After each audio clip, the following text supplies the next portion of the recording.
Chapter 681 The Prodigies of the Divine Kingdom. After a month's time, seeing Yi-Chen again, Lin Xiaowan felt differently. She could sense that Yi-Chen now seemed much stronger than he had been a month ago. Yi-Chen, it's only been a month since we last met. How come I feel like your combat power has increased by a lot? Lin Xiaowan exclaimed in astonishment. It wasn't just Lin Xiaowan. City Lord Nye, who felt the faint pressure emanating from Yi-Chen, also couldn't believe it and said, "Yes, a month ago, Yi-Chen, the feeling you gave me was just that of peril. Now, however, I feel like I'm completely no match for you." The words of Lin Xiaowan and City Lord Nye were somewhat acceptable to Zhao Luo, who had witnessed Yi-Chen's strength, but the 7 junior relatives of City Lord Nye all showed a change in their expressions, especially the 4 Tribulations true god young girl, who simply couldn't believe it and cried out, "Stronger than great-uncle, but great-uncle, you are a lower god king." These 7 successors only knew that Yi-Chen had helped them obtain the spot to enter the 9 Suns' ancient land, but were unaware of the true situation of the battle in Divine City. Hearing that Yi-Chen, with the realm of a 4 Tribulations true god, had made City Lord Nye, a lower god king, submit, they naturally couldn't believe it. Seeing Lin Xiaowan and City Lord Nye exclaiming in astonishment, alongside the incredulous expressions of those true gods, Yi-Chen smiled and said, "Lin Xiaowan, City Lord Nye, you're too kind. I've merely obtained an artifact and just now, I wanted to try out the power of this artifact, so I let some of its aura seep out."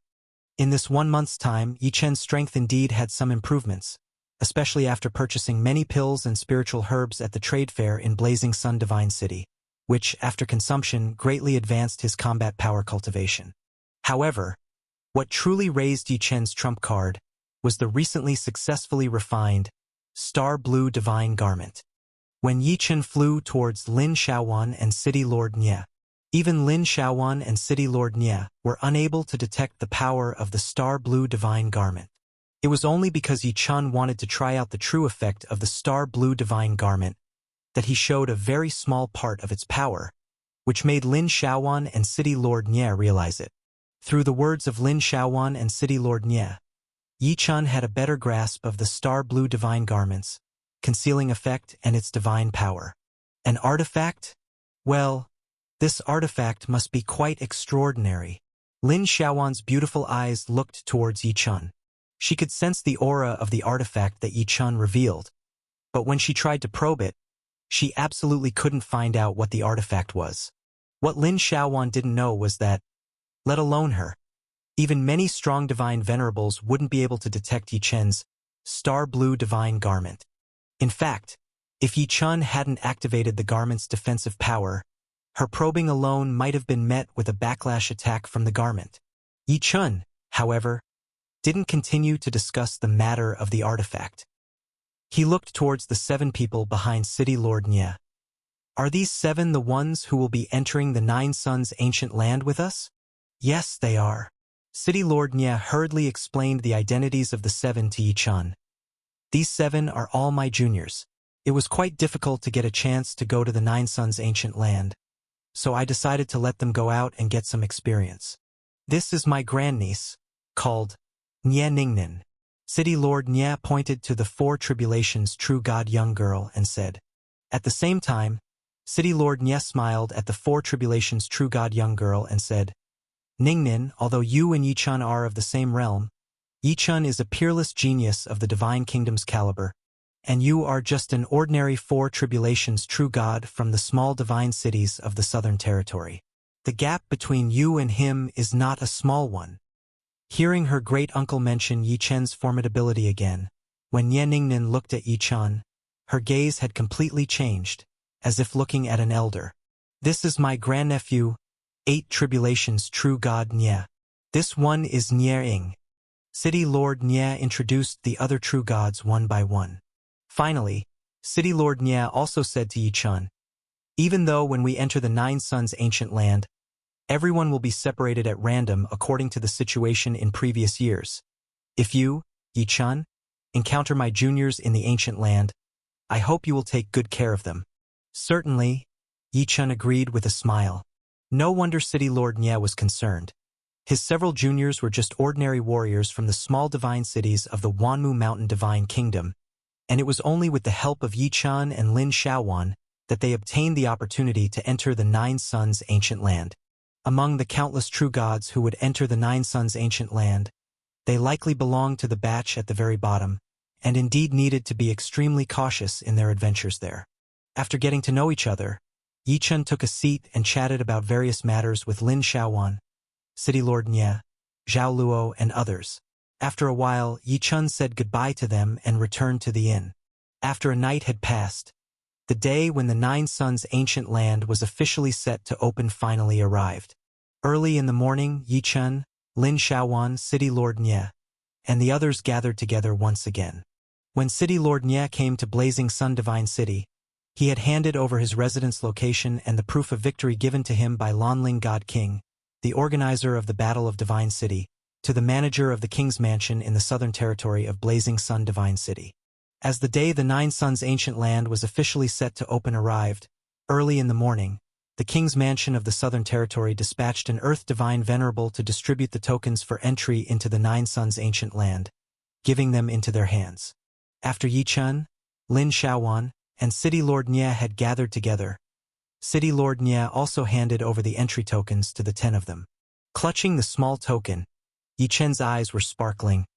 Today, the Nine Suns' ancient land is about to open. I really want to see what's so special about this Nine Suns' ancient land. It wasn't just Yi Chun. Lin Xiaowan's heart was also somewhat excited. Nine Suns' ancient land has attracted countless people this time, especially Sister Longli. She has come here as well. I really wonder, how does this mere Nine Suns' ancient land, left by the heavenly divine venerable, manage to attract even Sister Longli?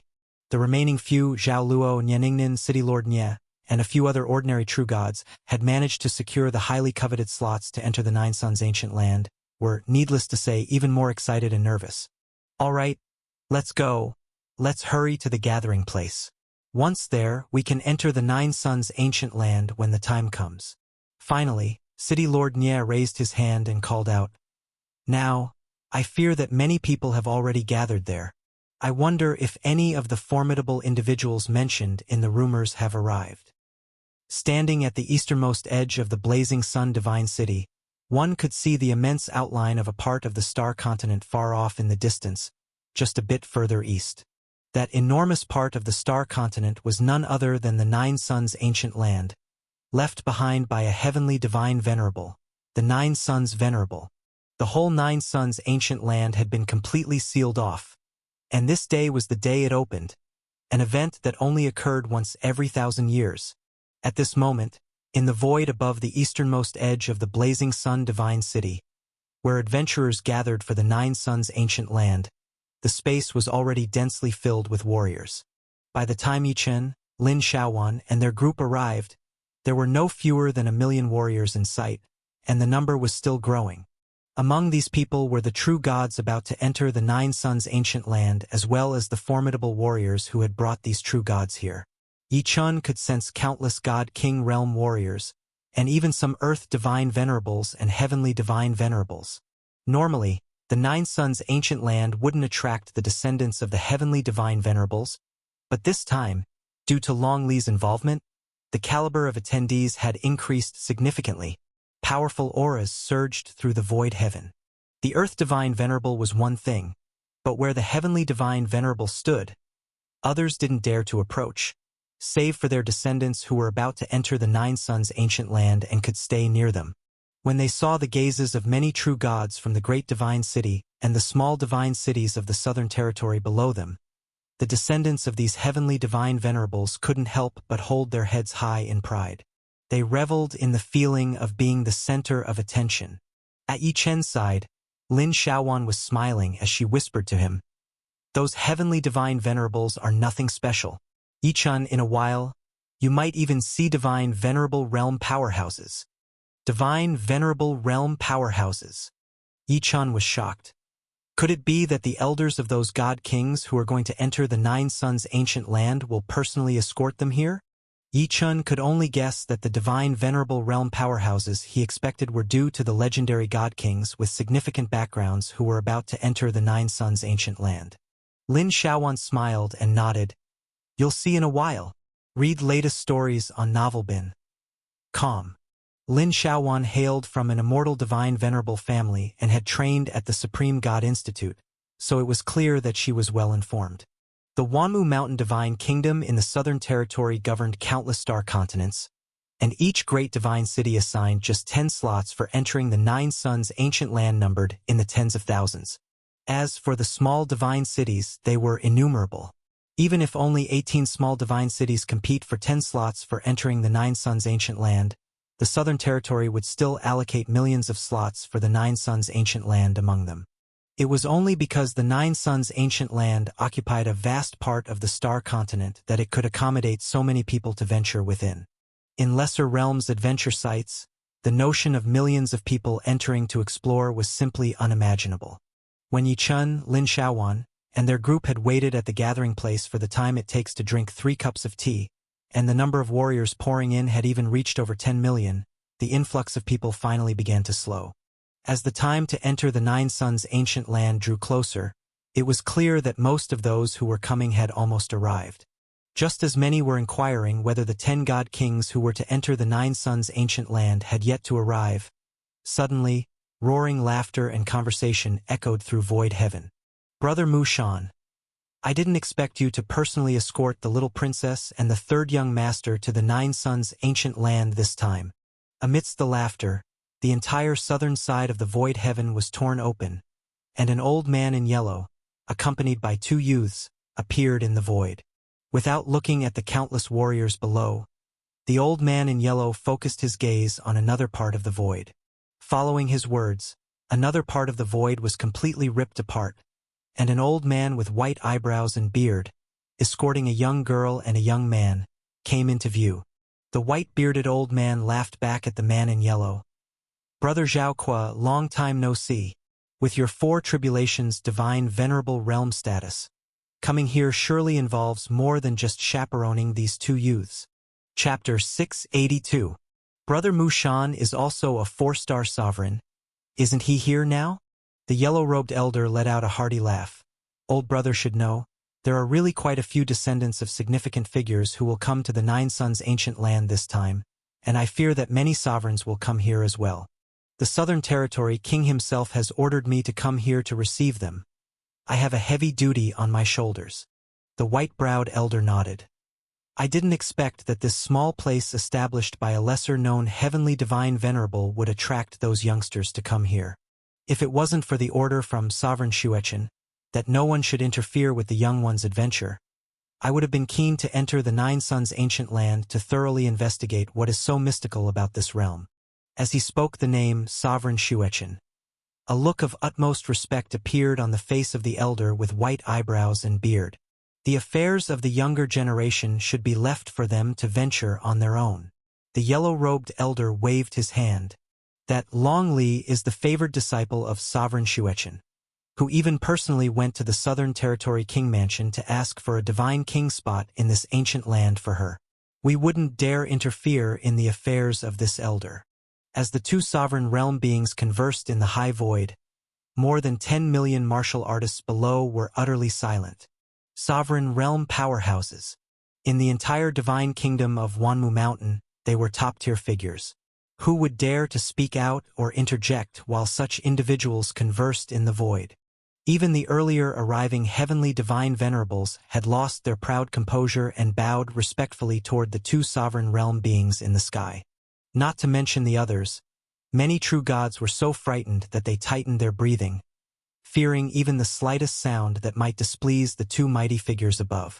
Among the crowd, Lin Xiaowan quietly transmitted a message to Yi Chun. Yi Chun, that yellow-robed elder is a powerful figure under the Southern Territory King of the Divine Kingdom, known as Zhaokua. He is a 4-star sovereign. The 2 youths beside him are the upper divine kings from the Southern Territory King Mansion who are to participate in the Nine Suns' ancient land adventure. One named Hong Ming, the other Hong Yi. And that white-browed elder, Mu Shan, is from another mansion of the Divine Kingdom's Southern Territory, Mu King Mansion. He is a powerhouse who served under the previous Southern Territory King and is also a 4-star sovereign. The old Southern Territory King from Mu King Mansion is the current king's teacher. So Mu King Mansion also receives a great deal of attention from the Southern Territory King. This time Mu King Mansion also has 2 divine kings who will go to the 9 Suns ancient land, the young girl and young man beside Mu Shan. The girl, named Mu Ling, is the legitimate bloodline successor of Mu King Mansion and the young princess of the younger generation. She is a lower divine king. The young man, named Mu Shao, ranks 3rd among the young generation of Mu King Mansion and is referred to as the 3rd young master, also a lower divine king. Don't look down on them just because they are lower divine kings. The descendants from such powerful sovereign realm forces are much stronger than many upper divine kings. Hearing Lin Shaowan's words caused Yi Chen's gaze to shift directly to the white-browed elder Mu Shan, the girl Mu Ling, and the boy Mu Shao. Mu Ling had a petite and sweet appearance, while Mu Shao appeared to be an honest and straightforward young man. At this moment, the two of them were observing the conversation between the 2 sovereign realm beings by their side, seemingly unaware of the many scrutinizing gazes from below, and they did not notice Yi Chen. This girl and boy are relatives of the old Southern Territory King, Elder Ku Du? Yi Chen had not expected to encounter the descendants of Elder Ku Du so soon. Elder Ku Du previously entrusted me to deliver his inheritance law bead to the younger generation of Mu King Mansion, but he instructed me to give it to the one who performs the best in the assessment at the 9 Supreme Divine Institutes. I'm afraid even Elder Ku Du did not expect that I would meet someone from Mu King Mansion before the assessment at the Supreme Divine Institutes had even begun. There's no hurry to make their acquaintance now. I'll wait until the assessment of the Supreme Divine Institutes to hand over the bead to the descendant of Mu King Mansion. Yi Chen would not casually alter Elder Ku Du's instructions. As Yi Chen was contemplating the inheritance law bead, Lin Shaowan thought he was still in awe of the 2 sovereign realm beings in the sky. However, Lin Shaowan could never have guessed that Yi Chen had a significant connection with Mu King Mansion. Even the 9 swords of annihilation he practiced were imparted by the old Southern Territory King of Mu King Mansion. By the way, who exactly is this sovereign Xueqin that the 2 sovereign realm beings mentioned earlier? Why do these 2 4-star sovereigns appear so apprehensive at the mention of sovereign Xueqin? After pondering for a moment, Yi Chen inquired further with Lin Shaowan via transmission. Since the 2 sovereign realm beings above had mentioned Long Li as the beloved disciple of sovereign Xueqin, Yi Chen surmised that sovereign Xueqin must be a significant figure in the Supreme Divine Institute. Hearing Yi Chen's inquiry about sovereign Xueqin, Lin Shaowan's transmitted reply also revealed profound admiration. Sovereign Xueqin is the strongest figure in our Supreme Divine Institute, a legendary 9-star sovereign. Moreover, it is rumored that she has the potential to break through beyond the sovereign realm. Such a figure has a status in the Divine Kingdom that is almost on par with the Lord of the Divine Kingdom. Even Mu Shan and Zhao Kuo, 2 4-star sovereigns, would absolutely not dare to provoke our Supreme Divine Institute's sovereign Xueqin. 9-star sovereign. A jolt went through Yi Chen's heart. Doesn't that mean that Elder Ku Du and Mrs. He are on the same level? Even more powerful than the East Territory King? Yi Chen hadn't expected that Long Li, the top goddess of the Supreme Divine Institute, was actually the beloved disciple of such a significant figure. No wonder countless people were so infatuated with Long Li. As if guessing what Yi Chen was thinking, Lin Shaowan quietly transmitted her voice to Yi Chen. Yi Chen, don't think that Sister Long Li is so highly regarded just because of sovereign Xueqin. Not to mention that Sister Long Li is touted as the #1 talent in the entire Divine Kingdom of Wanmu Mountain. Even her identity is absolutely terrifying. It's said that it has a lot to do with the most mysterious northern territory of the Divine Kingdom. Even sovereign Xueqin and the ruler of Wanmu Mountain Divine Kingdom wouldn't dare to easily provoke the northern territory of the Divine Kingdom. The northern territory of the Divine Kingdom?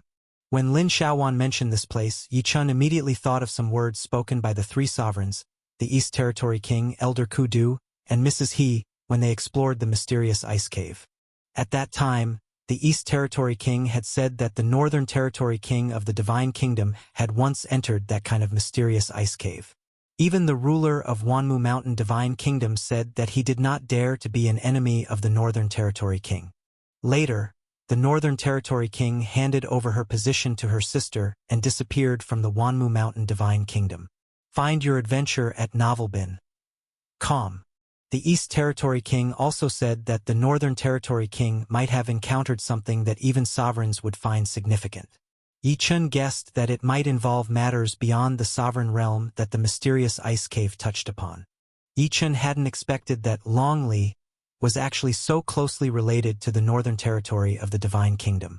As Yi-chun was struck by this revelation, two four-star sovereigns conversing in the void, Zhao Kuo and Mu Shan, suddenly stopped their conversation and turned their attention to a direction in the void. Another big shot has arrived. I wonder which young divine king they have brought this time. Lin Xiaowan's eyes also moved. Following the gaze of the two four-star sovereigns towards the east of the void, Yi-chun saw a colossal dragon boat suddenly emerge from the void. There were only two people on the dragon boat. One a middle-aged man dressed in flowing robes embroidered with a pattern of a soaring dragon. The other a young man holding a dark green flute. Elder He from Divine Dragon Mountain is here too? Seeing the middle-aged man in robes with the soaring dragon pattern, the two four-star sovereigns, Mu Shan and Zhao Kuo, smiled and approached him in welcome. This must be the talented grand disciple of Patriarch Qin. Lin Xiaowan quietly began to explain the identity of the newcomers to Yi-chun. Divine Dragon Mountain is also a great power in the Divine Kingdom, on par with the 9 divine institutes, located within the territory of the East Territory.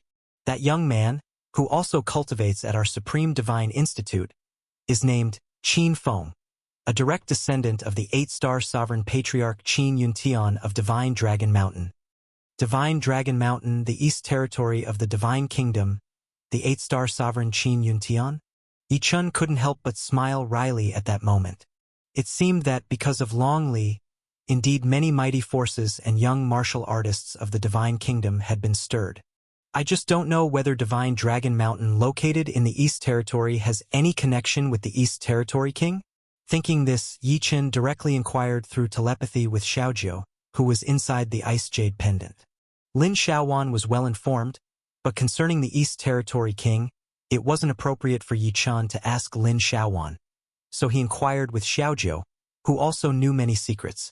Xiaojiu, even more of a know-it-all, explained to Yi-chun upon hearing his question that Divine Dragon Mountain, along with Danxia Valley, Tai Yun Heaven, and Divine Miao Peak, respectively occupy one of the 4 great territories of the Divine Kingdom. Divine Dragon Mountain is located in the East Territory, Danxia Valley in the Northern Territory, Tai Yun Heaven in the Western Territory, and Divine Miao Peak in the Southern Territory. These 4 major forces were established by the express order of the ruler of the Wanmu Mountain Divine Kingdom and serve as a power base arranged in the 4 territories by the ruler of the Divine Kingdom. The relationships between these 4 forces and the 4 king mansions of the Divine Kingdom vary. It is said that Divine Dragon Mountain doesn't get along well with the East Territory King Mansion, while Danxia Valley has somewhat broken free from the control of the Wanmu Mountain Divine Kingdom's ruler and now follows the orders of the Northern Territory King. Then, Tai Yun Heaven has an exceptionally close relationship with the Western Territory. As for Divine Miao Peak, it remains aloof from worldly affairs, doesn't concern itself with the Southern Territory's matters, and hardly heeds the Divine Kingdom's ruler's commands, being an aloof power. Hearing Xiaojiu's words, Yi-chun nodded his head. Divine Miao Peak, indeed, the old Southern Territory King had mentioned it. Yi-chun hadn't expected that the founding of Divine Miao Peak was actually related to the Divine Kingdom's ruler. Yet it seemed understandable. Although the 4 kings of the Divine Kingdom managed the 4 respective territories, the ruler would certainly not let them be autonomous and would arrange forces to oversee them. Of course, as these forces became rooted in the 4 great territories of the Divine Kingdom, the situation would definitely keep changing. Some relationships would become confrontational, some intimate, and some distant, all of which were understandable. Hearing that the newly arrived Divine Dragon Mountain did not get along well with the East Territory King Mansion, Yichun became even more aware of Divine Dragon Mountain. Chapter 683, First Encounter with Long Li. After the forces of Divine Dragon Mountain arrived, it was only a dozen or so breaths of time before several sovereigns in the sky void could exchange a few words when two more groups of people successively arrived out of thin air. These two groups of people were precisely the ones mentioned by Xiao Jiu earlier, people from the Danxia Valley of the Divine Kingdom's northern region and people from the Tai-Yun Heaven of the Divine Kingdom's western region. The visitors from Danxia Valley directly appeared in the void atop a snow-white flying lotus, upon which sat one older and two younger women. The woman in white leading the group was known as the Dongmei Sovereign, a 4-star sovereign realm existence. Beside her, the two young women, who closely resembled each other, were both carrying snow-white divine swords on their backs.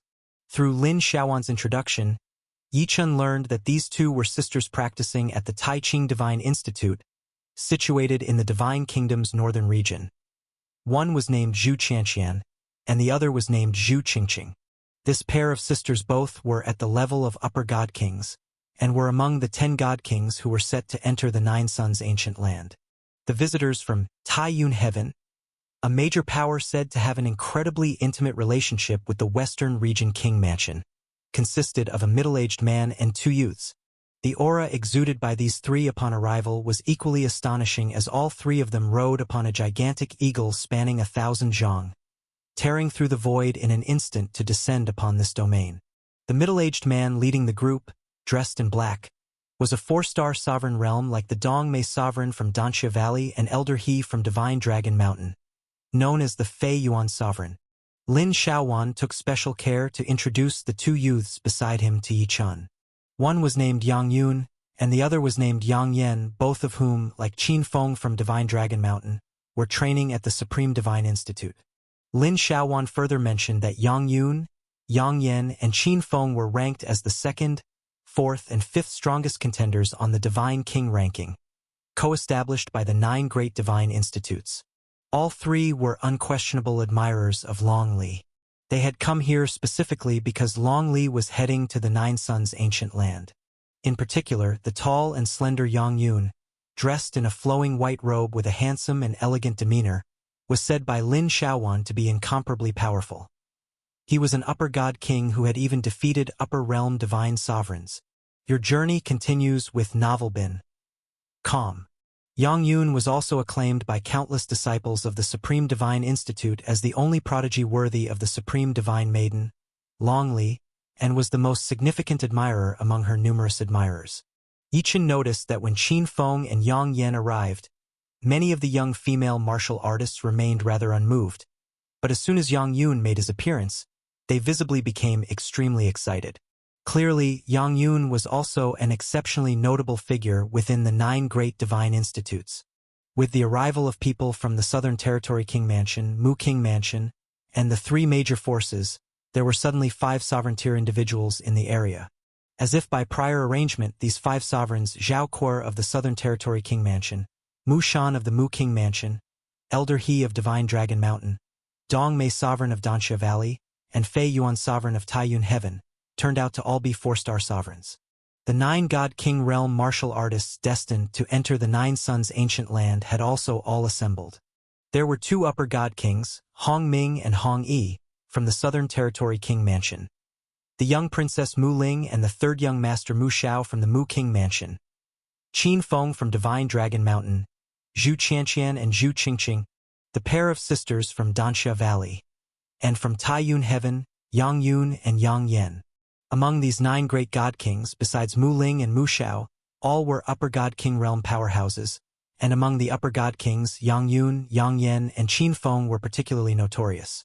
At that moment, the only one who had not yet arrived was the most attention-grabbing Supreme Divine Institute's Divine Maiden, Long Li. People didn't have to wait long, however. Just a dozen or so breaths after the arrival of the factions from Danxia Valley and Tai-Yun Heaven, the high sky void was suddenly torn open, and 2 women walked side by side out of it. Unlike the visitors from Divine Dragon Mountain who rode a dragon boat, or those from Danxia Valley who arrived on a flying lotus, or even Yang Yun, Yang Yen, and Fei Yuan Sovereign from Tai-Yun Heaven, who made a grand entrance riding a 1,000-zhang giant eagle amidst its resounding cries that stirred the entire void. These two women simply walked out of the void, very calmly. However, these two women immediately captured everyone's attention, causing the expressions of the 5 great sovereigns and the 9 god kings in the sky void to shift dramatically. Among the two women, one was a red-dressed lady with an ancient god's sword on her back, exuding a dashing spirit and a forceful aura that was even stronger than the 5 4-star sovereigns present. She was actually a 6-star sovereign. Sovereign Hong Li, Yi Chun. This woman is a disciple of the Snow Dust Sovereign, the strongest in our Tai Ching Divine Institute, known by the name Sovereign Hong Li. Lin Xiaowan introduced the red-dressed woman's identity to Yi Chun. There was no need for Lin Xiaowan to introduce the other young girl. Simply from the infatuated and admiring gazes of Yang Yun, Yang Yan, and Qin Feng, it was evident that she was Long Li, the first divine maiden of the Supreme Divine Institute and the premier prodigy of the younger generation in the Wan Mu Divine Kingdom, who had attracted numerous formidable warriors to come to the 9 Suns' ancient land. Yi Chun looked towards the young girl, Long Li. He saw that she was clad in a light blue plain dress, her skin as fair and tender as frozen snow, her eyes as bright as stars. At the young age of 16, her body was not fully developed, yet she possessed a peerless beauty that could make the heaven and earth pale in comparison. What was even more arresting was her immensely pure and cool temperament, as if she were a fairy from the Cold Moon Temple, or a divine maiden from the Frost Spirit Palace, giving off the impression that no speck of earthly dust could ever taint her. She truly was a beauty of the highest order in the world. Even Yi Chun couldn't help but praise when he first laid eyes on Long Li. She was a beautiful girl who could rival Jiang Yao in every aspect. Unlike Jiang Yao, who was gentle like water, Long Li seemed to be elegant like ice, unaffected by any gaze in the crowd, as if no glance could perturb her state of mind in the slightest. She didn't even glance at the countless warriors below, not giving a single look back even to Yang Yun, Yang Yan, and Qin Feng, who gazed at her with ardent adoration. Long Li simply looked distantly towards the eastern 9 Suns' ancient land, as if measuring something. When Sovereign Hong Li and Long Li arrived, there was a moment of deathly silence between heaven and earth. Then, the 5 great sovereigns, along with the 9 divine kings about to enter 9 Suns' ancient land, all surged forward to greet the 2 arrivals. Among them, the 3 ladies from Danxia Valley of the Divine Kingdom's northern region, Dong Mei Sovereign, and both Zhu Qianqian and Zhu Qingqing, promptly stood right beside Long Li. Rumors had it that Danxia Valley, a major force, had come under the full jurisdiction of the ruler of the northern region of the Divine Kingdom, and Long Li, having significant connections with the Southern Territory King Mansion, evidently shared a deep relationship with them. Zhao Kuo from Southern Territory King Mansion also respectfully addressed the red-robed, ancient sword-bearing Sovereign Hong Li. Sovereign Hong Li, I didn't expect you, with the status of a 6-star sovereign, to personally come here this time. At the same time, he turned towards Long Li, who stood next to Sovereign Hong Li, and smiled. This lady must be the renowned prodigy Long Li, who is famous throughout the Divine Kingdom. Hearing Zhao Kuo's words, Long Li turned back and softly nodded at Zhao Kuo, but did not say much. It appeared that the girl was not the talkative type. Sovereign Hong Li also smiled. I am following my master's command to escort junior sister Long Li to 9 Suns' ancient land. If master didn't have important matters to attend to, he would have personally come here. Sovereign Hong Li's master was the strongest in the Supreme Divine Institute, a 9-star great sovereign, Sovereign Xue Chun. Upon hearing Sovereign Hong Li's words, the hearts of the 5 great sovereigns present all trembled. From the words of Sovereign Hong Li, they understood that Sovereign Xue Chun indeed held much affection for Long Li. Junior sister Long Li. At this moment, Yang Yun, who had previously been graceful and carefree, could no longer remain calm as he called out to Long Li, his voice quivering with excitement. Even though he practiced at the Supreme Divine Institute, the number of times he had seen Long Li were few. Each meeting left him extraordinarily excited. However, Long Li's reaction to Yang Yun was just like her earlier response to Zhao Kuo. She merely nodded slightly without uttering a word. Clearly, The Yongyun worshipped by countless female warriors of the 9 great divine institutes held no special place in her eyes. This realization brought a hint of disappointment to Yang Yun's eyes. This tinge of disappointment amused Qin Feng and Yang Yen beside him, who both revealed smiles as they approached and paid respect to Long Li in turn. Of course, Long Li treated these two no differently, nodding gently and then shifting her gaze away from their faces. Seemingly accustomed to being ignored by Long Li, Qin Feng and Yang Yen awkwardly touched their noses but showed no offense on their faces. At this time, Long Li finally turned her gaze to the countless warriors below. Those caught by Long Li's gaze felt emptiness in their hearts, as if everything quieted down a great deal. Many who had struggled hard to earn a place in Nine Suns' ancient land just for a glimpse of Long Li, the foremost goddess of the Supreme Divine Institute, felt that just being seen by her made everything worth it. They finally witnessed the most well-known prodigy among the young generation in the entire Divine Kingdom. When Long Li's gaze landed on Lin Xiaowan, who was standing beside Yi Chun, she unexpectedly gave Lin Xiaowan a rare nod with a smile. That smile, blossoming like hundreds of flowers, made heaven and earth pale in comparison. This smile had Yang Yun, Yang Yen, and Qin Feng, standing not far from Long Li, utterly enchanted. "Sister Long Li," Lin Xiaowan responded with a smile. As Lin Xiaowan said, she did seem to know Long Li, even sharing some kind of relationship with her. And when Long Li's gaze moved from Lin Xiaowan to Yi Chun beside her, everyone was still immersed in the beauty of Long Li's smile, which made heaven and earth pale in comparison. But they failed to notice the puzzled look that appeared in the depths of the girl's beautiful eyes. At this moment, when Yi Chen's gaze met Long Li's, he felt a profound disturbance within him. He actually sensed the star's tower left in his Qi by ZG Star Lord trembling violently. Chapter 684-. Star's Tower and Star Luo God Ring. Yi Chun, even when he faced the East Territory King of the 8 Stars Venerable Realm, and the 9 Suns venerable figures such as Mrs. He and Elder Kudu, couldn't make the star's tower within the depths of his inner sea tremble violently. Yet, a mere glance from Long Li caused the star's tower in Yi Chen's inner sea to shake intensely. How could this not shock Yi Chun immensely? Although Yi Chun knew that Long Li had not detected the star's tower on him, the fact that she could induce such a reaction from the star's tower astonished him to the extreme. What Yi Chun didn't know was that at that moment, the beautiful young lady Long Li, with her cold gaze, showed a hint of confusion in her eyes, but her heart was also greatly perturbed, because in the depths of her own inner sea, there was a ring-shaped treasure radiating the light of stars that was trembling frantically. Only after several moments of trembling did this treasure finally calm down simultaneously with Yi Chen's star's tower. Even after calming, Long Li couldn't believe it. How could my Star Luo God Ring react like this? Even my master can't stir this treasure at all. After taking a deep look at Yi Chun, Long Li shifted her gaze away. What no one else knew was that the girl's heart, as serene as her demeanor appeared to be, could no longer remain calm. She was now fully attentive to Yi Chun. Their gazes diverged. Yi Chun was also paying close attention to Long Li. His attention was not due to Long Li's identity, but because of the disturbance of the star's tower.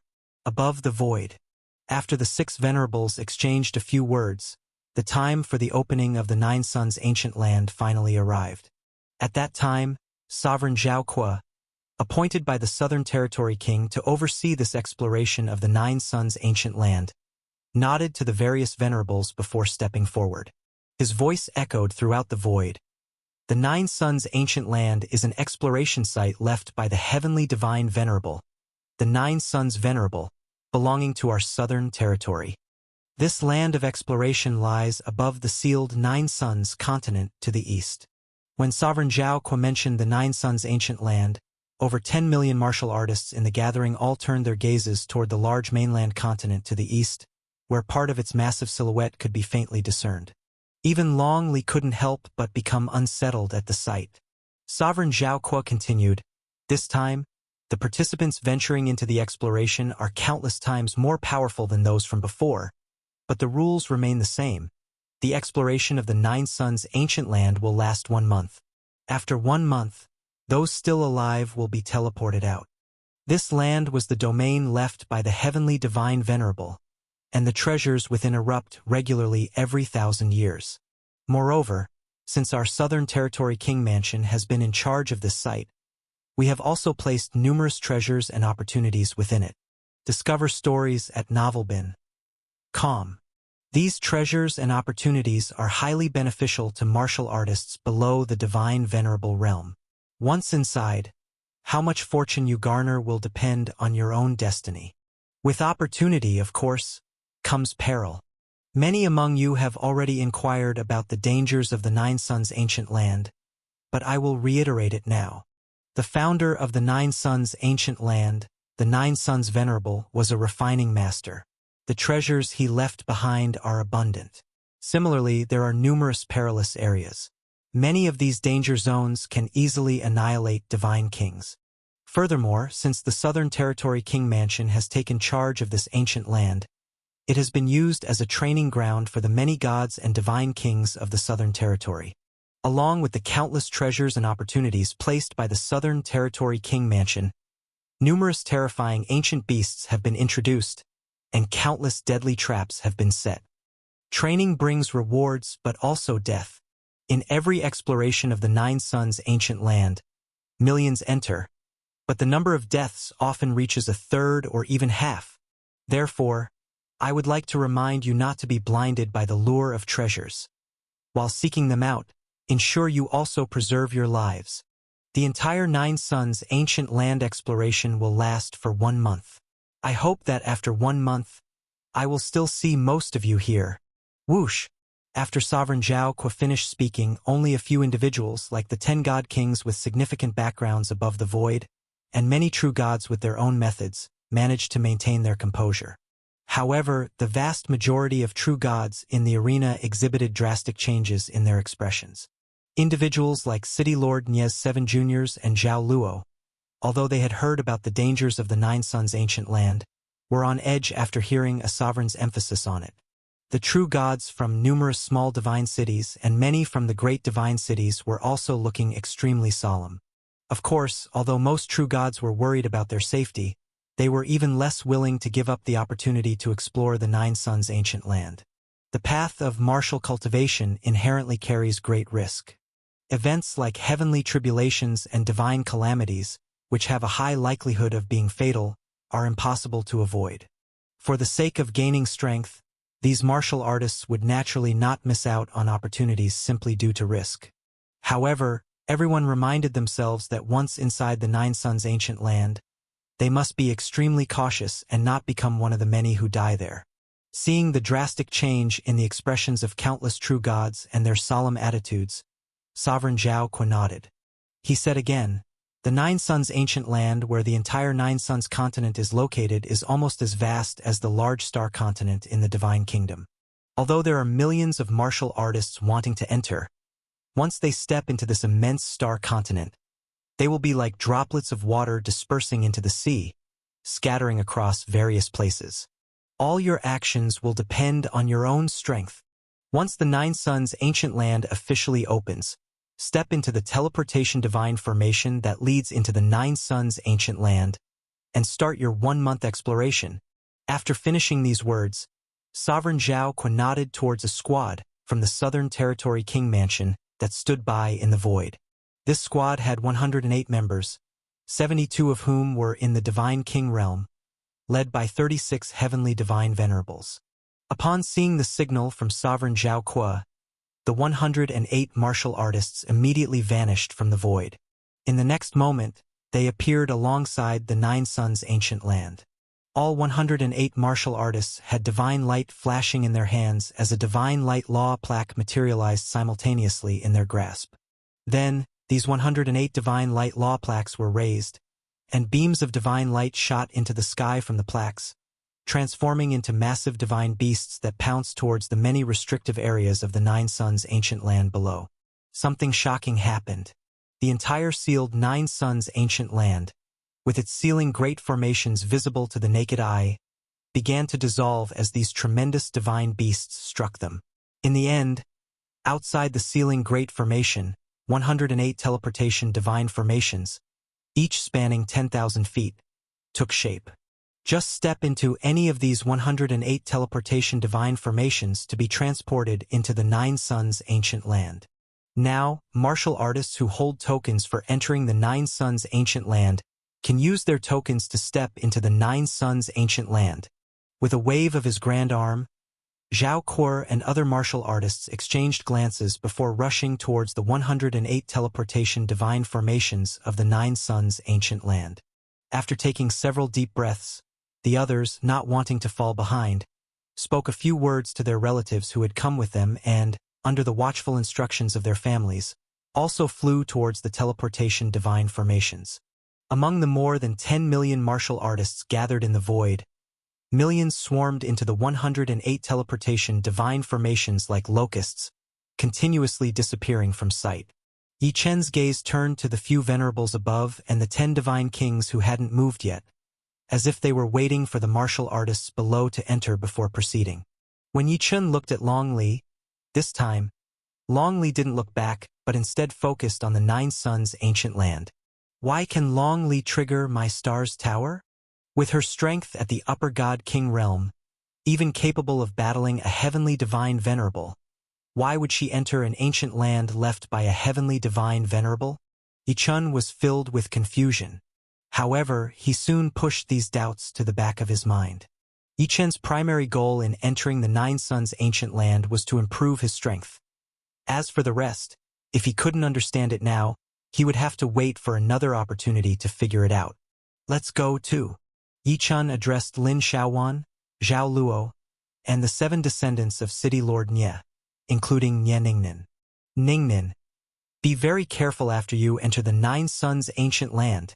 Brother Yi Chen, if you have the chance, please take care of my descendants.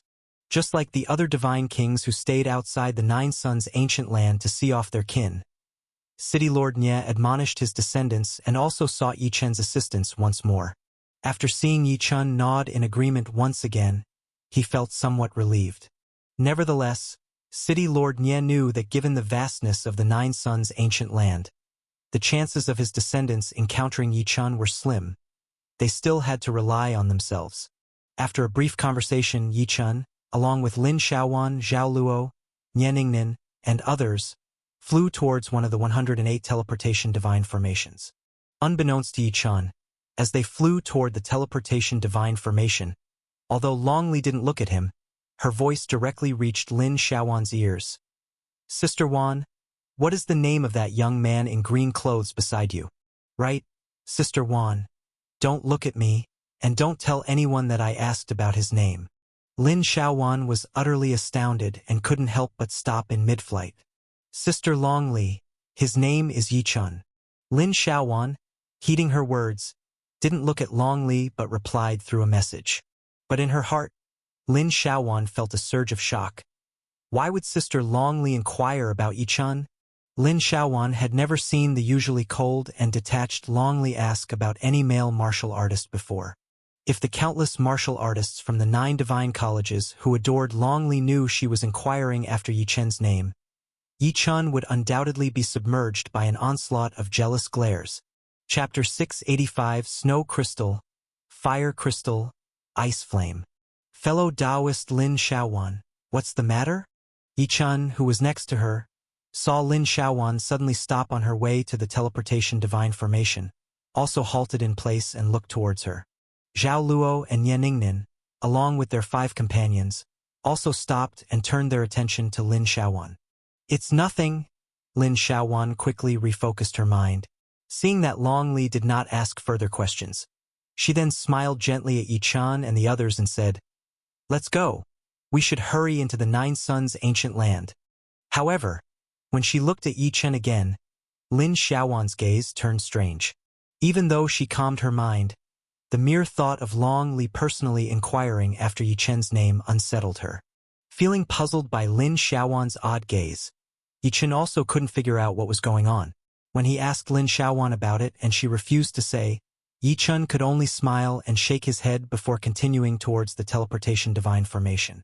A few moments later, Yi Chun and his group of 10 stepped onto one of the 108 teleportation divine formations and were completely transmitted into the Nine Suns' ancient land.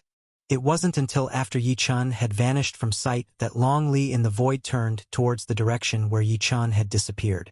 Her beautiful eyes flickered, seemingly pondering something. After the martial artists below had all been teleported into the Nine Suns' ancient land, the 10 divine kings in the heavens above also bid farewell to the sovereign realm beings escorting them and flew into the Nine Suns' ancient land one after another. At last, the vast expanse of the void was left with only those who had come to see them off and a few sovereigns.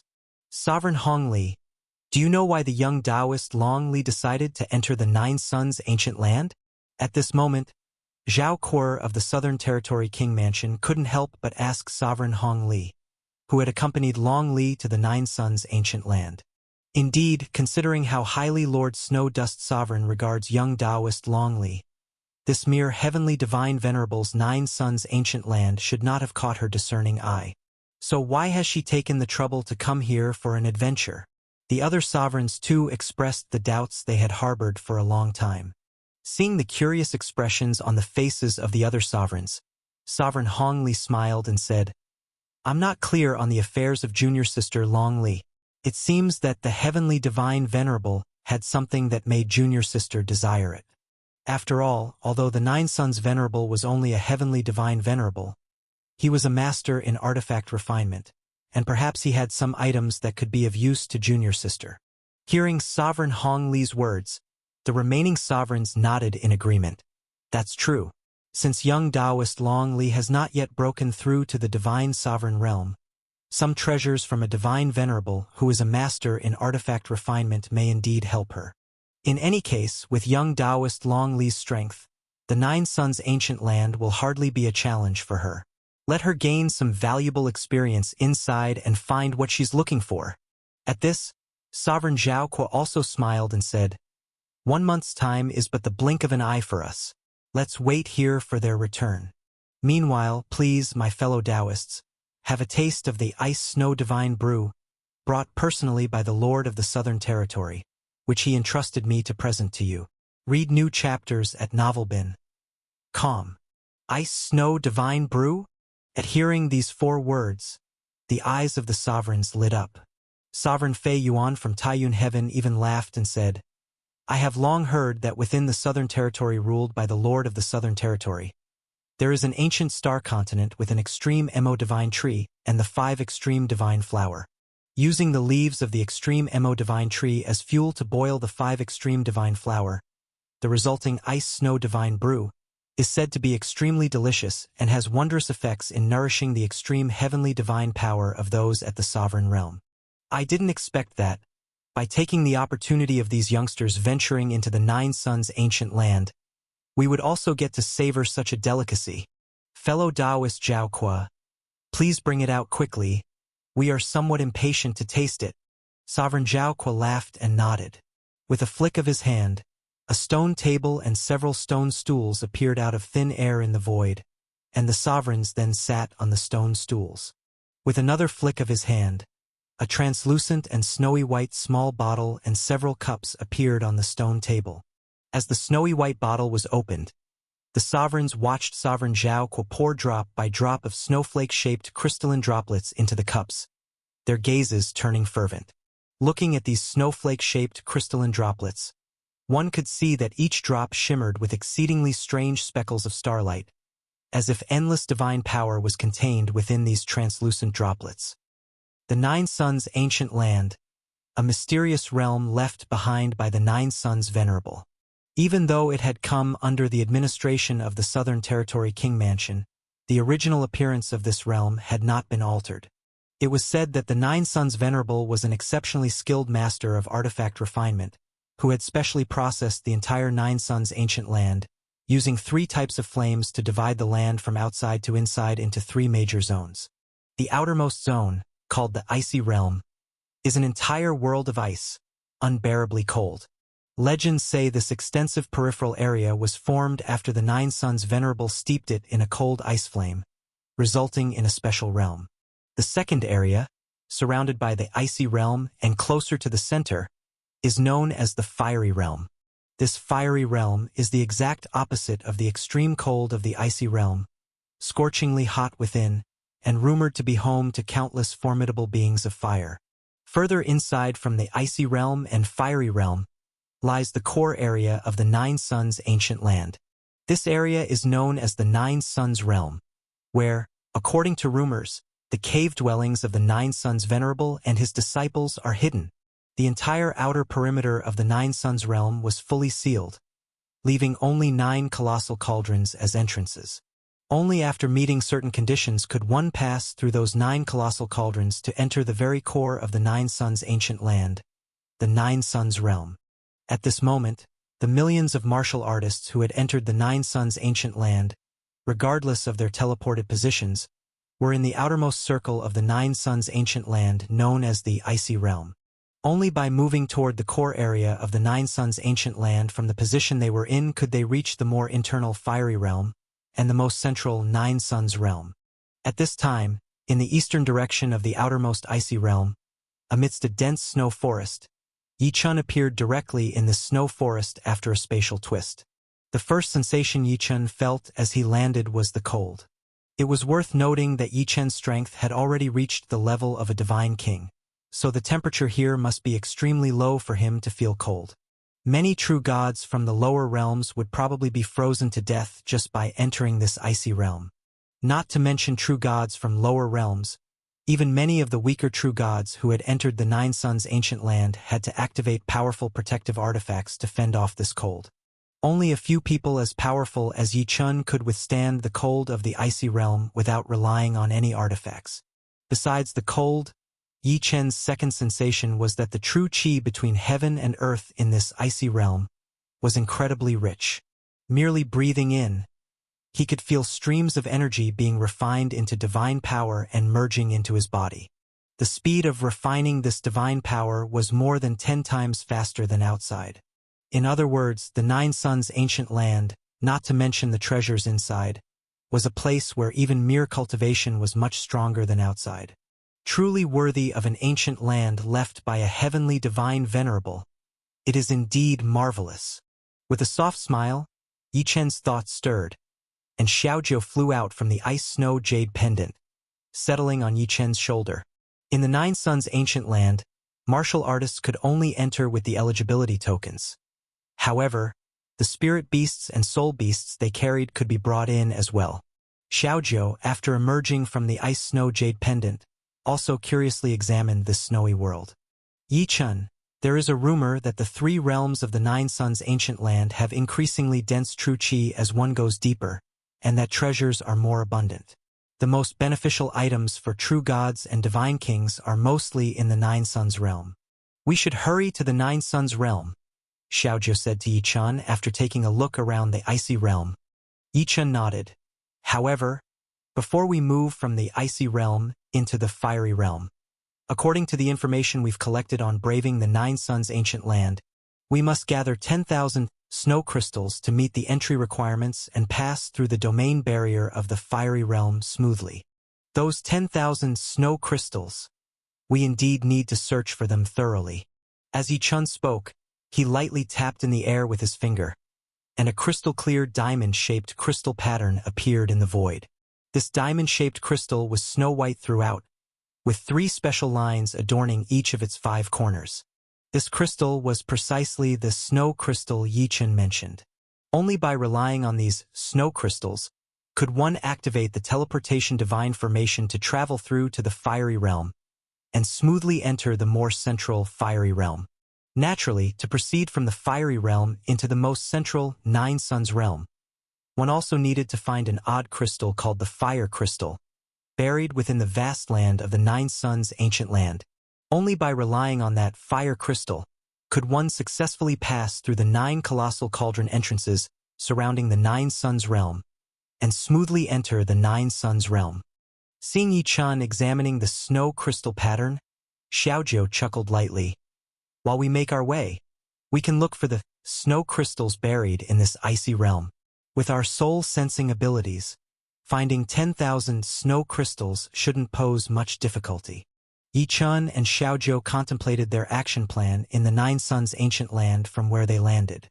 The other millions of martial artists scattered throughout the icy realm of the Nine Suns' ancient land were likewise reflecting on their own adventure strategies. Some martial artists planned to explore only the outermost icy realm of the Nine Suns' ancient land. Others, like Yi Chun, aspired to enter the innermost Nine Suns realm of the Nine Suns' ancient land and had already begun searching for snow crystals. In the area of the icy realm on the northern side of the outermost border of the Nine Suns' ancient land, the silhouette of an exquisitely beautiful young girl descended. This young girl was none other than Long Li, the #1 goddess of the Supreme Divine Institute, who had reached the sovereign realm of Upper God King at the tender age of 16. At the moment, Long Li gazed towards the deepest part of the Nine Suns' ancient land, murmuring, "That blue extreme ice flame must be inside the innermost Nine Suns realm. Had I not cultivated the heavenly pulse 9 arts hidden inside the star Luo God ring to the 5th articulation, I would not have sensed that deep within the domain of the southern territory, an extreme heavenly blue extreme ice flame had come into being. By subduing this flame, my 5th articulation will successfully break through, entering the 6th articulation." Chapter 686 Ice Shadow Fox. On the western edge of the icy realm, the outermost area of the Nine Suns' ancient land, Yang Yun, who hailed from one of the 4 major powers, Taiyun Heaven, touched down only to frown and vanish again in an instant. The next moment, he appeared 100 miles away. "Yen, I didn't expect that you and I would be teleported such a short distance apart," Yang Yun called out into the void. As he spoke, another youthful figure slowly revealed itself. This young man was none other than Yang Yen, another youth from Taiyun Heaven. With a smile, Yang Yen said to Yang Yun, "Brother Yun, your strength is indeed formidable. I hadn't even detected you, yet you sensed my teleportation spot right away. However, I won't concede to you in pursuing Sister Long Li." Upon hearing Yang Yan's words, Yang Yun appeared unconcerned, his eyebrow raised in confidence. "Each of us relies on our own abilities. If I cannot win over Sister Long Li among the youth of the Divine Kingdom, I doubt anyone else can." Yang Yen let out a laugh but didn't continue on the topic. Instead, his gaze shifted towards the interior region of the Nine Suns' ancient land. "We don't know Sister Long Li's purpose in coming to the Nine Suns' ancient land this time, but she must also be here to seek the precious treasures within. The most precious treasures of the Nine Suns' ancient land are in the Nine Suns realm. Brother Yun, let's part ways here and see who reaches the Nine Suns realm first." "That's exactly what I was thinking. To collect the snow crystal and the fire crystal, it would only lead to conflict if we stayed together. Better to act separately," said Yang Yun. As his words faded, he disappeared from the void. Seeing Yang Yun vanish, Yang Yan's eyes flickered, and he too disappeared without a trace. Tens of thousands of miles from where Yang Yun and Yang Yan had disappeared, atop a giant snow mountain on the western edge of the icy realm section of the Nine Suns' ancient land, a pair of sisters, Zhu Qianqian and Zhu Qingqing from Danxia Valley, one of the 4 major powers of the Divine Kingdom's northern territory, also landed. The 2 women had refined and pretty features, and they looked very much alike. Both had snow-white divine swords on their backs. After landing, the 2 exchanged a glance.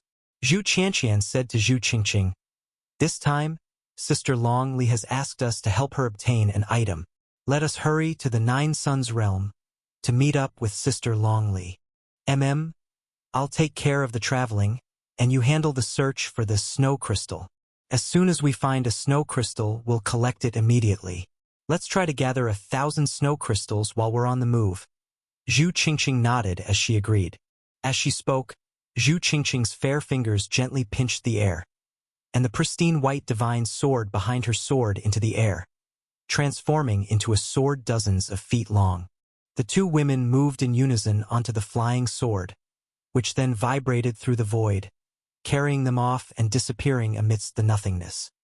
In the dense snow forest on the eastern side of the icy realm of the Nine Suns' ancient land, Yi Chun had been moving through the snow forest for tens of thousands of miles in under an hour. This snow forest was terrifyingly vast, and even after Yi Chun had traveled tens of thousands of miles, he still hadn't completely escaped its boundaries. At that moment, over an open area within the snow forest. With a flicker in the void, Yi Chen's figure reappeared, and Xiaojiu had transformed into a small sparrow, sitting on Yi Chen's shoulder. No sooner had Yi Chen and Xiaojiu appeared than a lion-shaped ancient beast, covered in snow-white fur, shot towards Yi Chen like a bolt of lightning. It was a seventh tribulation true god-level ancient beast. The body of this lion-shaped ancient beast was tens of feet long, yet its assault was completely silent. It wasn't until it was 3 or 4 meters away from Yi Chen that its formidable combat power burst forth with a bang.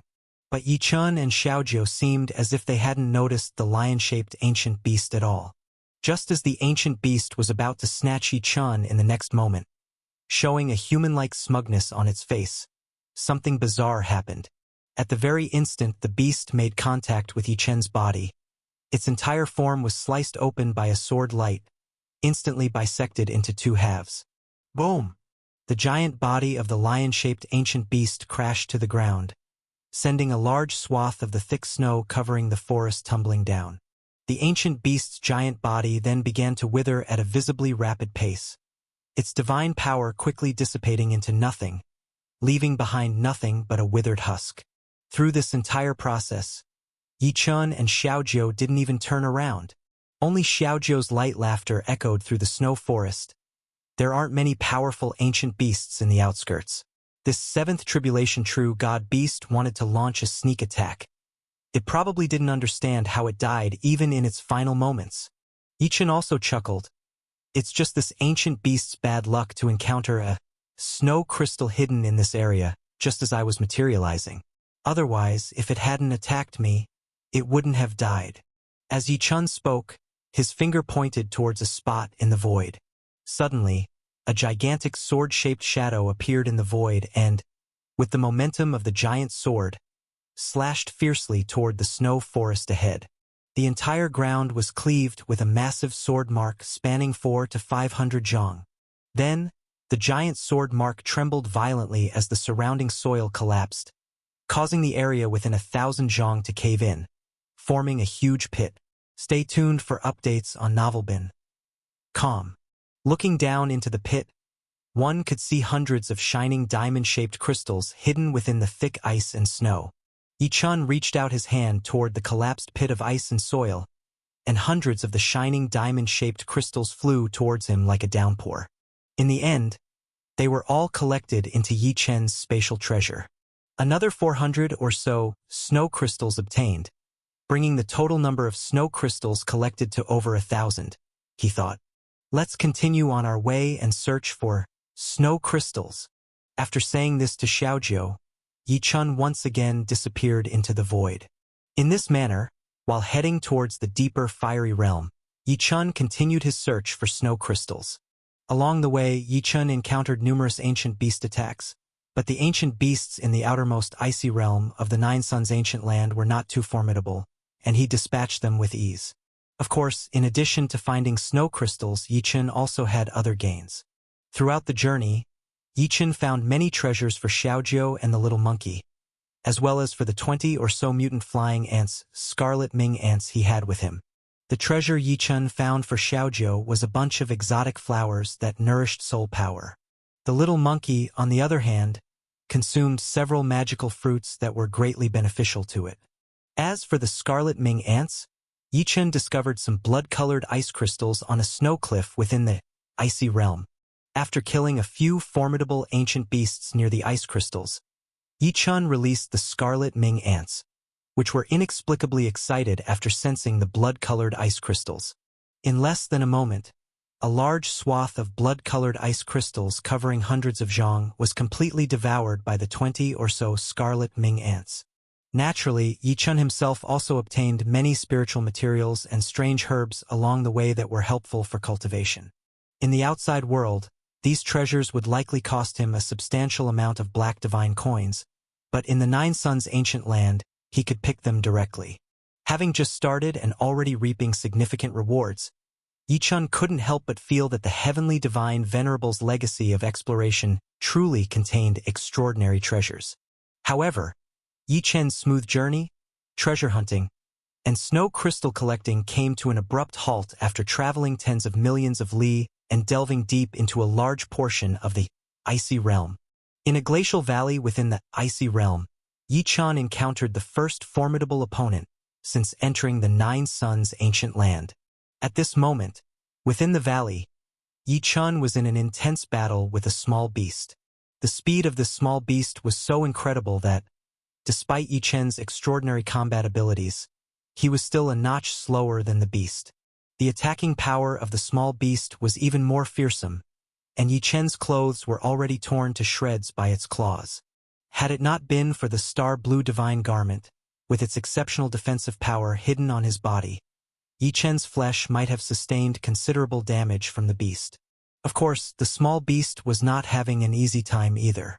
Although it was remarkably fast under the cover of Yi-chan and Xiaojiu's divine souls, it too had been struck by Yi-chan numerous times. Furthermore, its attacks on Yi-chan were met with the backlash from the star-blue divine garment, shaking it to the core. After battling the small beast for about the time it takes to brew a pot of tea, the beast finally landed, with much of its snow-white fur having been shed. At this time, both Yi-chan and the small beast temporarily stopped the fight and began to recover their divine powers. Looking at the small beast that was an even match for Yi-chan, it appeared to be an ancient beast no more than half a meter long, entirely snow-white and even in the shape of a fox. Ice Shadow Fox. This is one of the famous formidable ancient beasts placed by the Southern Territory King Mansion within the Nine Suns' ancient land. It is said that this beast can even absorb the cold ice energy to continuously cultivate.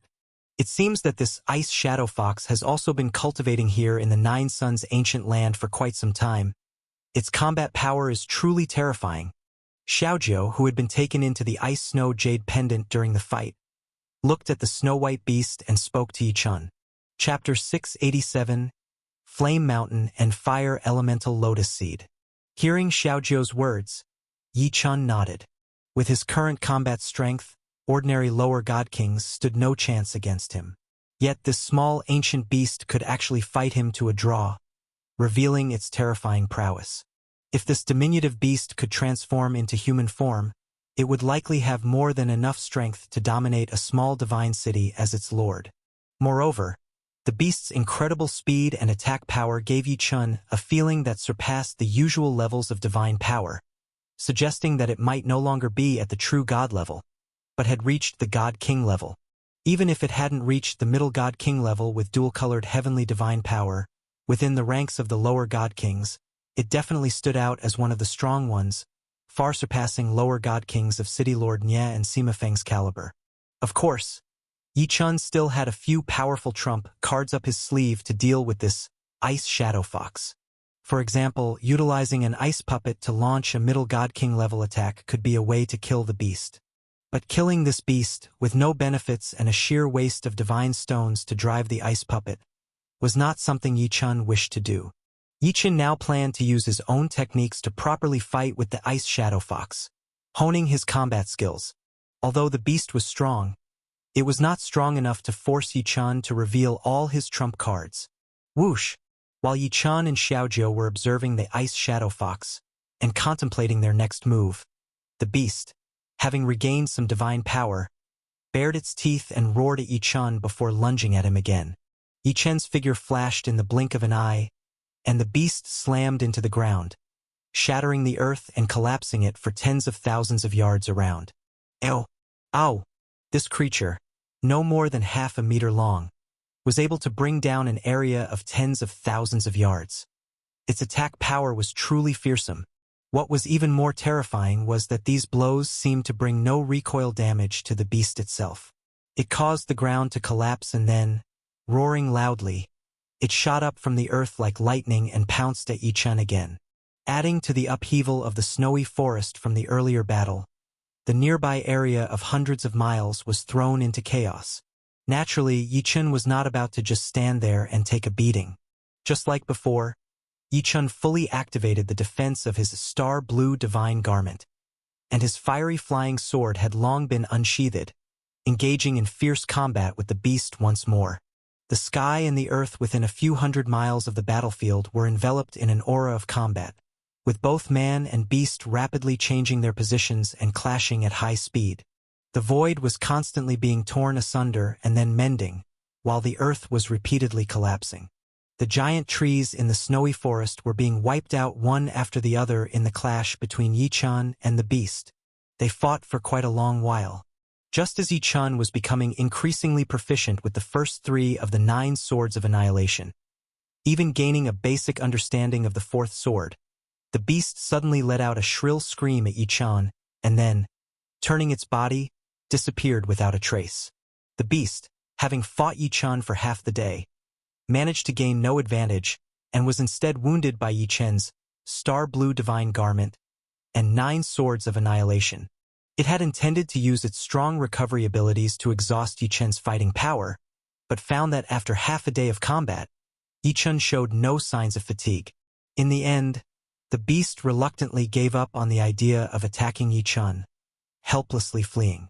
Watching the beast escape, Yi-chan chuckled and shook his head. The beast's speed was even faster than his. He couldn't stop it even if he wanted to. Besides, if it wasn't for the purpose of honing his combat skills, Yi-chan wouldn't want to get too entangled with a beast that wouldn't provide any benefits from its death. Moreover, a certain hidden situation also made Yi-chan unwilling to continue battling with the beast. Seeing that the beast had fled, Yi-chan's gaze turned towards a location in the void not far off and spoke out. 2 esteemed friends have been watching for quite some time now. Perhaps it's time for you to come out and meet. From Yi-chan's words, it seemed that the region where he had been fighting with the beast was also hiding 2 other people. As Yi-chan spoke, the space in the location he was looking towards fluctuated, and 2 somewhat surprised voices came out. So the esteemed friend had discovered us long ago. It seems that not only is the esteemed friend's combat strength far beyond his realm, but even his divine soul's probing capabilities surpass those of numerous true gods. As the voices echoed, 2 young figures emerged from where the spatial ripples occurred. Both youths were at the 9 Tribulations true god realm, but they felt stronger to Yi-chan than Qin Feng from Tailin Divine Institute, whom he had battled before. Clearly, these 2 young men were not simple characters to have entered the 9 Suns' ancient land, and they possessed the ability to defeat ordinary lower god kings across realms. Shortly after Yi-chan and the little beast started fighting, Yi-chan and Xiaoju noticed 2 people secretly appearing and concealing their presence. If Yi-chan hadn't realized that these 2 were only watching the battle between him and the little beast, without any intention of attacking him, he would not be addressing them this way right now. However, having 2 powerful 9 swords of annihilation true gods secretly watching the battle, Yi-chan also felt somewhat displeased. Fellow Taoists, you have come to the 9 Suns' ancient land. Instead of seeking treasures, you've spent so much time watching my battle, which I find quite perplexing. Although he said he was perplexed, what Yi-chan meant was he wanted the 2 to give a proper explanation. Seeing that Yi-chan faced the 2 of them without any fear, and recalling how Yi-chan had effortlessly fought against the ice shadow fox, the young men's eyes lit up even more.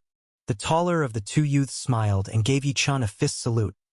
Fellow Taoist, please forgive us. We mean no harm. We were just passing by and saw that you were fighting the ice shadow fox.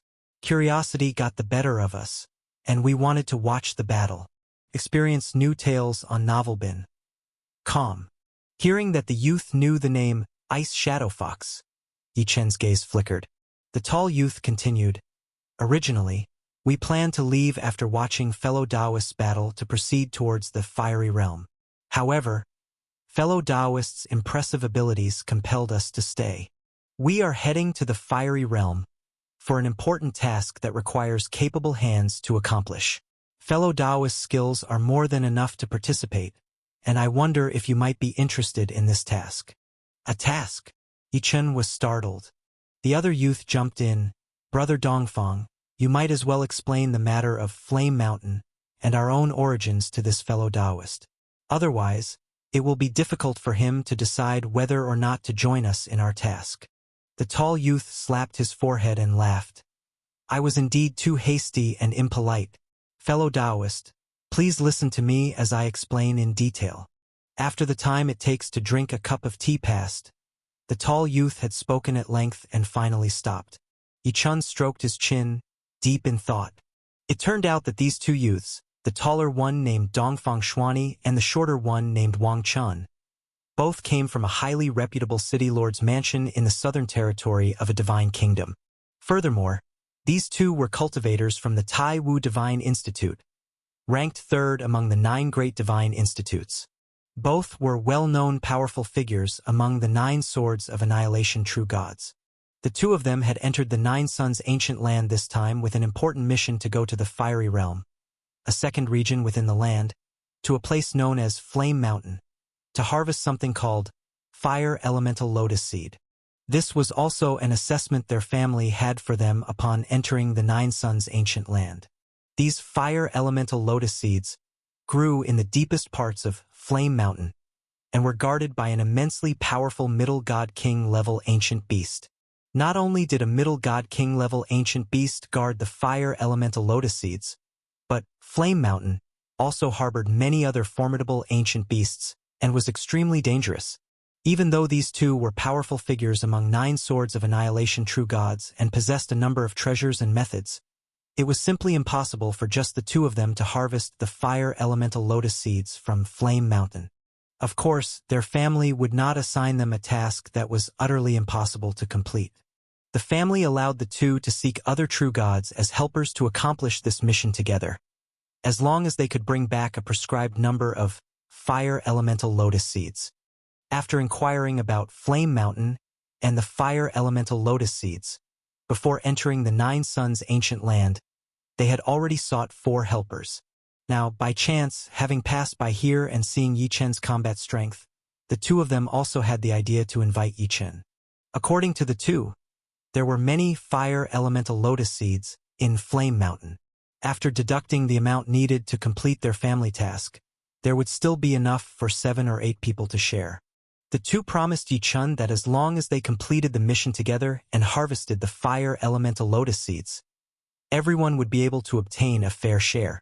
When Yi Chen heard the two invite him to go to the Flame Mountain in the Fiery Realm, the second region of the 9 suns ancient land, to accomplish the mission of harvesting the fire elemental lotus seeds, he finally understood why these two had been covertly watching his fight.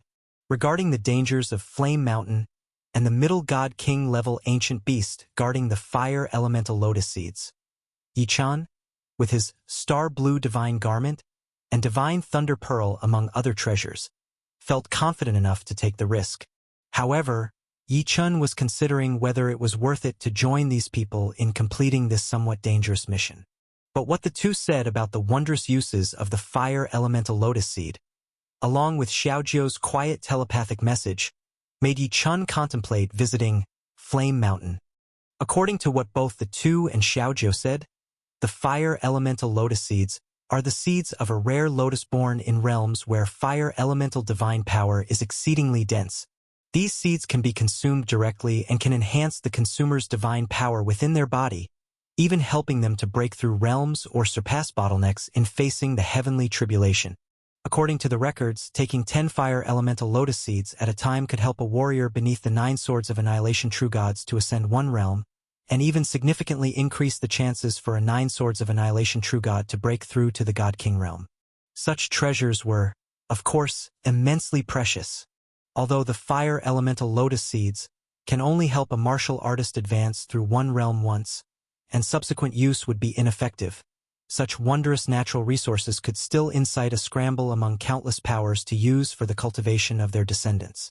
In the divine kingdom, such fire elemental lotus seeds were already very rare, and it was only in the remnants of heavenly divine venerables' ancient lands that such treasures were discovered. Chapter 688 Pursuit and Kill. Hearing about the marvelous uses of the fire elemental lotus seed, Yi Chen was certainly tempted. He was now at the true god has of the 4 tribulations, and although his combat power was formidable, he was considered to have a quite low realm within the Wanmu Mountain divine nation. Not to mention others, take Longli for example, who was only 16 years old and had already reached the upper god king realm, possessing combat power comparable to that of a heavenly divine venerable, which was far stronger than Yi Chen. Let alone those genuine immortal divine venerables, sovereign realm existences. Yi Chen, of course, wanted to seize every opportunity to enhance his strength. treasures like the fire elemental lotus seed, which greatly benefited the increase of one's realm, were rare opportunities. Yi-chan had come to the Nine Suns' ancient land in search of precious treasures that could improve his cultivation. Encountering them now, he didn't want to miss out. However, Yi-chan also had some doubts. Dongfang Wang, if we go together to pick the fire elemental lotus seeds, it will be due to our lack of strength if we can't get them. But if we do pick them, can we really allocate more than 10 seeds per person? Yi-chan asked Dongfang Xuani and Wang Qin. The two had said they had also invited 4 others to assist, which would bring the total number of people to 7. The fire elemental lotus seeds were not ordinary items. Finding enough to allocate more than 10 seeds per person for 7 people would require a large cluster of fire lotuses.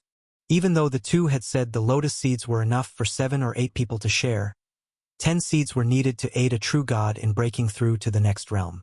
Yi-chan, who was at a critical period of breaking through from the 4 tribulations true god to the 5th tribulations true god, naturally wanted to ask exactly how many he could get.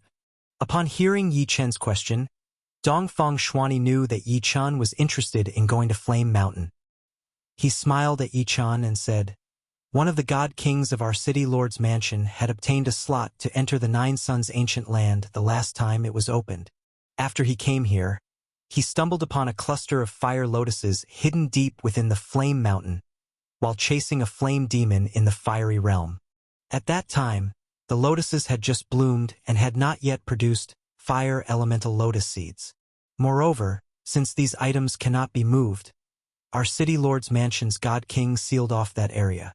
Now 1,000 years have passed, and by our calculations, this time the Nine Suns' ancient land has opened. The fire elemental lotus seeds should have truly matured. The city lord's mansion decided to use the picking of the fire elemental lotus seeds as a trial for us. That god king has estimated that the cluster of fire lotuses he found produced well over 100 fire elemental lotus seeds. These seeds are greatly useful to us at the true god realm, but not so much at the god king realm. Our city lord's mansion's god king would not deceive us." Wang Chan also smiled and said, "With over 100 fire elemental lotus seeds, there will definitely be more than enough for each of us to get at least 10. Rest assured, friend, since we invited you to join us in this task, we will ensure that each of you gets at least 10 seeds. If it's not enough, we will give up our share to ensure you get 10. Clearly, both were fully confident about the quantity of fire elemental lotus seeds discovered by their city lord's mansion in the Nine Suns' ancient land.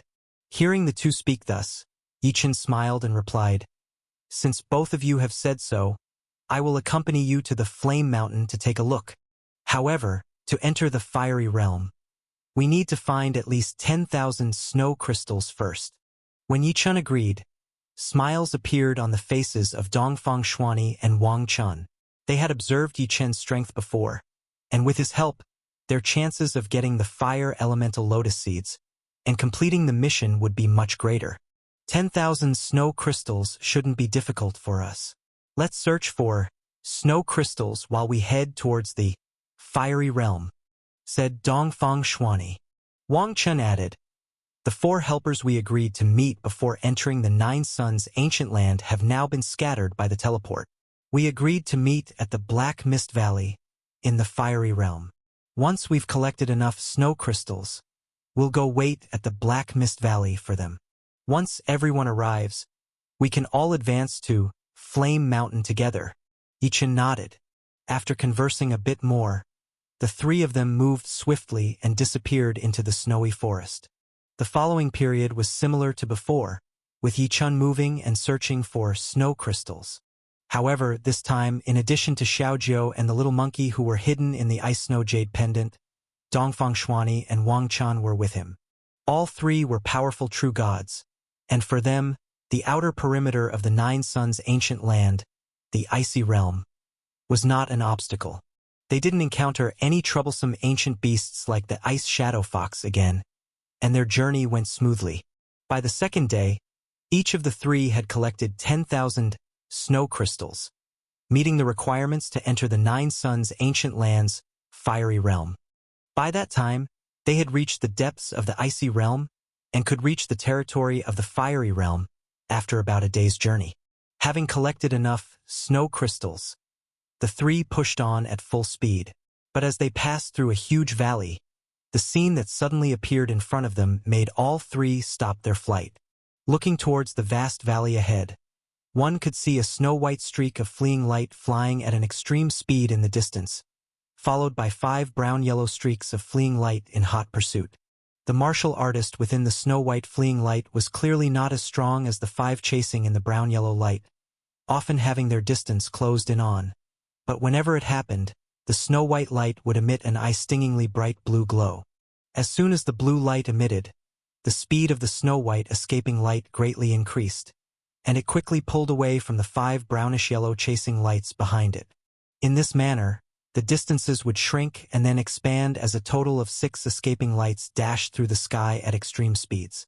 In just an instant, they were about to streak across the vast valley where Yichun was located. Sigh, looks like it's another chase. Probably that person in the front got hold of some treasure, which sparked the greed of those behind, prompting them to make a move and snatch it. Dongfang Xuani, standing next to Yichun, said as he watched the lights streaking across the sky at high speed. Wang Chun likewise said, "This happens every time the Nine Suns' ancient land is opened. Each time, a third or even half of the martial artists fall not just because many die in the dangerous areas of the ancient land, but also at the hands of other martial artists." Although the two of them were discussing this, they had no intention of intervening. After all, for a martial artist, such chases and killings were all too common. Having nothing to do with them, they wouldn't get involved without good reason. Even though they had no intention of stepping in, they noticed Yichun furrowing his brows as they spoke. "Yichun, you?" Before the two could inquire what was wrong, they saw Yichun suddenly soar into the skies, calling out toward the quickly approaching snow-white light. "Ningnin, what's going on?" "Ningnin." Hearing Yichun directly call out a name, Dongfang Xuani and Wang Chun were taken aback. Could it be that the fleeing person was acquainted with Yichun? While the two were still in shock, the fleeing snow-white light, having heard Yichun's voice reverberating across the skies, suddenly emitted a surprised and delighted voice of a female martial artist. "Yichun? Is it you?" Then, they saw the extremely fast snow-white light in the sky, with its blue luminosity shining brightly, make a few flashes before landing next to Yichun. Afterward, the escaping light dissipated, revealing the figure of the martial artist within. This was a white-robed young girl at the level of the 4 tribulations true god. And who else could it be but Ningnin, a junior member of City Lord Nye's lineage? When Yichun had first observed the fleeing snow-white light, he felt an extremely familiar aura emanating from it, and in a split second, he thought of Ningnin, one of the 7 juniors City Lord Nye had asked him to look after. Seeing that it was likely Ningnin being pursued by 5 martial artists, Yichun naturally wouldn't stand by idly. And it turned out to be really Ningnin. Yichun looked toward Ningnin, who had now revealed herself, and saw her holding a blue amulet in her hand. Ningnin's strength couldn't possibly sustain the extreme speed of flight she previously displayed.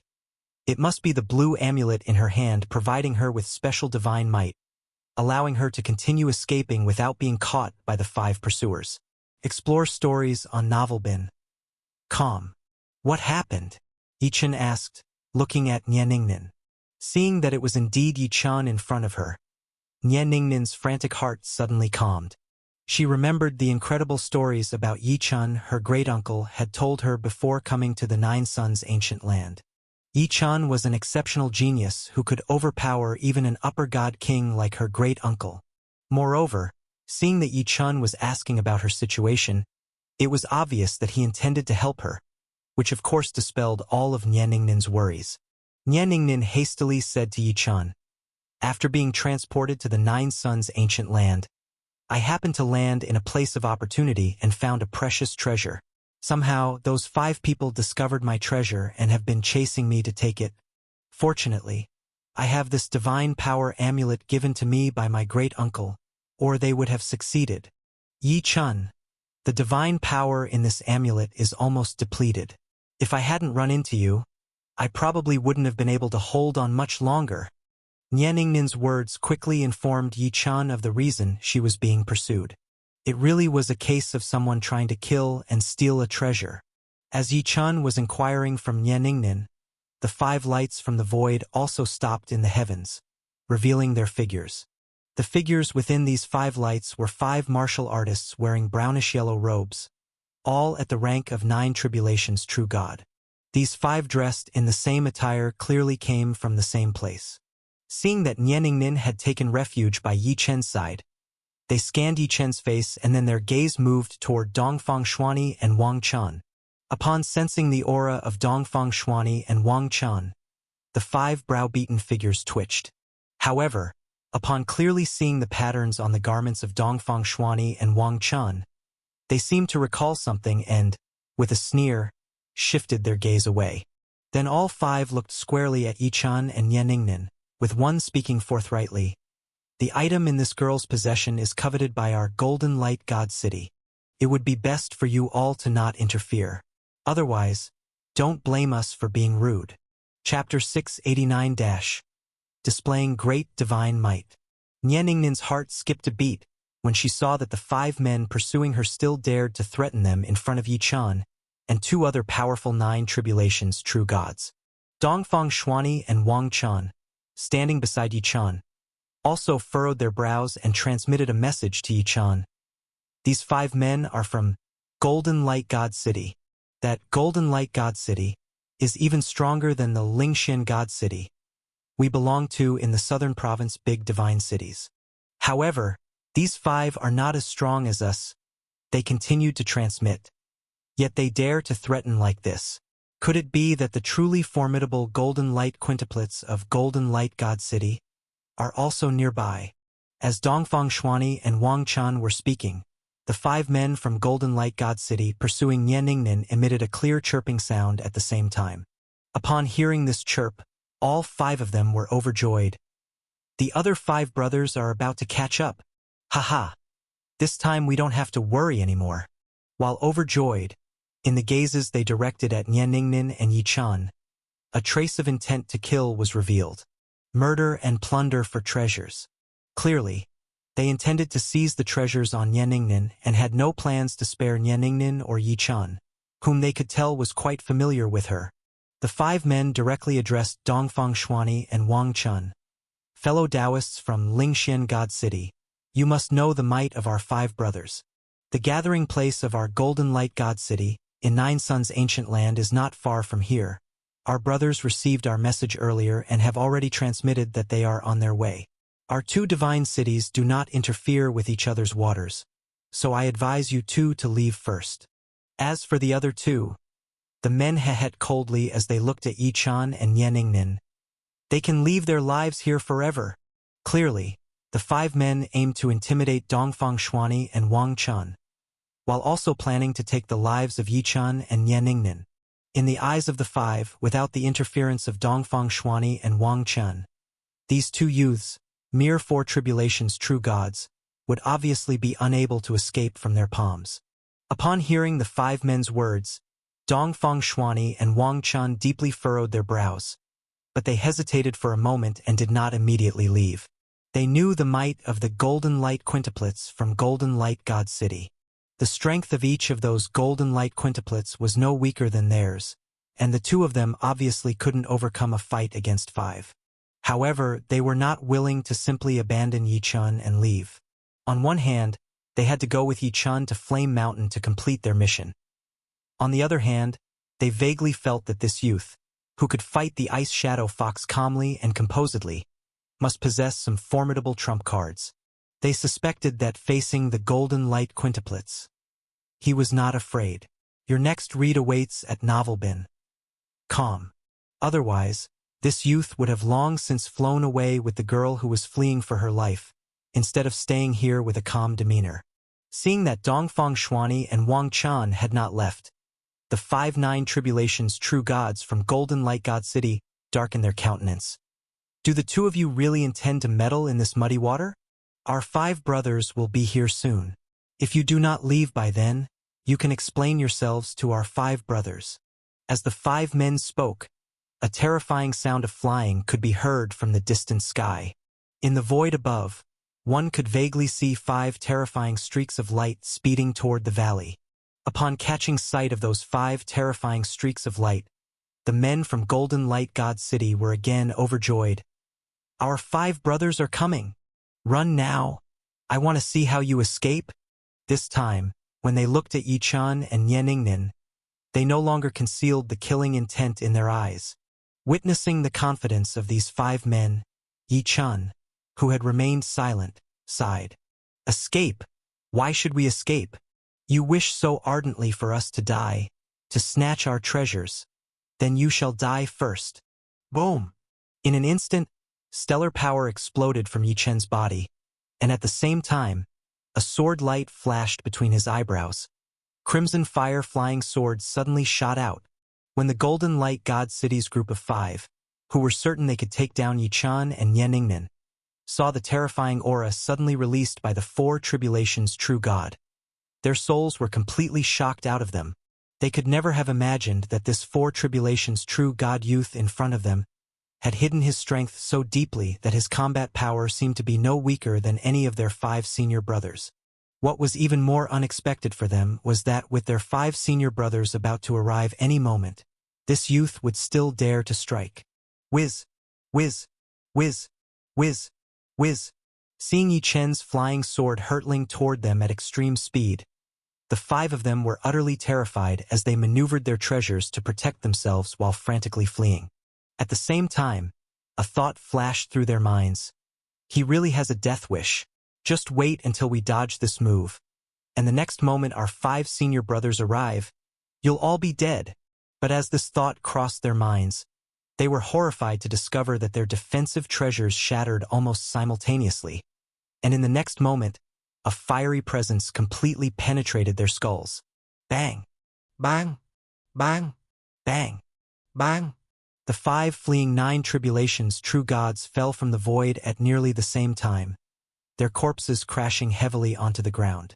Their defensive treasures and even their true god defensive combat power couldn't withstand Yi Chen's single move. To their deaths, these 5 true gods would never have expected to perish at the hands of Yi Chun. After all, even their Golden Light quintuplets senior brothers could not claim their lives with just one move like that. They had the ability to survive at least 2 moves from their senior brothers. Otherwise, they would never have dared to be so brazen towards Yi Chun. In almost the space of a breath, Yi Chun had killed the 5-9 tribulations true gods from Golden Light God City. This terrifying attacking power also gave Dongfang Xuanyi and Wang Chen a huge fright. They realized that a truly murderous Yi Chun was apparently more formidable than when he faced the Ice Shadow Fox. These 5-9 tribulations true gods didn't have the formidable defenses of the Ice Shadow Fox and were no match for a single move from Yi Chun.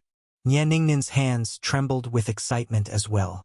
The young girl couldn't believe that faced with 5 from the Golden Light God City who were out for her life, and with powerful reinforcements on their way, Yi Chun remained so calm and even wiped them out with a single move. Seeing the terrifying flying sword that instantly killed 5-9 tribulations true gods drawing a radiantly beautiful trail of light before returning to Yi Chen's side, the young girl finally understood that her great-uncle had not lied to her. Yi Chun was indeed many times more formidable than her great-uncle, City Lord Nye. While Dongfang Xuanyi and Wang Chen were in shock and Ye Ningnin's spirit shook with excitement, Yi Chun stood in the void, squinting at the 5 streaks of light speeding toward the sky. Chapter 690 – Battle in the False Heavens. Within the 5 streaks of light that flew in extremely fast from the void sky were 5 youths dressed in dazzling golden divine robes. These 5 were none other than the renowned Golden Light quintuplets from the various divine cities in the southern territory of the Divine Kingdom, all famous true gods of the 9 tribulations. Originally, when the Golden Light quintuplets had seen from afar their 5 divine cities true gods of the 9 tribulations surrounding 2 true gods of the 4 tribulations, along with 2 other true gods of the 9 tribulations, they remained calm. But when they saw Yi Chun, a true god of 4 tribulations, suddenly make a move against the 5 true gods of 9 tribulations from their divine city, they were both shocked and furious.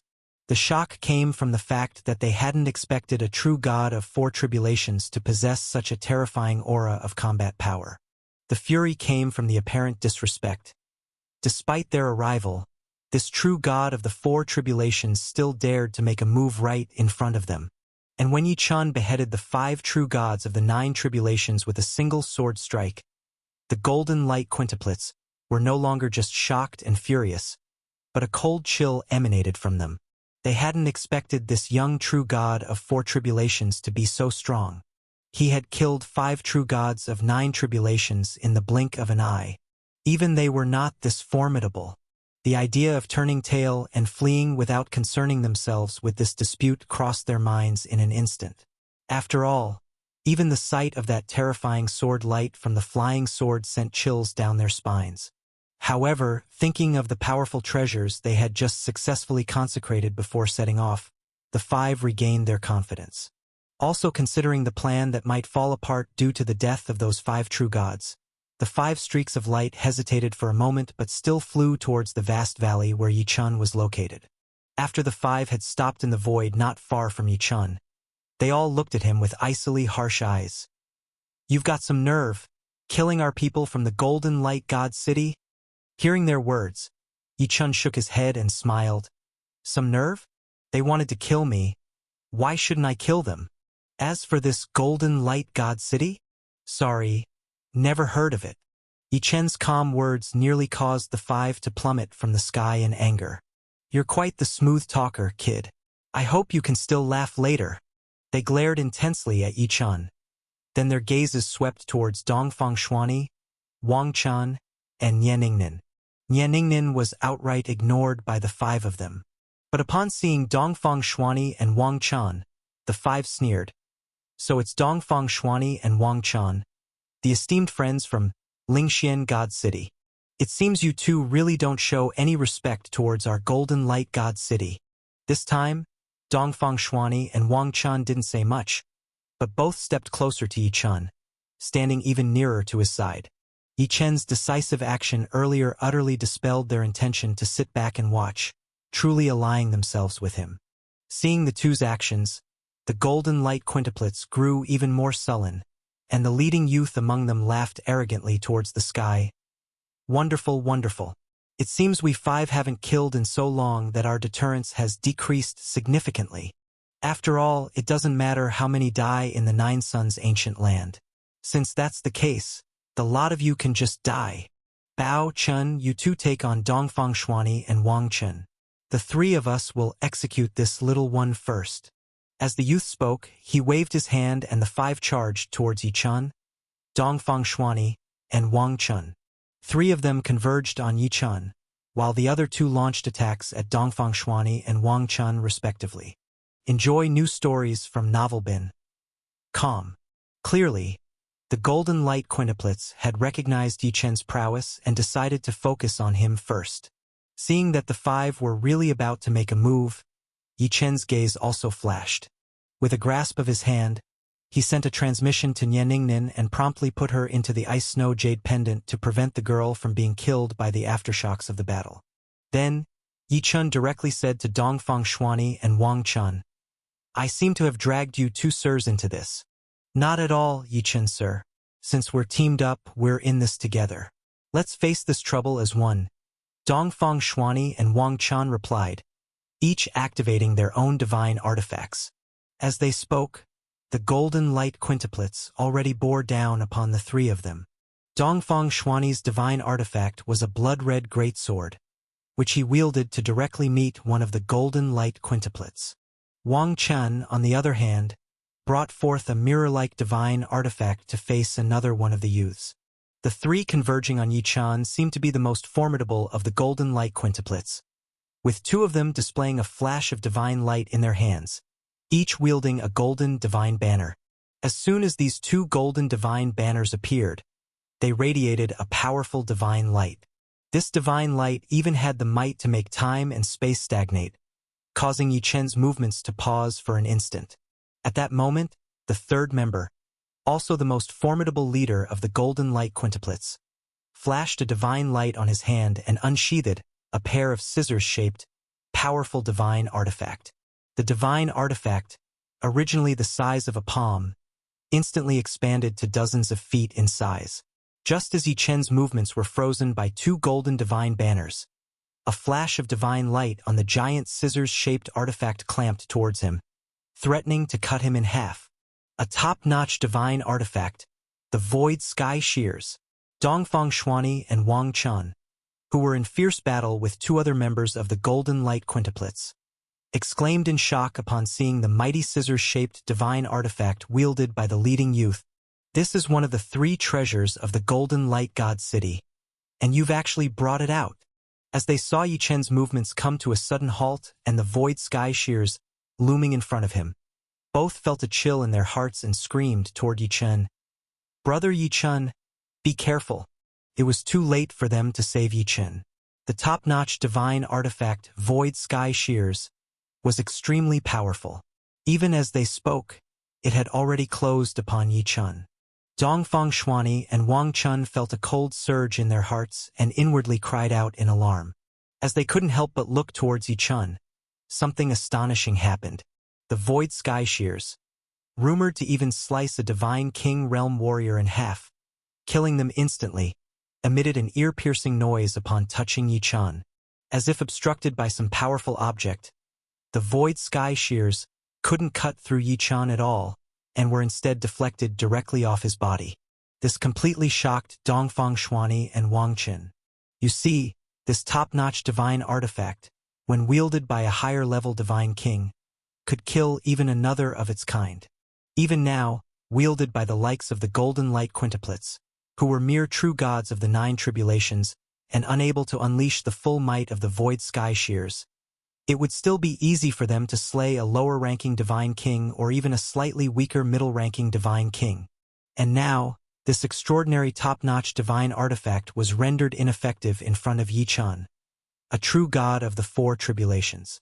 How could that not utterly astound Dongfang Xuanyi and Wang Qin? The two of them instantly recalled the time when Yi Chen had repelled the attacks of the Ice Shadow Fox, effortlessly deflecting its assaults. In an instant, they understood that Yi Chen must possess an extraordinary defensive magical treasure, a protective divine artifact that even the top-notch Void Sky Shears couldn't breach. Dongfang Xuanyi and Wang Chun were extraordinarily surprised, but the 3 members of the Golden Light Quintuplets, who surrounded Yi Chen, were equally shocked, their eyes nearly popping out of their sockets. They had already been immensely surprised by the strength of Yi Chen's assaults. They had not anticipated that Yi Chen's defensive capabilities seemed far more formidable than his offensive power, by countless measures. What these 3 didn't know was that the star-blue divine robe Yi Chen wore was crafted from a supreme celestial artifact, the rag itself. This divine robe, let alone a top-notch divine artifact, even the attacks from a true higher-ranking divine king couldn't breach it. Even a slightly weaker divine sovereign who managed to tear the robe would find it healing rapidly. These Golden Light Quintuplets, merely true gods of the 9 tribulations, thought they could wield the Void Sky Shears to slay Yi Chen? They were dreaming. After the Void Sky Shears failed to cut, the control the 2 golden divine banners had over Yi Chen was also completely nullified. Yi Chen instantly broke free from the feeling of being stuck in a time and space limbo. These 3 artifacts work well together. Yi Chen looked at the 3 men, whose eyes were wide with astonishment, and also at the 2 golden divine banners and the scissors-shaped divine artifact. Upon seeing that Yi Chen had broken free from restraint and was now looking at them, the leading youth of the Golden Light Quintuplets cried out, "Keep controlling him. Don't let him make a move." As he spoke, the leading youth once again drove the Void Sky Shears towards Yi Chen, while the other 2 once again waved the golden divine banners. "You still wish to trap me?" Yi Chen said with a cold laugh. He had been caught off guard by the golden divine banners before, but having sensed their divine might when breaking free, he was certainly not going to be controlled by them again. Yi Chen's figure flashed and vanished directly into thin air. The next moment, Yi Chen appeared behind one of the 3 men wielding the golden divine banners, reaching out with a giant cyan hand to grab him. This young man was indeed much more formidable than the 5 who had perished earlier. Sensing Yi Chen's attack, he immediately unleashed the divine power within him. At the same time, the golden divine robe he wore transformed into a spiked armor. The force of the colossal cyan hand that Yi Chen conjured was significantly diminished by the armor. The entire cyan hand was completely dissipated by the youth. As the youth blocked Yi Chen's attack and managed a cold smile, he and the other two quickly faced Yi Chen, ready to strike again. At that moment, however, the youth suddenly felt an immense sword cry resonate within his mind, as if his brain were struck by a gigantic drum, plunging him into dizziness and stupor instantly. And in that split second of confusion, Yi Chen's crimson fire flying sword had already made its deadly advance towards the young man.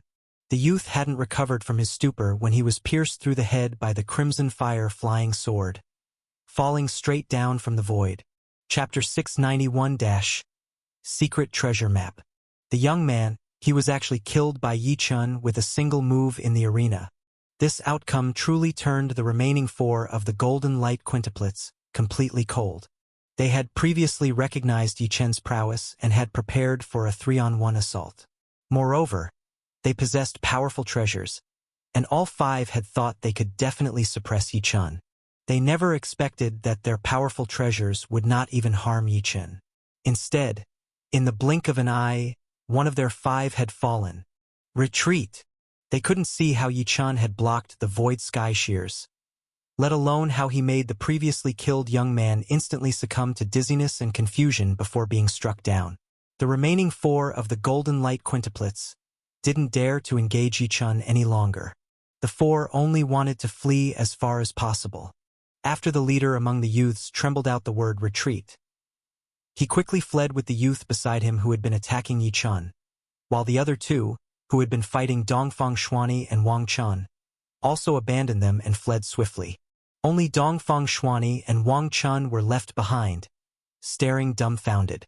Seeing the killed youth, they were stunned for a moment, then seemed to think of something and hurriedly shouted to Yi Chen, "Fellow Yi Chen, don't let these four escape, otherwise a great trouble will befall us."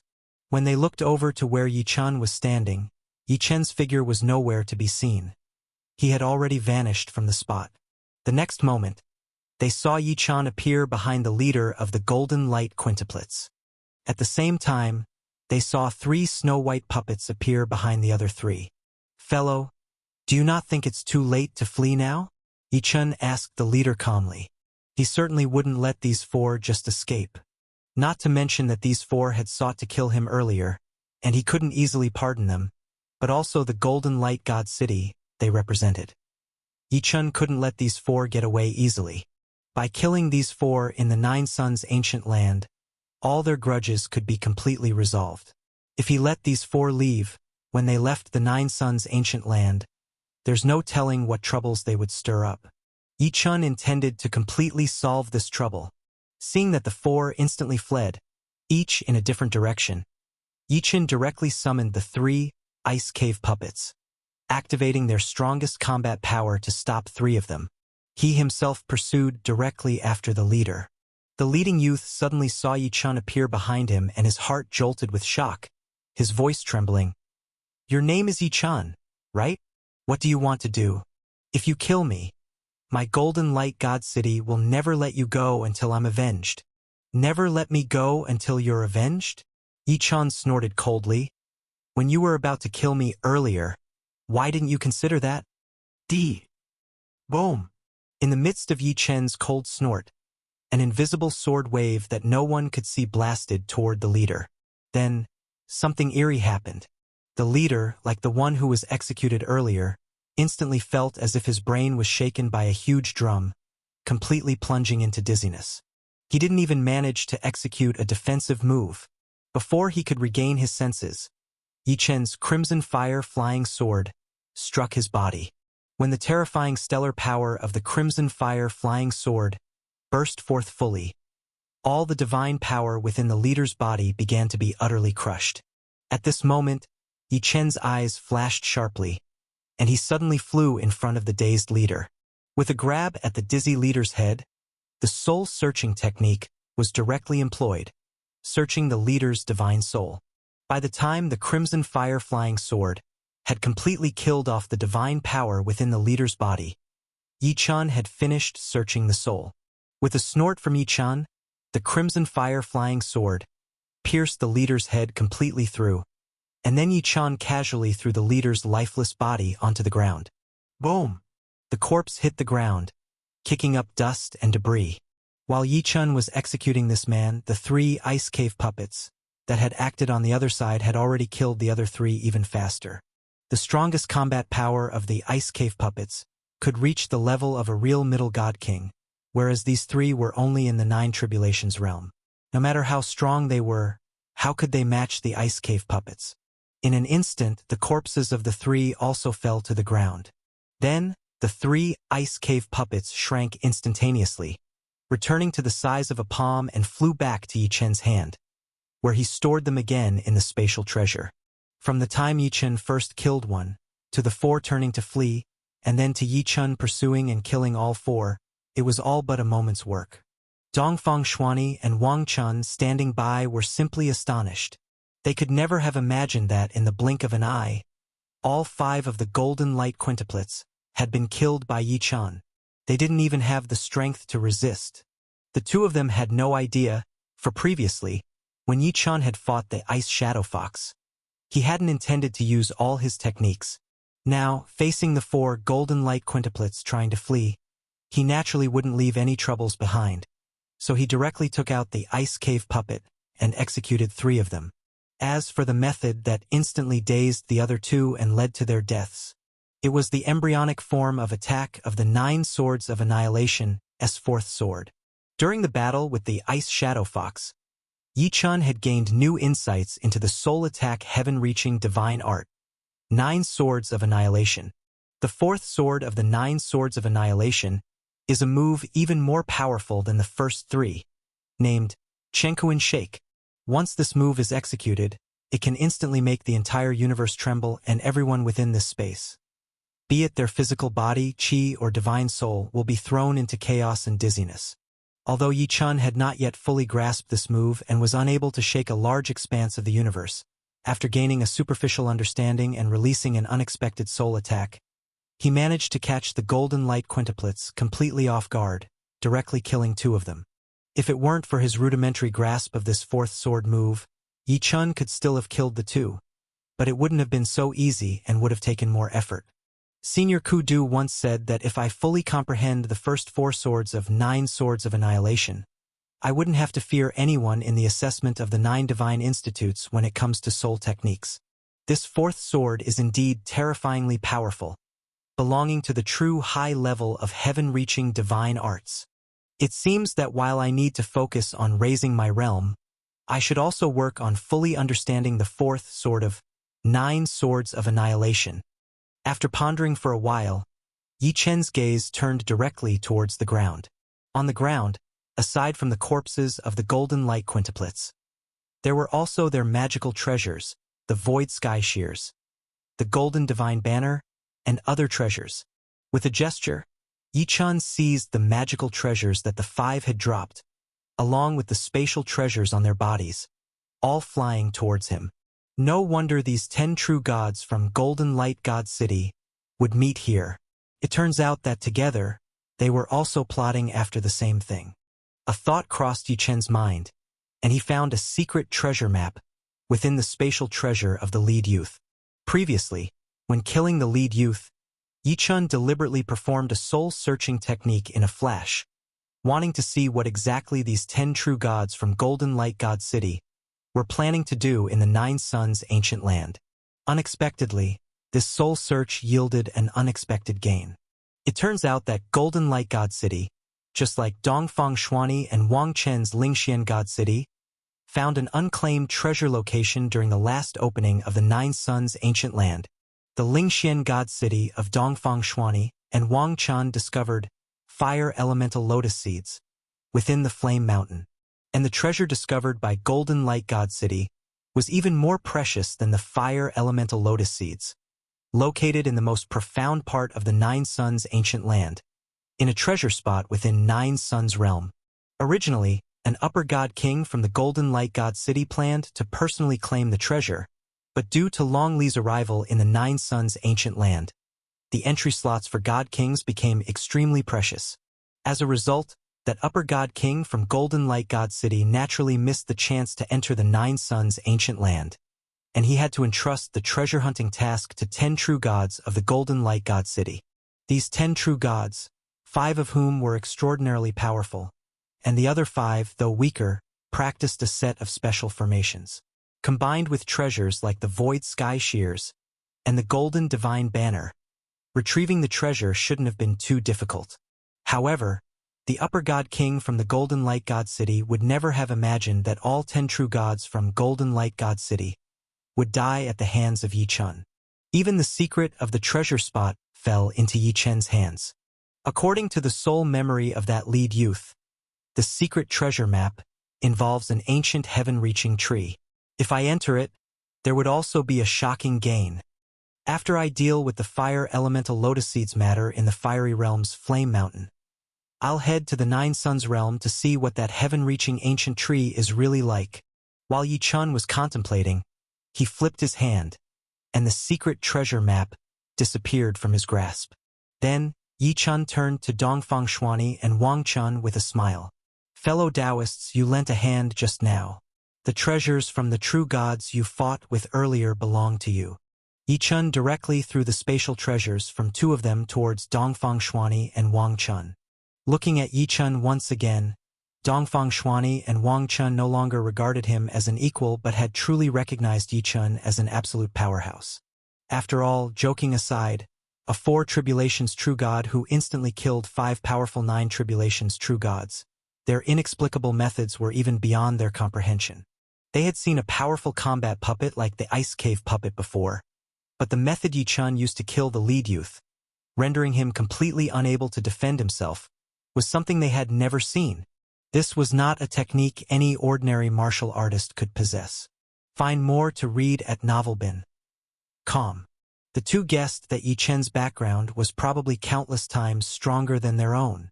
If it weren't for their concern about completing their task and a feeling that Yi Chun had no intention of threatening them, they probably would have lacked the courage to even follow Yi Chun to Flame Mountain. At this moment, the 2 certainly would not accept the items Yi Chun threw at them. Chapter 692 – Black Mist Valley. Dongfang Xuani and Wang Chun both smiled. Fellow Taoist Yi Chun, you killed these 5 people, so you should take all their belongings. We too didn't exert much effort. After some polite refusals, seeing that Dongfang Xuani and Wang Chun insisted, Yi Chun could only accept the items.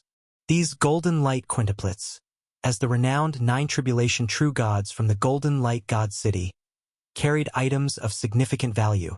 Not to mention various treasures, the black divine coins alone amounted to several million. Originally, after purchasing the Divine Thunder Pearl and the Divine Stones for controlling the ice puppets, Yi Chun was running low on black divine coins. Now, having acquired several million black divine coins from the Golden Light quintuplets, he had stumbled upon an unexpected windfall. Of course, the most valuable were the 2 golden divine banners and the Void Sky Shears. Especially the Void Sky Shears, an exceptional heaven-reaching divine artifact, ranking at the same level as Yi Chen's Crimson Fire Flying Sword. If it weren't for Yi Chun wearing the star blue divine garment, forged from the rudimentary form of a supreme heavenly item, and having the 9 swords of annihilation taught by the powerful 9-star sovereign Kudu, he might have truly fallen into the hands of the Golden Light quintuplets. The Void Sky Shears have not yet recognized a master. I found the method to activate them from the soul of the young leader, so I can try to refine them and use them as a powerful treasure. Now that this matter is over, it's time to head to the Flame Mountain in the Fiery Realm. But before that, there's another matter to attend to. With a thought, Yi Chun let Nianingnin, who had been hiding from the battle inside the Jade Pendant, fly out from the pendant. Fellow Taoist Nianingnin, I will be heading to the Fiery Realm with these 2 fellow Taoists. What are your plans? Yi Chun glanced at Dongfang Xuani and Wang Chun, then turned to Nianingnin with a smile. Yi Chun. Nianingnin's eyes shone brightly as she looked at Yi Chun. The girl never expected that her granduncle, City Lord Nye, asking Yi-chun to help them in the Nine Suns' ancient land if possible would result in Yi-chun actually saving her life. Not only did he slay the 5 Nine Tribulation true gods pursuing her, but even the 5 stronger true gods who arrived later were no match for Yi-chun. Nye Ningnin's admiration for Yi-chun reached its ultimate extent. The girl flipped her palm, and a ruler-shaped treasure emitting a faint blue divine light appeared in her fair hand. This treasure is a high-grade, heaven-reaching divine artifact. I stumbled upon it and was pursued by those 5 because of it. Yi-chun, if not for you, I would definitely be dead by their hands by now. Take this treasure. As a 4 Tribulations true god, I'm not yet capable of truly wielding its power. Stay updated through novelbin.com. A high-grade, heaven-reaching, divine artifact. Yi-chun looked at the ruler-shaped treasure in Nye Ningnin's palm, emitting a faint blue divine light, and saw that the restrictions on it were extraordinarily powerful.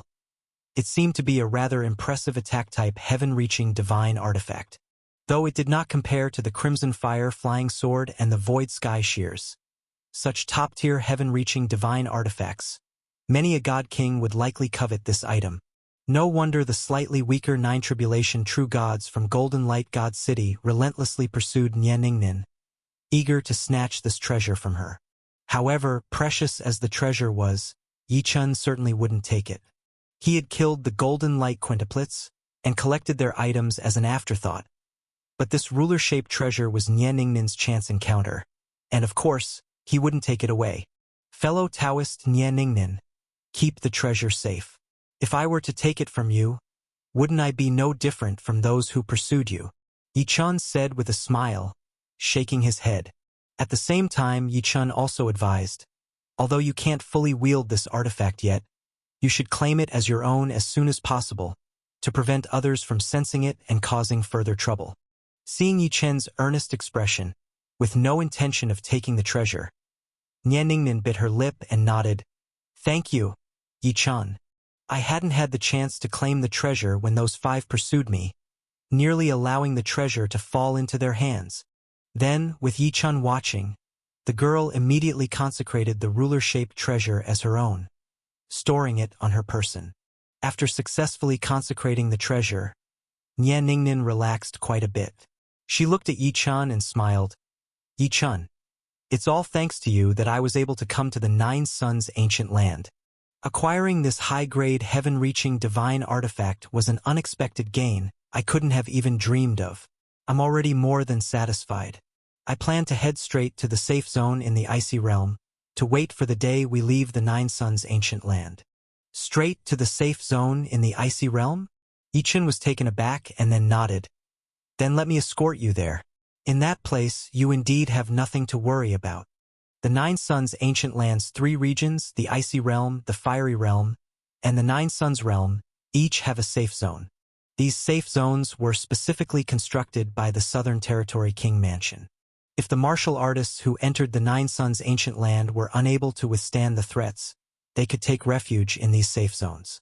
In the safe zones, guarded by powerful warriors from the Southern Territory King Mansion, neither the various perils of the Nine Suns' ancient land could reach the people there, nor was slaying among martial artists permitted within the safe realms. Indeed, the safe zones were the safest places in the perilous Nine Suns' ancient land. Of course, exploring the Nine Suns' ancient land isn't as simple as allowing anyone to just hide in a safety zone. The Southern Territory King Mansion has a rule. Once you enter a safety zone, you can't leave it again, and when the exploration of the Nine Suns' ancient land is over, you'll be directly teleported out. That means once you enter a safety zone, you forfeit any further chance to explore the Nine Suns' ancient land.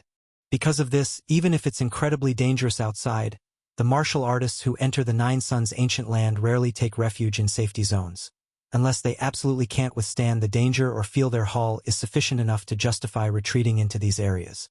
As for Nye Ningnin's decision, Yi-chun actually agreed with her. After all, Nye Ningnin was merely at the 4 Tribulations true god realm, and the Nine Suns' ancient land really was too dangerous for her. The Icy Realm was manageable, but the Fiery Realm and the Nine Suns realm were absolutely off-limits for her, since her chances of survival in those places were probably less than 10%. Now that she had acquired a top-quality, heaven-reaching divine artifact, Going to a safety zone to wait for the exploration to end and then leave was indeed a good choice. Since friend Nianingnan wishes to go to the safety zone of the icy realm, let's escort her there first and then head to the fiery realm, Yichan said to Dongfang Shuani and Wang Chan. Dongfang Shuani and Wang Chan smiled. Since we've already found all our snow crystals and don't have anything else to do, and there are still 2 days before the meeting time we arranged with the others in the Black Mist Valley, escorting this friend won't cause any delays. Let's go, then. We'll take this friend to the safety zone first. Amidst the laughter, Wang Chun glanced at the corpses of the 2 batches of 10 Tribulation's true gods from the Golden Light God City on the ground, and with a flick of his finger, 10 bursts of flame shot towards the corpses. With a boom, the flames ignited into rolling infernos, burning the 10 corpses to ashes. Then Wang Chun, along with Yichun, Nianingnan, and Dongfang Shuani, left the vast valley and headed towards the safety zone of the icy realm. The vast valley returned to its previous silence. Unknown to all, 10 true gods from the divine nation's southern territory Grand God City, the Golden Light God City, had completely fallen here. Black Mist Valley is a famous valley in the second region of the Nine Suns' ancient land called the Fiery Realm. The entire valley was shrouded in darkness. On the black earth, terrifying black flames burned continuously, creating the illusion of drifting black mist when seen from afar. The whole valley was like a massive black fire basin. This place was where Dongfang Shuani and Wang Chun had agreed to meet the other 4 before going to Flame Mountain to collect fire elemental lotus seeds. At this moment, 4 figures were standing in the mid-air of Black Mist Valley. These figures, 2 men and 2 women, were all at the 9 Tribulation's true god realm. Their strength was quite formidable, and they seemed on par with Dongfang Shuani, Wang Chun, and the Golden Light quintuplets. Otherwise, they wouldn't have been able to stay so relaxed in the Black Mist Valley, where the terrifying black flames burned and many lesser true gods dare not enter. At this time, the 2 men and 2 women were quietly conversing. The 2 male 9 Tribulation's true gods wore white and gray robes, respectively. The 2 female martial artists, one was tall and slender, and the other was petite and lovely. The tall and graceful female martial artist raised her eyebrows and said, "How come Dongfang Shuani and Wang Chun are taking so long to get here? It's only the small icy realm. It shouldn't have been able to stop the 2 of them." Even though this female martial artist had delicate features, her tone was quite commanding and imposing. The petite and lovely martial artist beside her lightly smiled.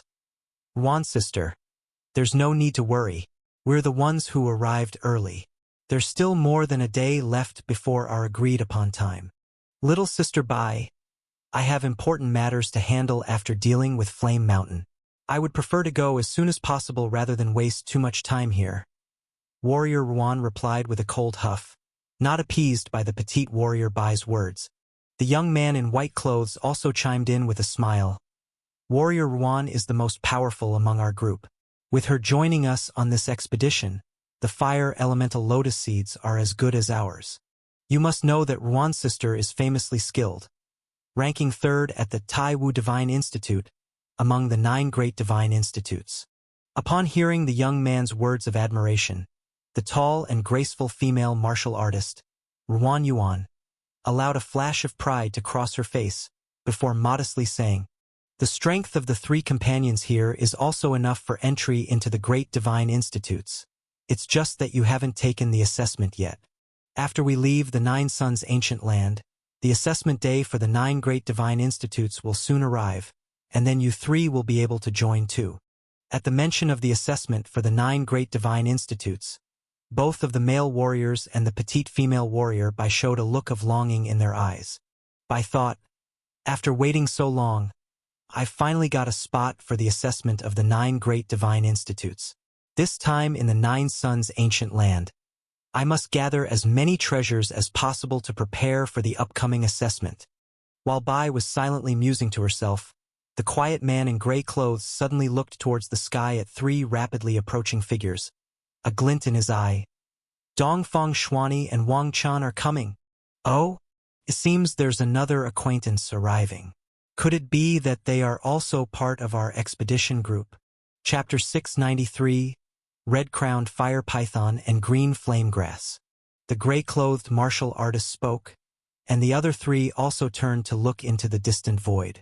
When they saw that one of them had the aura of a four tribulations true god, the slender and graceful female martial artist, Ruan Yuan, raised her eyebrows slightly. Why is there a four tribulations true god?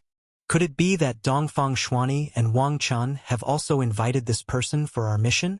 To pick fire elemental lotus seeds, we have to face an ancient beast of the middle god king level. Do they think this is a joke? When they arrive, I must ask them properly. Ruan Yuan, with her eyebrows tightly knit, was clearly quite dissatisfied. Perhaps this person has some unique abilities to be invited. Friends Dongfang Xuani and Wang Chun, who summoned us for this task, wouldn't act recklessly, said the petite and adorable female martial artist by softly. A for tribulation's true god, no matter how special, cannot be that extraordinary. Ruan Yuan snorted coldly. As the four of them were conversing, three figures in the sky finally flew into the Black Mist Valley. These three figures were none other than Yi Chun, Dongfang Xuani, and Wang Chun, who, after escorting Nianingnin to a safe area in the Icy Realm, had hurried to the Fiery Realm. All three were entering the Nine Suns' ancient land for the first time. After stepping into the Fiery Realm from the Icy Realm with the help of 10,000 snow crystals to traverse the boundary barrier, Yi Chun and his companions were deeply moved. The Fiery Realm was even more vigorously dense with true qi than the Icy Realm they had previously been in. Moreover, in stark contrast to the bone-chilling cold of the Icy Realm, the Fiery Realm was a completely scorching expanse. The terrifying ancient beasts living within were more than tenfold in number compared to the Icy Realm. En route to Black Mist Valley, the trio encountered attacks by lower God King level beasts no less than 10 times. Naturally, the trio made no small gains. Along the way, they each collected 2,000 to 3,000 fire crystals. Just as snow crystals were the pass to enter the Fiery Realm from the Icy Realm, fire crystals are the pass to enter the deepest part of the Nine Suns realm from the Fiery Realm, and Yi Chun and his companions needed to collect them as well. Continue reading stories on Novelbin.com. Escorting Nianingnin, battling ancient beasts, and collecting fire crystals delayed their journey considerably, and by the time they arrived at Black Mist Valley, the other four were already waiting there. The four friends have arrived so quickly. As they landed beside the four, Dongfang Xuani and Wang Chun immediately addressed Ruan Yuan and her companions with smiles. At the same time, Dongfang Xuani and Wang Chun began introducing the identities of the four to Yi Chun. This tall, beautiful female martial artist is our senior sister from Tai Wu Divine Institute, Ruan Yuan. Friend Yi Chun, senior sister Ruan Yuan is even more powerful than the two of us. And in Tai Wu Divine Institute, she has been adored by many male martial artists. They first introduced the slender and graceful female martial artist, Ruan Yuan. Yi Chun glanced at Ruan Yuan and noticed that although she possessed a somewhat delicate and beautiful face, her eyes and thin lips made her appear quite harsh and difficult to get along with. Having someone like Zhang Yao, a beauty beyond compare, and having seen Divine Lady Long Li who was on par with Zhang Yao, Yi Chun was unimpressed. Not to mention Ruan Yuan's looks were no match for Zhang Yao's and Long Li's. Even their demeanor was far from Ruan Yuan's reach. Yi Chun didn't say much about Dongfang Xuani and Wang Chen's praises for Ruan Yuan, merely smiling and nodding at her before shifting his gaze to the other three. Upon hearing Dongfang Xuani and Wang Chen's words of praise, Ruan Yuan's face revealed a faint smile. Although her appearance did not rival that of the stunning Divine Lady Long Li, she was indeed popular in Tai Wu Divine Institute, and was nearly always the center of attention wherever she went. Ruan Yuan thoroughly enjoyed this feeling. However, when she noticed that the four tribulations true god youth in Dongfang Xuani and Wang Chen's company merely gave her a cursory glance before moving on, the smile on Ruan Yuan's face stiffened a bit. She frowned slightly and asked, "I still don't know the name of this four tribulations true god friend." Ruan Yuan deliberately emphasized the words, "for tribulation's true god," her tone carrying a hint of mockery. "This is friend Yi Chun." Upon hearing Ruan Yuan emphasize the words "for tribulation's true god," with a tone of disdain. Dongfang Xuanyi and Wang Chan were taken aback. They knew well the extent of Yi Chen's prowess. Even for their senior sister Ruan Yuan, they were aware that she was definitely no match for Yi Chen. If it weren't for Yi Chen mentioning it to the two on the way, telling them not to reveal his method of killing the golden light quintuplets to avoid trouble, Dongfang Xuanyi and Wang Chun couldn't wait to speak of Yi Chen's wonders directly to the four people in front of them. Although they knew that Yi Chen was reluctant to reveal his trump cards, both of them were also unwilling to see Yi Chen being belittled. Dongfang Xuanyi and Wang Chan said to Ruan Yuan, "Sister Ruan Yuan, martial artist Yi Chen is actually very strong, not as simple as his realm appears." "Oh." Ruan Yuan frowned slightly. Just as she was about to ask more, Yi Chen smiled and shook his head. He certainly had no desire to show off to this stranger. Yi Chen turned to the other three. "I still don't know the names of these other three martial artists." Distracted by Yi Chen's change of subject, Ruan Yuan felt a twinge of irritation. "Humph. I'd like to see just how formidable you are. Flame Mountain is no ordinary place. Once inside, if you are not strong enough, you'll surely suffer." Dongfang Xuanyi and Wang Chun, unaware of Ruan Yuan's thoughts, introduced the remaining three to Yi Chen upon hearing his inquiry. "This lady martial artist is named Chan Bai.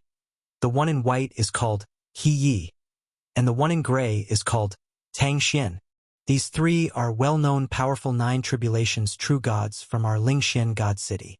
The other three did not have the same overbearing airs as Ruan Yuan. They all gave Yi Chen a smiling salute. The three of us couldn't compare to Sister Ruan Yuan, Dongfang, and martial artist Wang Chun. Sister Ruan Yuan is quite famous among the true gods of Tai Wu Divine Institute. Dongfang and martial artist Wang Chun have also joined the Tai Wu Divine Institute and are outstanding talents from the mansion of the city lord of Lingxian God City. Plus, with martial artist Yi Chen, our trip to Flame Mountain now seems to have a greater chance of success. The white-clad youth spoke smoothly, complimenting everyone around him. After the introductions, Dongfang Xuanyi and Wang Chun didn't indulge in much idle chat. Dongfang Xuanyi directly said, "Originally, we planned for 6 people to work together, but on the way, we met martial artist Yi Chen. So for this trip to Flame Mountain, the 7 of us will act together. As for the fire elemental lotus seeds, we'll stick to the usual rule. Whatever we get, the 7 of us will share equally." Yi Chen, Chun Bai, He Yi, and Tang Xian all nodded their heads. Ruan Yuan glanced at Yi Chen and then nodded as well. Seeing this, Wang Chun smiled and added, "The place in Flame Mountain that has the fire elemental lotus seeds. Dongfang and I will lead everyone there. However, before we set off, we must also remind all martial artists. The fiery realm is already much more dangerous than the icy realm, and Flame Mountain, being situated deeper within the fiery realm, is even more perilous. Even though our strength is strong among the 9 tribulations true gods, and even sufficient to suppress quite a few lower god kings, we must still act with caution. Otherwise, if anyone were to fall in this 9 suns ancient land, they would be dead without a trace." Hearing Wang Chen's words, the remaining 6 nodded solemnly. The 9 suns ancient land is a remnant of the heavenly divine venerable, with many ferocious ancient beasts released by the Southern Territory King Mansion, and numerous dangerous checkpoints established. Even middle god kings would not dare to say they could be absolutely safe, let alone that they were just 9 tribulations true gods. However, everyone need not worry too much. The divine king relative who informed us of the secret of the fire elemental lotus seeds has already scouted Flame Mountain.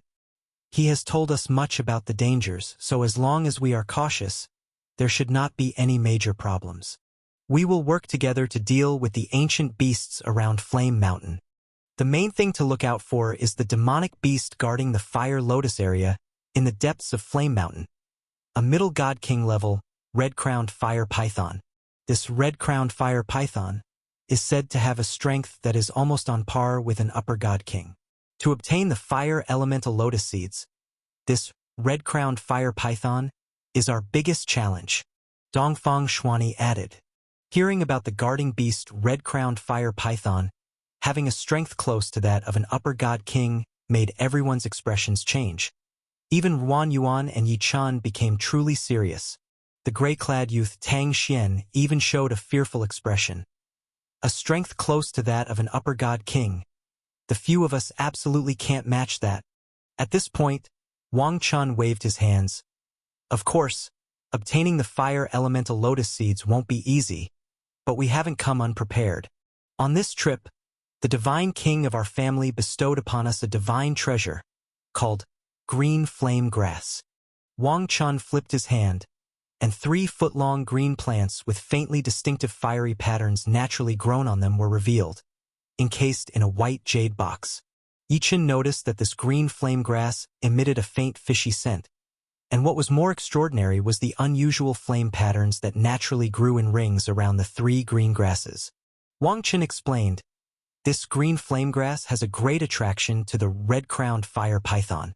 All we need to do is allocate some individuals to ignite this grass outside to lure the red-crowned fire python out from its guarding spot. Then, the others will head to the fire lotus location to pick the fire elemental lotus seeds. As long as we get the seeds before the red-crowned fire python notices, we won't even need to fight it, and our mission will be accomplished."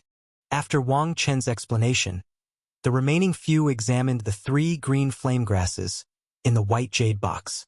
Ruan Yuan took a careful look at the grasses and then nodded. This is indeed the green flame grass that can attract a demon like the red-crowned fire python. However, both luring the red-crowned fire python away from its territory and collecting the fire elemental lotus seeds are extremely dangerous endeavors. After all, any mishap could very likely lead to a direct confrontation with the red-crowned fire python. How should we 7 allocate our tasks? Chapter 694 – Terrible Fireflies. Ruan Yuan's words made everyone nod in agreement. Indeed, the person responsible for luring the red-crowned fire python could directly trigger its attack if they were not careful enough to avoid detection.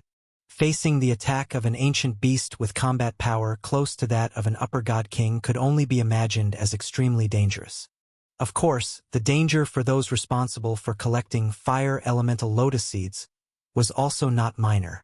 If the red-crowned fire python returned to its territory early or sensed an intrusion in the fire lotus area and rushed back before the group could retreat, the collectors would be completely blocked by the red-crowned fire python, making escape very difficult. Dongfang Xuani seemed to have already thought of a strategy as he spoke up. The one who lures the red-crowned fire python must be strong in combat and even has to buy time for those collecting fire elemental lotus seeds. Even if it means engaging with the red-crowned fire python to delay it, they cannot allow it to easily return to its territory and interfere with the collection of fire elemental lotus seeds. Similarly, those who collect the fire elemental lotus seeds must be incredibly fast. The quicker they can collect the seeds, the safer it will be. As for the 7 of us, let's split into 2 groups. One will be responsible for luring the red-crowned fire python, and the other will handle the collection of the fire elemental lotus seeds. Whoever is faster should be in charge of collecting fire elemental lotus seeds, and the rest will take on the task of luring the red-crowned fire python. Upon hearing Dongfang Xuani's plan, the rest hesitated. Yi Chun, which group's task will you choose? Dongfang Xuani asked Yi Chun first. Yi Chun smiled. Either task is fine. As for the difficulty of these 2 tasks, Yi Chun felt that collecting fire elemental lotus seeds was probably more dangerous. After all, this task had the greatest variables. If one was not careful, they could be completely surrounded by the red-crowned fire python. Luring the red-crowned fire python outside at least offered a chance to escape. Of course, Yi Chun had some methods to handle both tasks. His evasion speed was already astonishingly fast, and his combat power was exceptional. Coupled with the star-blue divine garment that even an upper god king couldn't damage, even if faced with the near upper god king level strength of the red-crowned fire python. He was confident that, even if he couldn't kill the beast, he could at least escape with his life. Yi Chun simply let the others choose first. After all, team coordination should still be based on what the rest were good at. After pondering for a moment, the gray-clothed youth Tang Xian spoke up first. I have a few treasures that are effective at delaying the red-crowned fire python for a while. I will take on the task of luring it. The other white-clothed youth He Yi and the petite female warrior Chan Bai also spoke up one after another. We don't have an advantage in stealth and evasion speed, so let's choose to lure the red-crowned fire python. Ruan Yuan, like Yi Chun, said she could take on either task. In the end, Dongfang Shuani and Wang Chun exchanged glances before Dongfang Shuani declared, "Then the 7 of us will divide into 2 groups. One group led by Sister Ruan Yuan together with Chan Bai, He Yi, and Tang Xian will be responsible for drawing the red-crowned fire python away from its territory. The other group, consisting of Yi Chun and the 3 of us, will take care of collecting fire elemental lotus seeds." Seeing Dongfang Shuani and Wang Chun both unanimously opting to handle the same task as Yi Chun, the rest were somewhat surprised. The petite warrior Chun Bai even said, "The task of collecting fire elemental lotus seeds seems to be more dangerous." Dongfang Shuani and Wang Chun, with Yi Chun added to the mix, "Are you all truly confident?" Even trusting Dongfang Shuani and Wang Chen's judgment, Chun Bai couldn't help but worry since Yi Chun was only at the 4 Tribulations Divine God realm. He Yi and Tang Xian shared the same concerns. Dongfang Shuani smiled and said, "With Yi Chun on our side, we don't have to worry. It's your group that needs to be careful when luring the red-crowned fire python." Wang Chun also nodded with a smile. Seeing both of them so trusting in Yi Chun caught the rest truly off guard. After all, the task was incredibly dangerous, involving life and death, and everyone knew that Dongfang Shuani and Wang Chun, despite their casual attitudes, would not joke with their own lives. Their words indicated they had absolute trust in Yi Chen's abilities. For a 4 Tribulations Divine God to earn such complete trust from 2 mighty 9 Tribulations Divine Gods, appearing even more trusted than Ruan Yuan, was indeed astonishing to the rest.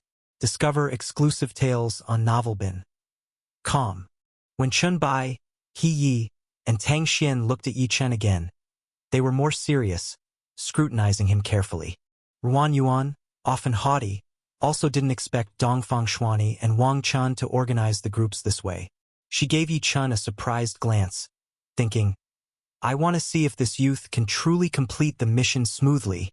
Once the 7 had no more objections to the arrangements, they wasted no more time and transformed into 7 streaks of light.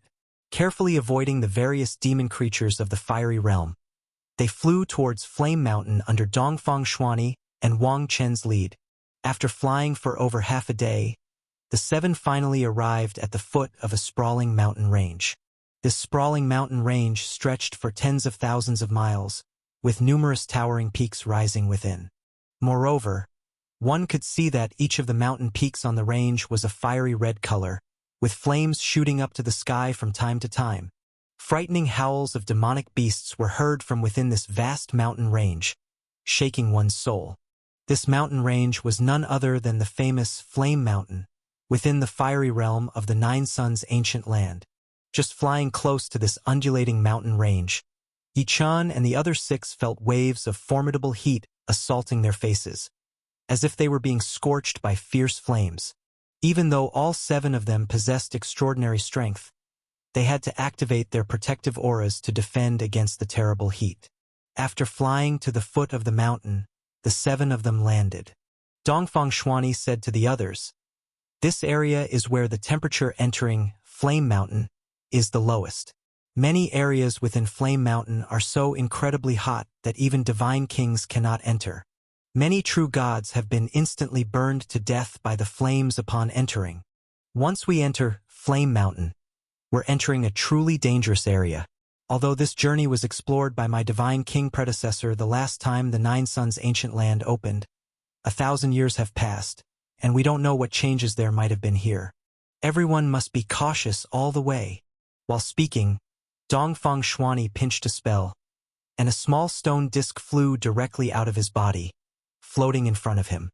This stone disc radiated a blood-red light, pointing the way forward. At the same time, Dongfang Shuani slapped his storage bag on his waist, and a purple divine robe flew out from it, instantly transforming into a purple light shield that enveloped him completely. "Let's go." Follow the sundial disk's guidance to the Fire Lotus domain. As Dongfang Xuanyi spoke, he took the lead and started guiding the way. The rest of them also activated their defensive magical treasures, turning into protective auras that wrapped around their bodies. Upon actually entering the Flame Mountain range, the group found that while the mountain range looked similar to the outside, the air inside was incredibly thin due to the burning heat. Even the void was cracked with rifts in space, lying between the void. The ground itself was an eerie dark red color, and even though the 7 of them were flying through the air without touching the ground, they could feel the terrifyingly high temperature of the soil. Despite the Flame Mountain being incredibly hot, there were no fewer plants and demonic beasts within it. Along the way, the group could easily spot huge, dark red, bizarre plants. After traveling hundreds of miles, they even encountered attacks from over a dozen waves of demonic beasts. There were fiery red birds that swooped down in frenzy, strange fiery red wasps, and even an encounter with a man-eating demon tree.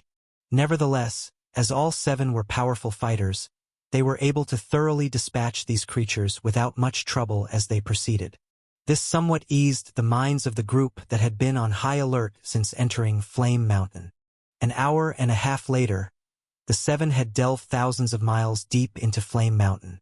When they reached a valley filled with billowing dark red flames and steam within Flame Mountain, they saw hundreds of peach pit-sized fire-red insects flying towards them. These fire-red insects are only at the level of 9 Tribulation's true gods. Although they are numerous, they don't seem as terrifying as the demonic beasts we have faced before, said Tang Xian, a youth in gray, with a smile. As he spoke, he reached out to grab a few of the fire-red insects, intending to crush them all at once. Not just Tang Xian, but the others, He Yi, Chun Bai, Dongfang Xuanyi, Wang Chun, and even Wan Yuan, also smiled lightly, preparing to exterminate these insects directly. Just as Tang Xian's hand touched one of the fire-red insects, Yi Chen's expression suddenly changed, and he shouted, "Stop!" Yi Chen's voice made the others halt their actions in surprise. But Tang Xian's hand had already reached and squished one of the fire-red insects. What's wrong? Tang Xian turned back to Yi Chen, puzzled, while the 9 Tribulation's true god-level fire-red insect in his hand exploded as he expected. However, the unexpected happened. Even though the fire-red insect was crushed by Tang Xian, at the moment of its death, it released a fire-red divine flame from its carcass that latched onto Tang Xian like a maggot sticking to bone, flying straight onto his body. Even with the protection of his defensive aura, Tang Xian's shield shattered the instant the fire-red divine flame touched him. Before the eyes of the others, Tang Xian's entire body was unbelievably consumed by the fire-red divine flame that emerged from the dead fire-red insect, incinerating him completely, leaving not even ashes behind. Chapter 695, Canyon Black Crow. A living person, a powerful 9 Tribulation's true god, was instantly incinerated into nothingness. Witnessing all this, Dongfang Xuanyi, Wang Chun, and the others involuntarily turned deathly pale, their hands and feet completely icy cold. They had never imagined that a team of 7 coming to Flame Mountain to pick fire elemental lotus seeds would lose someone before they even reached the territory of the fire elemental lotus seeds. This sudden turn of events disrupted everyone's plan. Seeing that there were still hundreds of peach pit-sized fiery red bugs flying towards them, even within the blazing heat of the fiery realm, everyone felt a chill from their bodies to their souls. Now, where would they dare to underestimate these 9 Tribulation's true gods' fire bugs? These fire bugs might appear to be of 9 Tribulation's true god level, but the flames they turned into after death were terrifying to the extreme. Everyone felt that the flames that had killed Tang Xian just now certainly surpassed those at the lower God King level and might have reached the middle God King or even upper God King level. If they were to be touched by these flames, their end would likely be the same as Tang Xian's, dead without even ashes remaining. Right then, not only were Dongfang Xuanyi, Wang Chun, He Yi, and Chun Bai scared enough to have somewhat shaky legs, but even the previously imposing and elegant female martial artist Ruan Yuan was terrified, her lips turning somewhat pale. While these people were unsure whether to resist or run from the hundreds of terrible firebugs still flying toward them, they heard a voice at the same time. These firebugs are called death phosphorus bugs. Once they die, they can burst into flames hundreds of times more powerful than their combat strength, instantly killing a martial artist. To deal with these firebugs, you cannot run. Otherwise, they will chase and hit you, directly burning you to death. Quickly suppress all your auras, stand still, and don't move, even if these firebugs land on you. After they fly past, you'll be safe. This voice was precisely Yi Chen's. Yi Chen's voice carried an absolute calmness, awakening everyone from their panic with hearts racing. Remembering how Yi Chen's earlier warning had helped them avoid a fatal crisis. Where else could their thoughts wander? They quickly held their breaths as Yi Chen had said, standing still without moving a muscle. Buzz, buzz, buzz. When the 6 people stood still without moving, the whole world seemed to fall silent, with only the buzzing of the flying firebugs audible. Thud. One firebug directly landed on the delicate Chun Bai. The cute and petite Chun Bai was so scared she almost cried out loud. It was only at the last moment that she managed to control her mind and not cry out, the consequences of which would have been unimaginable. Yet even so, her clothes were completely soaked through. Enjoy new stories from Novelbin. Calm. Thud. Thud. Thud. Not just one firebug landed. Among the hundreds, dozens as if exploring, also landed on the bodies of the people present, causing the other people's hearts to tighten completely. They had no idea if Yi Chen's words would work, and they didn't know whether these terrifying firebugs would suddenly erupt in flames, burning them alive. Although the firebugs stayed on them for only a short time, it felt like an eternity for these people. Only after several dozen breaths passed did the firebugs on the 6 people take off, having noticed nothing unusual. They rejoined the main body of the several hundred flying firebugs and finally flew away from everyone's vicinity. Only when the firebugs were completely out of sight did the people at the scene collapse to the ground. Even though they had faced many dangerous situations, these terrifying firebugs capable of instantly incinerating people into nothingness still scared them badly. Only after taking several deep breaths did Dongfang Xuani, who had finally calmed his mind, look at the only calm Yi Chen, bowing with his fist to him. Brother Yi Chen, we owe you our lives this time. Otherwise, we all might have died here. These damnable firebugs, we've never heard of them before. How could they appear in this flame mountain? Hearing Dongfang Xuani's words, Wang Chen, He Yi, and Chen Bai all stood up and expressed their gratitude toward Yi Chen. They understood that even with their methods, attacking these unknown firebugs rashly could have made them the ones dead by now. Even the usually arrogant Ruan Yuan didn't dare to look down on Yi Chen this time. While she didn't express her gratitude to Yi Chen directly, the pallor in her face was evident, and she looked deeply at Yi Chen, her eyes devoid of any disdain. She had been so scared just now, while Yi Chen remained calm, clearly not afraid of these firebugs. Moreover, Yi Chen knew that the bugs were death phosphorus bugs. Ruan Yuan realized that Dongfang Xuani and Wang Chen hadn't lied. This for tribulation's true god, Yi Chen, truly had something extraordinary about him. Seeing the grateful looks from everyone, Yi Chen simply waved his hand and looked toward the place where Tang Xian had been incinerated into nothingness, sighing, "It's a pity I only found out about these death phosphorus bugs from the soul beast in my ice snow jade pendant after they appeared. I was still a step too late to save Tang Xian." It was only after the mini-9 inside the ice snow jade pendant reminded him that Yi Chen knew these suddenly appearing hundreds of firebugs were called death phosphorus bugs. By that time, Tang Xian had already reached out to capture a firebug, and it was too late for him to withdraw his hand, even for Yi Chen to come to his rescue, leaving no choice but to watch him die. Tang Xian, my friend. Hearing Yi Chen mention Tang Xian, the other people also showed a saddened face. After all, the 7 had come together, yet now one was dead. It was difficult for the remaining members to describe their feelings. After a long silence, Wang Chen finally spoke again. "Let's go. We mustn't let Tang Xian die in vain, nor can we let this venture be for nothing. We must get our hands on the fire elemental lotus seed. On the journey ahead, everyone must be more careful.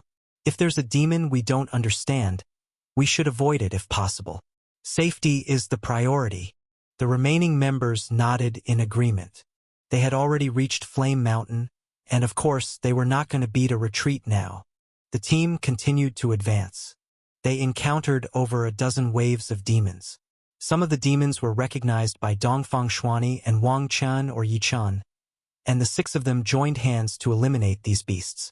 For some demons that appeared incredibly strange, the group couldn't figure out their abilities and carefully circled around them instead. With caution, the 6 of them finally reached a valley flanked by 2 huge cliff walls deep within Flame Mountain. This valley stretched further than the eye could see, its length and depth completely unknown. According to what the Divine King ancestor of our clan told us, crossing this valley will take us to our destination, the Flame Lotus Pond, where the fire lotuses grow, said Yichan. In the Flame Lotus Pond, there's the red-crowned fire python, and no other demon dares to enter. Within 1,000 miles of that region, it's all the territory of the red-crowned fire python. This valley at the perimeter of that territory is the last difficulty we must face. Within this valley are flame black crows. These flame black crows are all of the ordinary 9 tribulations' true God strength. Although they are not difficult to deal with, there are so many of them that crossing this valley is impossible without confrontation. We must be ready for a tough battle ahead, said Dongfang Shuani, looking at the valley in front of them and addressing the others. Yichan and the others nodded their heads, each bringing out their weapons and magical artifacts.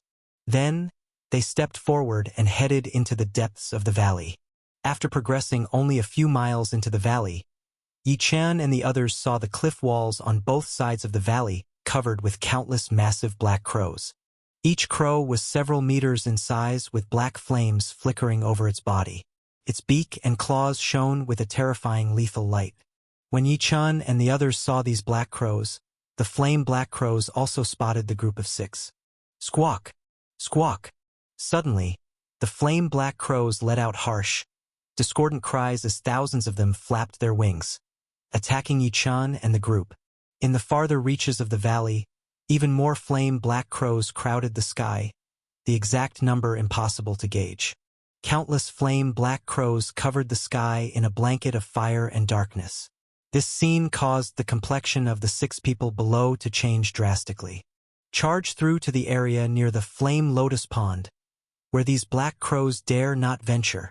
Let's all break through using our own methods, shouted Dongfang Shuani. He wielded a bloodlight broadsword that transformed into a giant blade 1,000 meters long, slaying dozens of flame black crows in one swing. As Dongfang Shuani killed dozens of flame black crows, even more of the birds swooped toward him.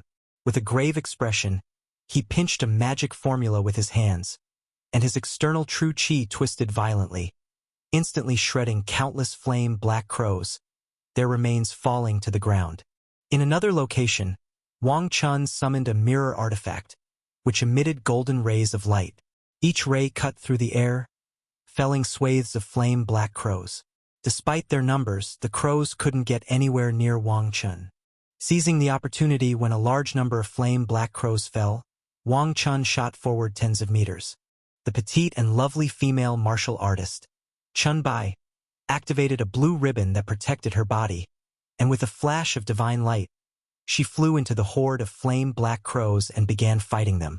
The white-clothed youth He Yi brought out a mini-tower artifact which spun and grew to 100 meters tall. With each impact or suppression from the mini-tower, a large number of flame black crows met their demise. Ruan Yuan, who was powerful, moved even faster while killing the flame black crows. The protective flames around her emitted terrifyingly cold auras, freezing every flame black crow that touched it before they exploded into pieces. As Ruan Yuan moved forward, she couldn't help but look for Yichan. She wanted to see for herself how formidable the young man, a 4 tribulations true god, really was. Looking backwards, Ruan Yuan couldn't see Yichan, but looking forward, even she, who was very quick at killing flame black crows, was taken aback. She saw that Yichan didn't make any moves but simply shot forward. Wherever he passed, any flame black crow that touched him was thrown back and shredded into pieces. Both Yichen's speed of progression and his rate of killing the crows were several times faster than hers. Chapter 696 Triggering. Half an hour later, the 6 of them finally made it through the obstruction of countless flame-black crows in the gorge and reached the end of this section of the gorge. After a fierce battle, the 6 looked completely different. The most disheveled were the petite female martial artist, Chun Bai, and the white-clad young man, He Yi. Both were in tattered clothes, revealing the armor they wore underneath.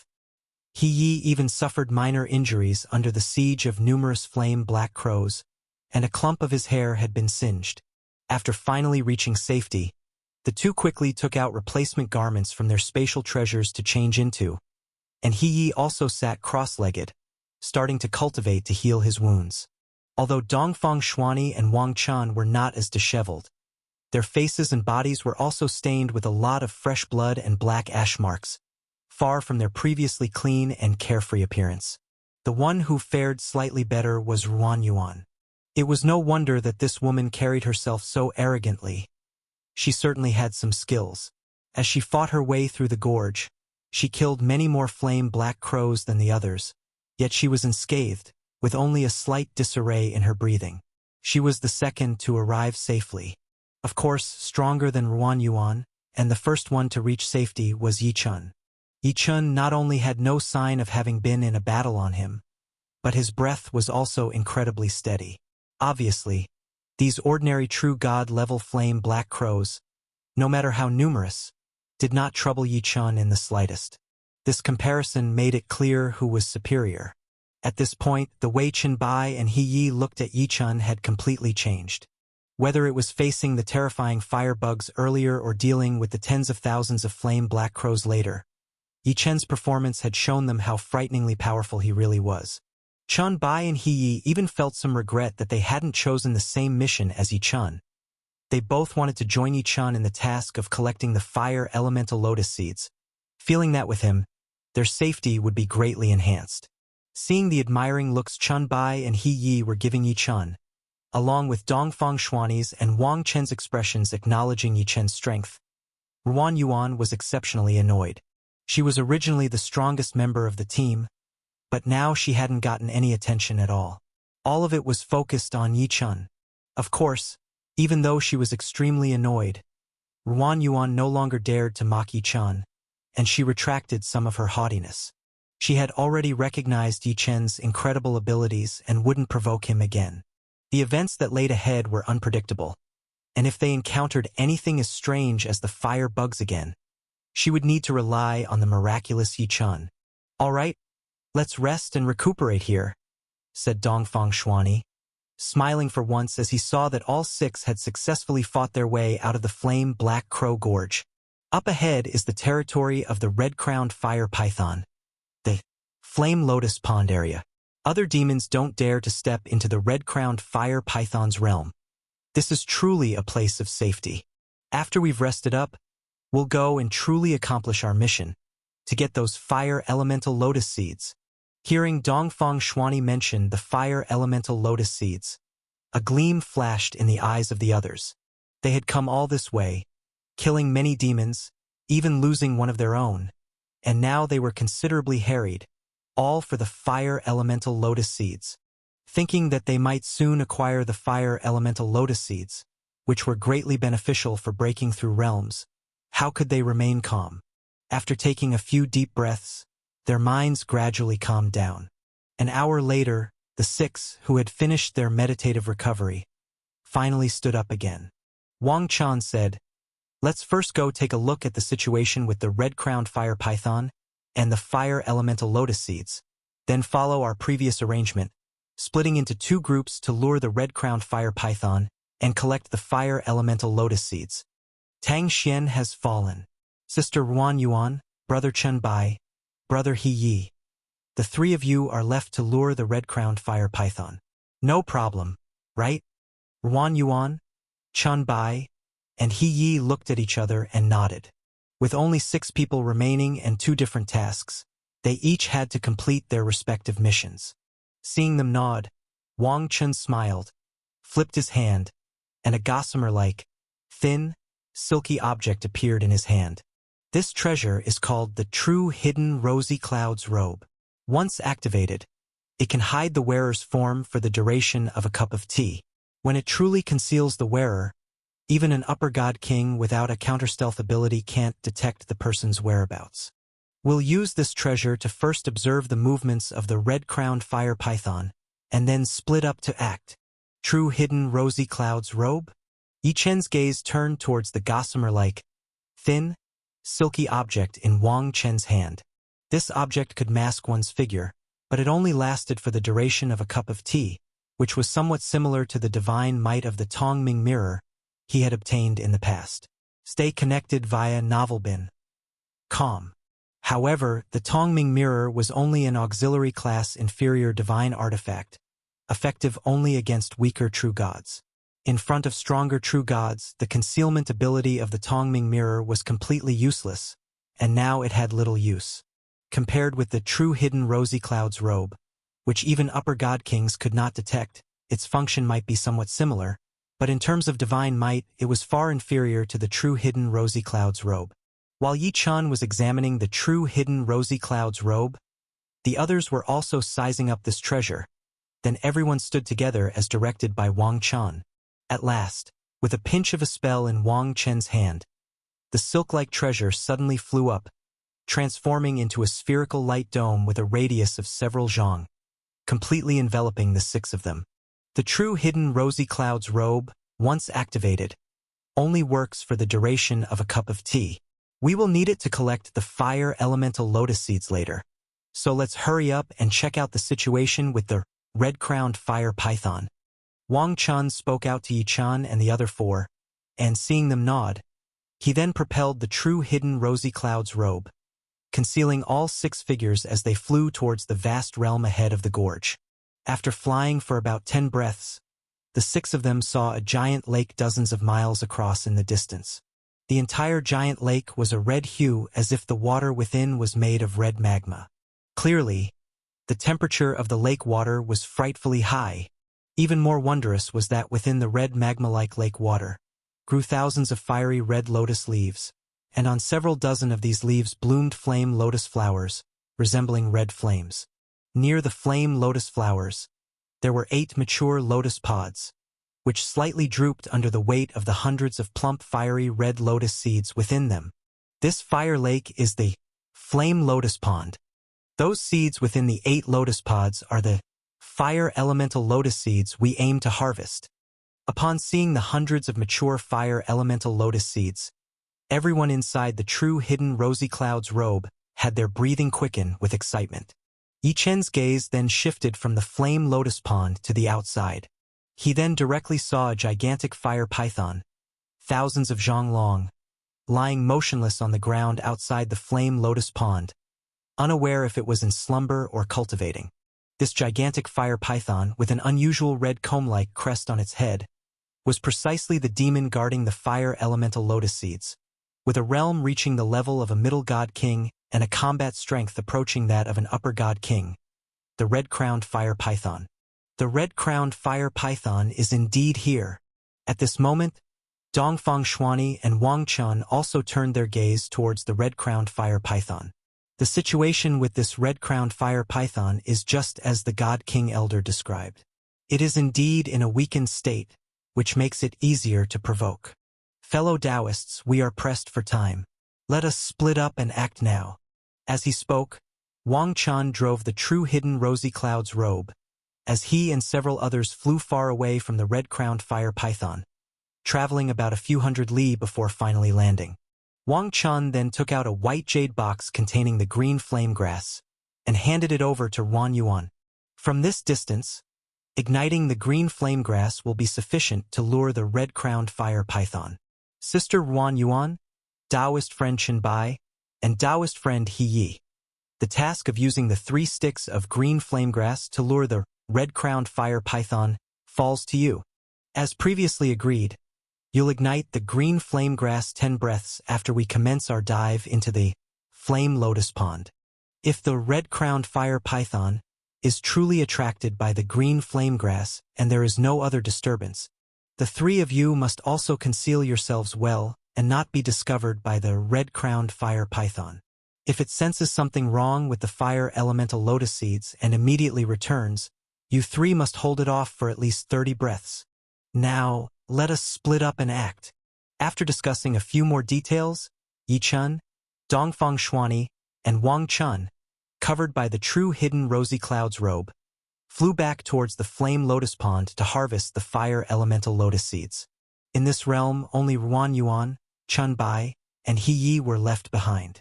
At this moment, both Chun Bai and He Yi had nervous hands that were somewhat sweaty. Meanwhile, Ruan Yuan began counting down. 10, 9, 8.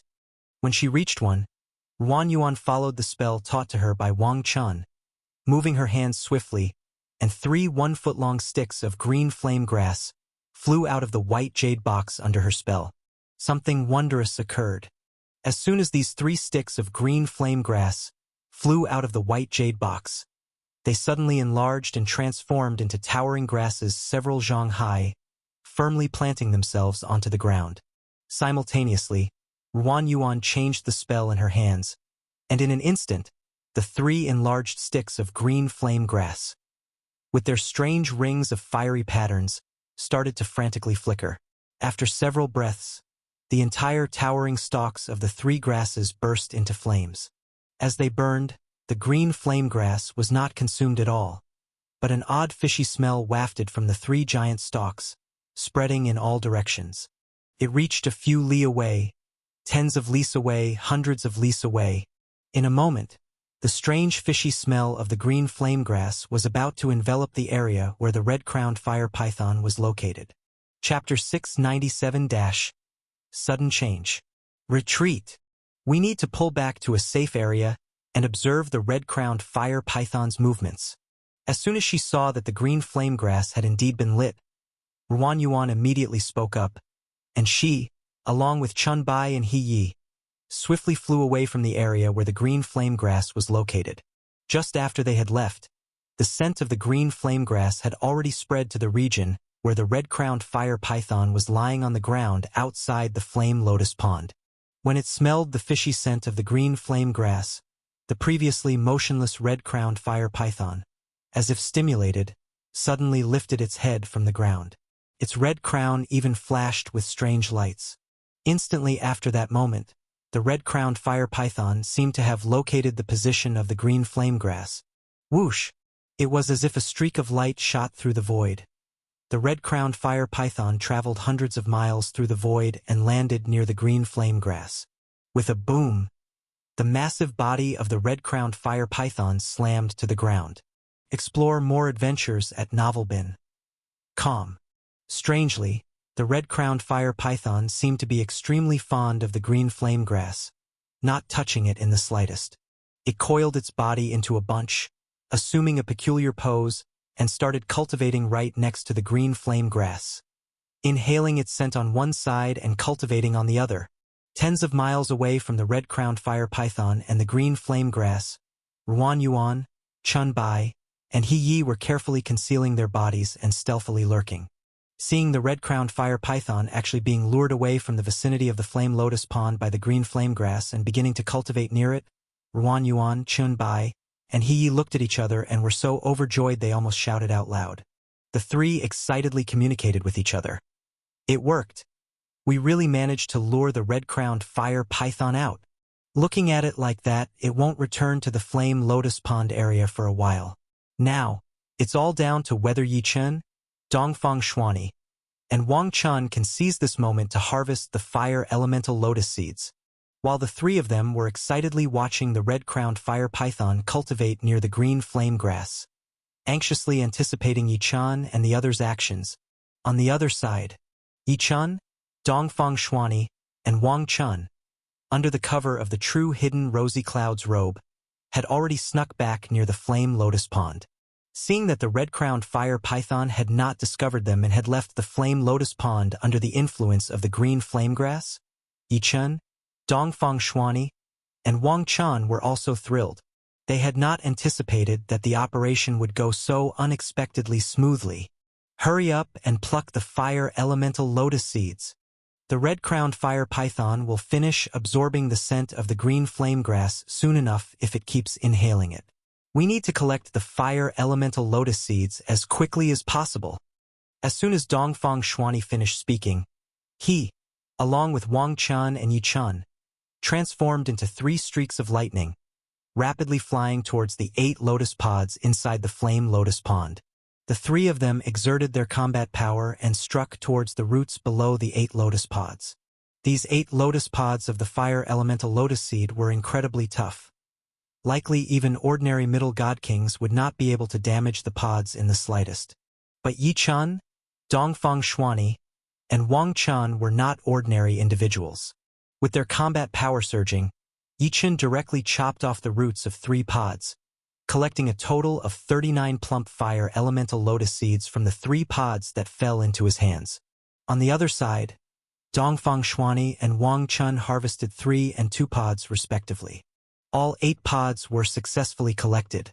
Seeing that the red-crowned fire python had not returned, Yi Chun, Dongfang Shuani, and Wang Chun looked at each other with excitement gleaming in their eyes. "We did it!" Dongfang Shuani, even more thrilled, squeezed a talisman by his waist. A light flashed across this talisman in an instant. This talisman was clearly for signaling Ruan Yuan, Chun Bai, and He Yi on the outside. Dongfang Shuani was informing the trio that they were successful and urging them to quickly leave the area they were hiding in to regroup at a predetermined location. After sending the message, Yi Chun, Dongfang Shuani, and Wang Chun rapidly ascended into the sky. On the other side, Ruan Yuan, sensing the signal from another talisman she carried, was also elated. It worked. Yi Chun, Dongfang Shuani, and Wang Chun got it. Let's quickly leave as well, lest the red-crowned fire python senses something wrong and chases after us. Hearing Ruan Yuan's message transmission, Chun Bai and He Yi were also overjoyed. They had not expected to complete the mission so successfully without having to engage in combat with the red-crowned fire python or use their combat powers to hold it off. It seems that the red-crowned fire python, having been near the flame lotus pond for a long time without incident, has lowered its guard. Chun Bai commented with a smile. Hie's face was filled with joy as he said, "Ha ha! Who would have thought our past encounters would be so perilous? Yet this final operation went so smoothly." Their joyful message transmissions made Ruan Yuan relax her brows as well. She transmitted back with a smile, "Let's go. We still have to distribute the fire elemental lotus seeds at the rendezvous. Missions always carry a risk, and of course they can go smoothly. Many have died undertaking missions. We are just fortunate this time around." While Ruan Yuan was transmitting her message, she suddenly felt something was amiss and abruptly looked up. Next, Ruan Yuan saw an unbelievable scene. A colossal leg, with its foot alone spanning hundreds of zhang, appeared out of the void, and with a sudden force, it descended from the sky towards the area where she was standing. Not good. Ruan Yuan's reaction was incredibly fast. She didn't even have time to see who the owner of the leg was before her graceful body shot out, weaving through the void. At the same time, a powerful protective light, stronger than any she had ever emitted, radiated from her body, fully enveloping her in defense. But then a terrifying change occurred. Just as Ruan Yuan's body entered into the void, a sharp shadow of a finger-tens of zhang in length appeared behind her. Its nails, flashing a horrific cold light, pierced through Ruan Yuan's body in an instant. Ruan Yuan only had time to let out a single scream before this female martial artist, an incredibly powerful being even among the true gods of 9 calamities, fell then and there. Elsewhere, at the same time Ruan Yuan made her escape, the petite Chun Bai and the white-robed youth He Yi also felt a massive shadow engulfing their entire area. Looking up, they saw an incredible scene. A gigantic black ape, reaching a height of 10,000 meters, was lifting its massive foot, preparing to stomp down upon this expanse of earth. The red-crowned fire python, which had been cultivating just moments before, was so frightened that it immediately fled into the void. However, this colossal red-crowned fire python, nearly 1,000 zhang long and with a strength approaching that of an upper god king, was caught in the very instant it entered the void by the huge black ape. With a single tear, The giant black ape ripped the middle god king-level red-crowned fire python into shreds, brutally killing it.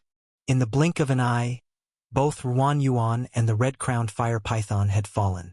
Chun Bai and He Yi were so terrified that they stood paralyzed on the spot. This is a true upper god king-level demon beast. My god! How can such a beast appear in the fiery realm? I thought such creatures were only found in the Nine Suns realm. Chun Bai and He Yi saw that the giant black ape that had killed the red-crowned fire python and Ruan Yuan had its entire right arm severed, with copious amounts of blood gushing out like a fountain. This giant black ape was a wounded upper god king-level demon ape. What was more terrifying was that above the head of this gigantic black ape, there were 7 or 8 similarly immense flying demon beasts circling, completely obscuring the sky as soon as they spread their wings. Just by looking, these 7 or 8 giant flying demon beasts were all at the upper god king level. Moreover, these flying demon beasts had battered feathers and were covered in blood. Certainly, these flying demon beasts were wounded as well. Who could have injured these upper god king level terrifying creatures? How did these gigantic monsters get here? No sooner had Chun Bai and He Yi thought this than they had no time to flee. Under the watchful eyes of these fearsome upper god king-level beasts, there was no chance to escape. Suddenly, a mighty divine eagle, spanning 10,000 meters, spotted them. 2 terrifying beams of golden light burst forth from the eyes of the golden eagle, crazily shooting towards Chun Bai and He Yi. These 2 terrifying beams of golden light completely immobilized the land for hundreds of zhang around Chun Bai and He Yi, and not only did they kill the 2 of them on the spot, but they also created a massive, bottomless pit in the hundreds of zhang of land around them. Roar! Howl! Ruan Yuan, red-crowned fire python, Chun Bai, and He Yi fell one after another within this domain, and after letting out a heaven-shaking roar, the beasts that killed them turned their terrifying eyes towards the deeper regions of the Nine Suns' ancient land, their gazes filled with shock. Then they turned their heads and rampaged towards the outer regions. On the other hand, Yi Chen, Dongfang Xuani, and Wang Chun, who had just obtained the fire elemental lotus seed, had no idea that Ruan Yuan and the others had perished hundreds of li away, because at that moment they also encountered grave trouble. Just as they flew into the void, 8 colossal demon beasts appeared around them. The one in the lead was also an upper god king-level incredible demon beast. It was a giant flame wolf, its entire body engulfed in rolling blue flames. As soon as it appeared, its eyes locked onto the void, and a strange blue light flashed within them. Even Dongfang Xuani and Wang Chun, who were hidden under the true hidden rosy cloud's robe, felt the robe disintegrating in an instant. Before they could react, they were enveloped by 2 terrifying blue flames and instantly incinerated to ash. Only Yi Chun managed to escape the true hidden rosy cloud's robe at the critical moment of life and death and flew up to the void. But even so, a terrifying blue flame pursued him relentlessly. Ultimately, it was only thanks to the star blue divine garment he wore that Yi Chun managed to deflect the blue flame away. When Yi Chun looked around, even he, with his many methods, couldn't help but take in a sharp breath of cold air. Yi Chun saw the 8 terrifying upper god king-level demon beasts around him and noticed behind them more fearsome beasts charging out of the depths of the Nine Suns' ancient land towards the Flame Mountain domain. Chapter 698-. The lives of the weak are as worthless as grass. This sight had shaken Yi Chun to his core. What the hell happened? Yi Chun found that many of the upper god king-level beasts that had suddenly appeared in this land were injured, and even those who weren't injured still looked utterly panicked, roaring incessantly. Clearly, these formidable creatures had been wounded by someone. Therefore, upon arriving in this place, they were furious and, upon seeing human warriors like East Territory King Wang Chun and Yi Chun, they wanted to kill them all. Upper god king-level beasts. Who could have wounded them? Could it be the 10 powerful god king-level warriors who entered the Nine Suns' ancient land? Yi Chen's mind raced with thoughts. However, there wasn't much time for Yi Chun to ponder because the 8 formidable beasts, upon seeing that Yi Chun had dodged one attack, roared even more loudly and desperately wanted to kill Yi Chun. 3 of the 8 formidable beasts, swinging their huge palms, lunged towards Yi-chan to grab him again. If Yi-chan hadn't been wearing the star-blue divine garment, which could deflect attacks even from upper god kings, allowing him to fend off the blows while fleeing, he probably would have already used the life-saving talisman from the East Province king by now. But even with the defense of the star-blue divine garment, Yi-chan was gradually becoming unable to withstand the pressure as the upper god kings constantly changed their modes of attack. Just as Yi-chan and the 6 others were heading to Fiery Mountain to pick fire elemental lotus seeds, with Tang Xian dying at the horrific firebug's hands first, followed by the others who also successively perished at the hands of the suddenly arriving upper god king-level beasts, nearly wiping out the entire squad and leaving only Yi-chan still desperately defending himself. Looking out from the Fiery Mountain territory, one could also see many places within the Fiery Realm filling up with countless terrible beasts. By the shore of a giant lake tens of thousands of miles away from Fiery Mountain, about a dozen true God Realm practitioners screamed in horror upon seeing the sudden arrival of numerous massive beasts, larger than mountains and of middle God King level, flying towards them. What's going on? Why have so many beasts suddenly come to Bolin Lake? No sooner had these dozen or so true God Realm practitioners cried out than they were burnt to ashes in the void by a ball of fire belched by one of the middle God King level flying beasts during their frantic escape. In the north of the Fiery Realm, near the Nine Suns Realm, in a mountain area, 8 true God Realm warriors had just emerged from an ancient ruin, full of smiles, when they suddenly saw a monstrous vine wrapping towards them. These 8 true God Realm warriors, though all were 8 or 9 tribulation true gods, couldn't withstand the vine that abruptly descended upon them. They were throttled into segments by the vine, their life forces extinguished in an instant, all dying on the spot. After killing these warriors, the vine swiftly retracted back. Looking towards the vine, one could see its entirety belonged to a moving monstrous tree. The vine that had killed several true gods was just one of the tree's branches, and this monstrous tree, emitting an aura, was also of the astonishing upper god king realm. Moreover, it was clear that many of the tree's branches were broken, but such damage did not affect its strength in the slightest. After killing the 8 true God Realm warriors, all the branches of the monstrous tree wrapped around it tightly, and the whole tree turned into a streak of light, disappearing back into the void like a human warrior. Such scenes unfolded all over the Fiery Realm. Countless terrible beasts, whether lower god kings, middle god kings, or even many upper god kings, all started to act chaotically. Wherever these beasts passed, large swaths of land crumbled under their stomping, and the warriors who encountered these beasts mostly perished within the Fiery Realm. Beast Rampage. Experience more content on novelbin.com. The Rampage of Fierce Beasts. This beast rampage and slaughter began near the Fiery Realm, close to the Nine Suns Realm, and rapidly spread throughout the vast Fiery Realm, even showing signs of reaching the very fringes of the Icy Realm, located on the outer edges of the Nine Suns' ancient land. The scene shocked countless martial artists who heard this terrifying news. They all frantically fled outward, seeking refuge in the safe zones of the Nine Suns' ancient land. This scene also caused several powerful Earth Divine Venerables, responsible for guarding the safe zones of the Nine Suns' ancient land, to take flight from within the safe areas, their gazes extending deeper into the Nine Suns' ancient land.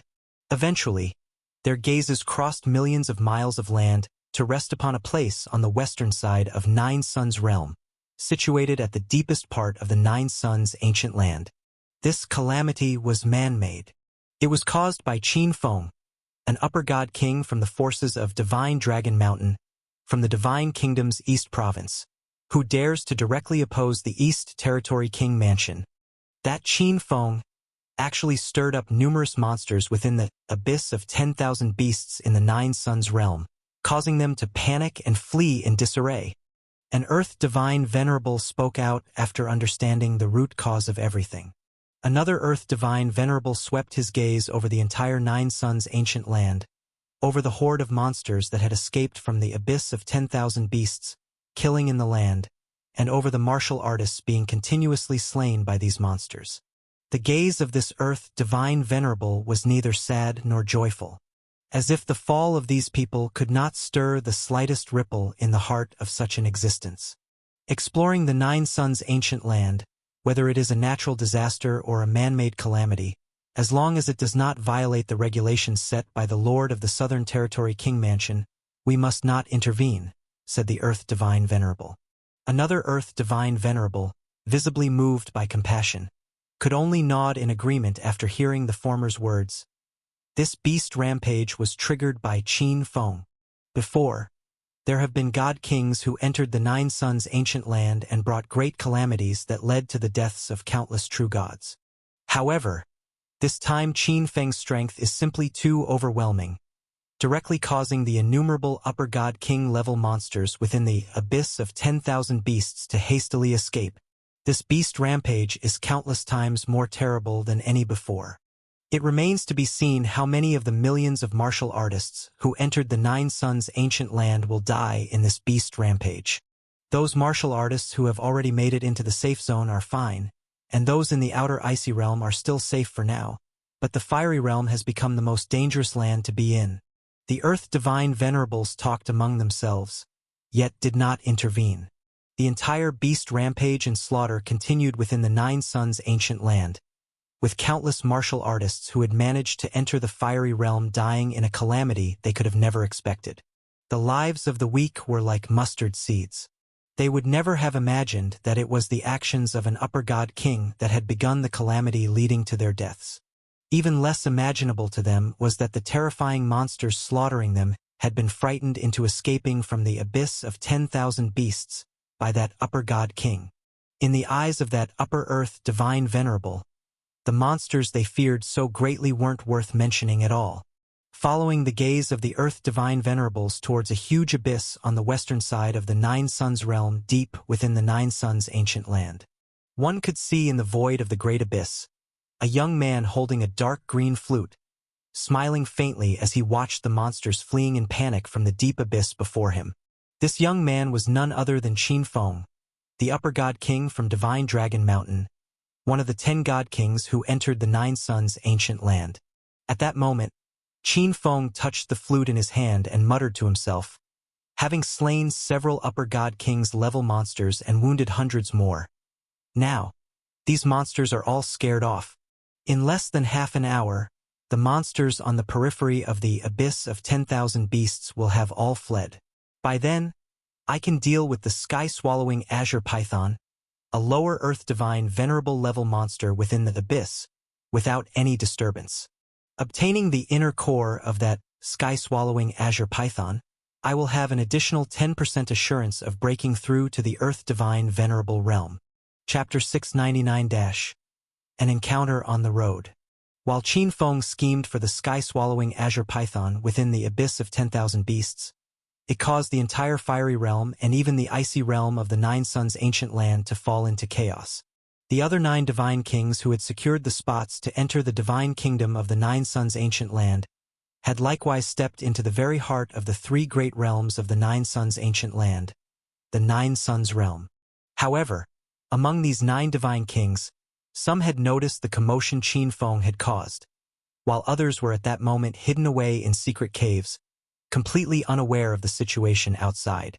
In a place hundreds of thousands of miles away from the abyss of 10,000 beasts in the Nine Suns realm, on top of a massive peak, stood the upper divine king Yang Yun, who was ranked second on the God King list set by the 9 great divine institutes. He placed only behind Long Li. His eyes calmly glanced over the region of the abyss of 10,000 beasts, and then shifted towards the outer areas of the fiery realm and the icy realm. The divine sense of an upper divine king was terrifyingly powerful and covered vast distances. And Yang Yun, among the upper divine kings, was an absolute power, even a super genius capable of fighting across great realms against an earth divine venerable. Though separated by boundless distances, he clearly sensed the turmoil unfolding in the Nine Suns' ancient land. However, like the earth divine venerables, he remained indifferent to the deaths of countless warriors at the claws of formidable beasts. He even scoffed coldly. That Qin Feng is quite vicious with his methods. He's headed to that abyss of 10,000 beasts probably to scheme for the divine beasts inside. But with his actions, many have become unintended victims. likely not even knowing the cause of their misfortune until their dying breath. Humph, although I could easily deal with these beasts, I have no kind intention of meddling with such affairs. How could I waste my time saving these weak warriors? Finding Long Li is the utmost priority. I have already searched half of this Nine Suns realm and still haven't caught a trace of her.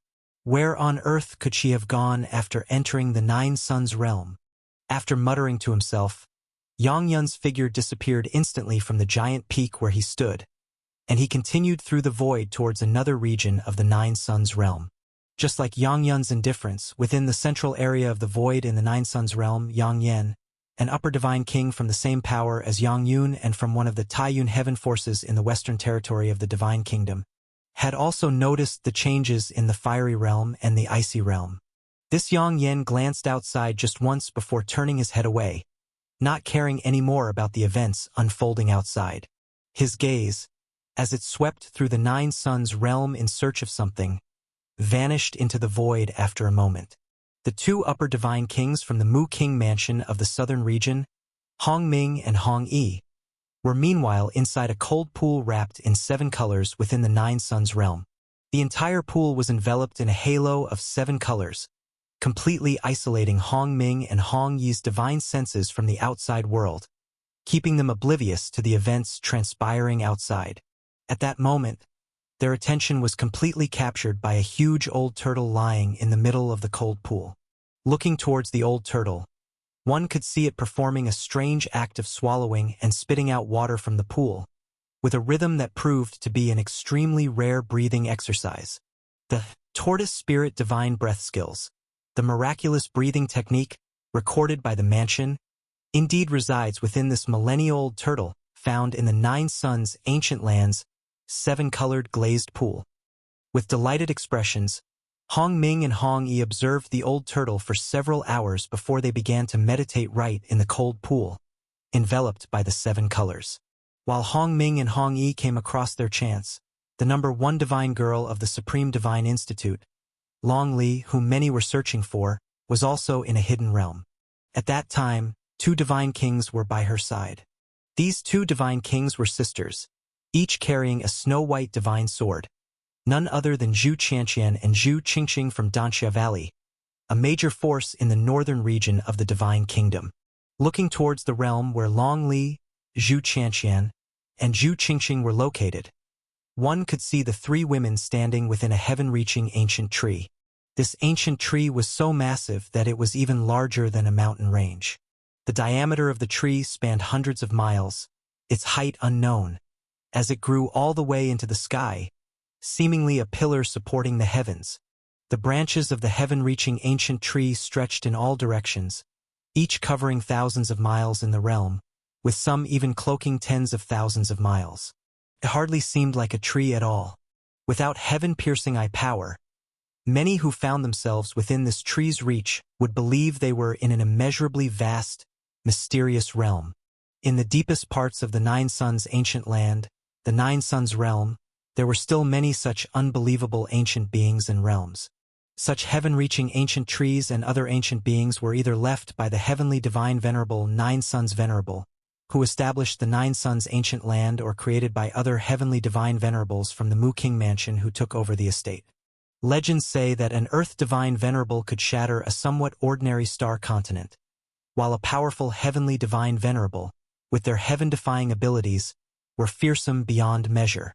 If Yi Chun could see the heaven-reaching ancient tree where Long Li, Zhu Qianqian, and Zhu Qingqing were situated, he would be utterly astonished. This tree turned out to be exactly the same as the sky-piercing ancient tree related to the secret map he had obtained from the Golden Light 5. However, the secret map from the Golden Light 5 only showed a route to enter a tree hole at the very bottom of this colossal sky-piercing ancient tree. Looking up at the sky-piercing ancient tree, one could see that it had thousands of tree holes, sealed with prohibitions and seals. Your next read awaits at novelbin.com. And within the highest of these tree holes were Long Li, Zhu Qianqian, and Zhu Qingqing.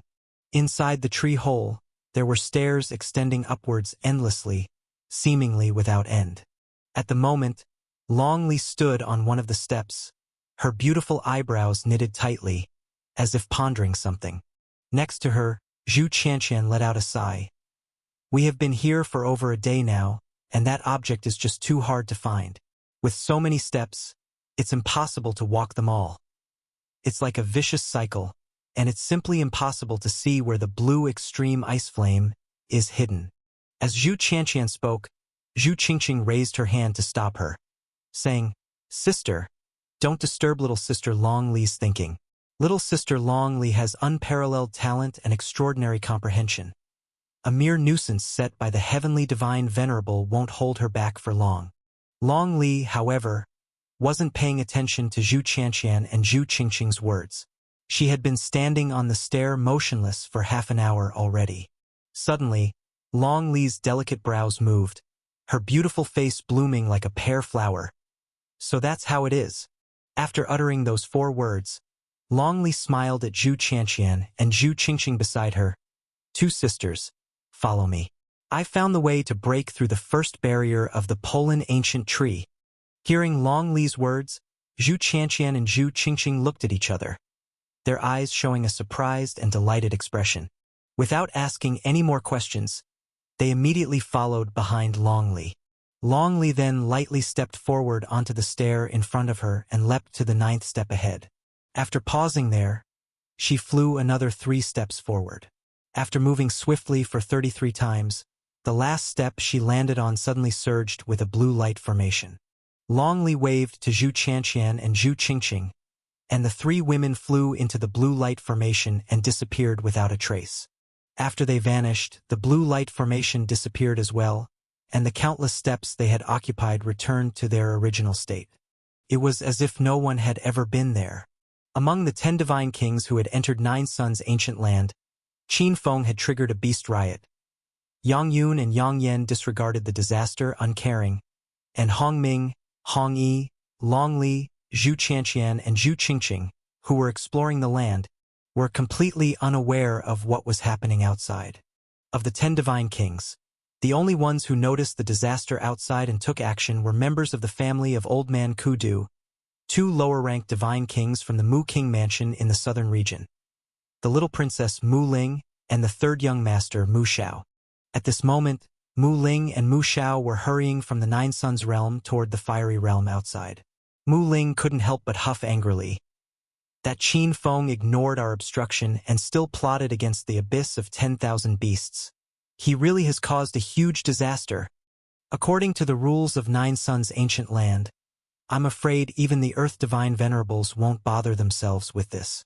In such a high-level disaster, many warriors will likely fall, Mu Ling said, her youthful face filled with anger. Mu Xiao sighed. Qin Feng comes from Divine Dragon Mountain, and is not scared of our Mu King mansion. Even if we manage to stop Qin Feng, many beasts have already escaped. Little sister, we are only lower-ranked divine kings. Although we're not afraid of higher-ranked divine beasts, with so many of them, we can't stop them all. Let's just try to save as many people as we can.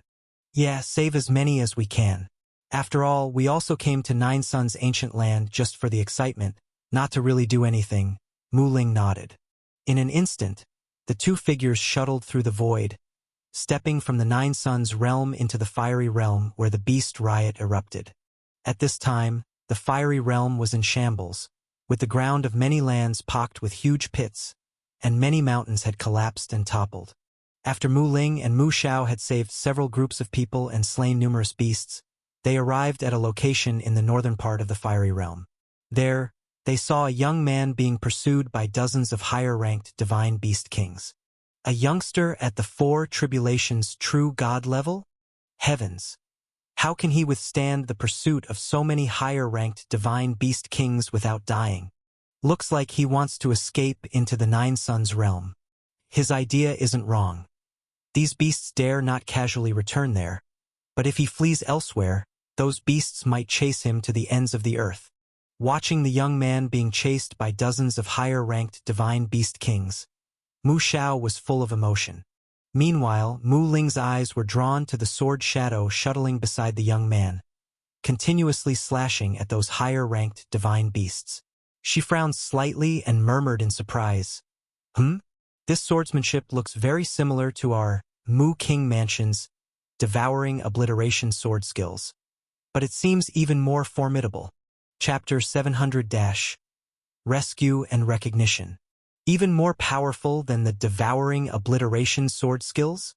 Hearing Mu Ling's words, Mu Xiao immediately turned to look at the sword shadow beside the young man. At this glance, Mu Xiao was also startled. Yes, it is indeed very similar to the devouring obliteration sword skills, the oldest inheritance of our Mu King Mansion.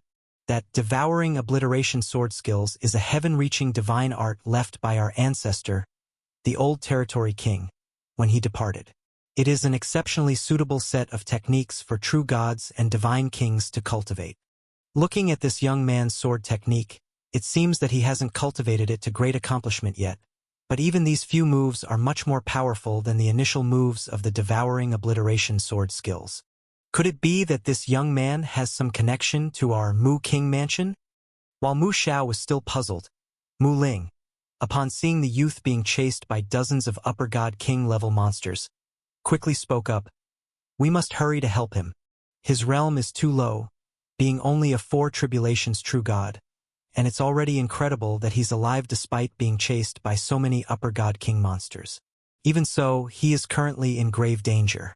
Let us save him first and talk later. Mu Xiao nodded as well.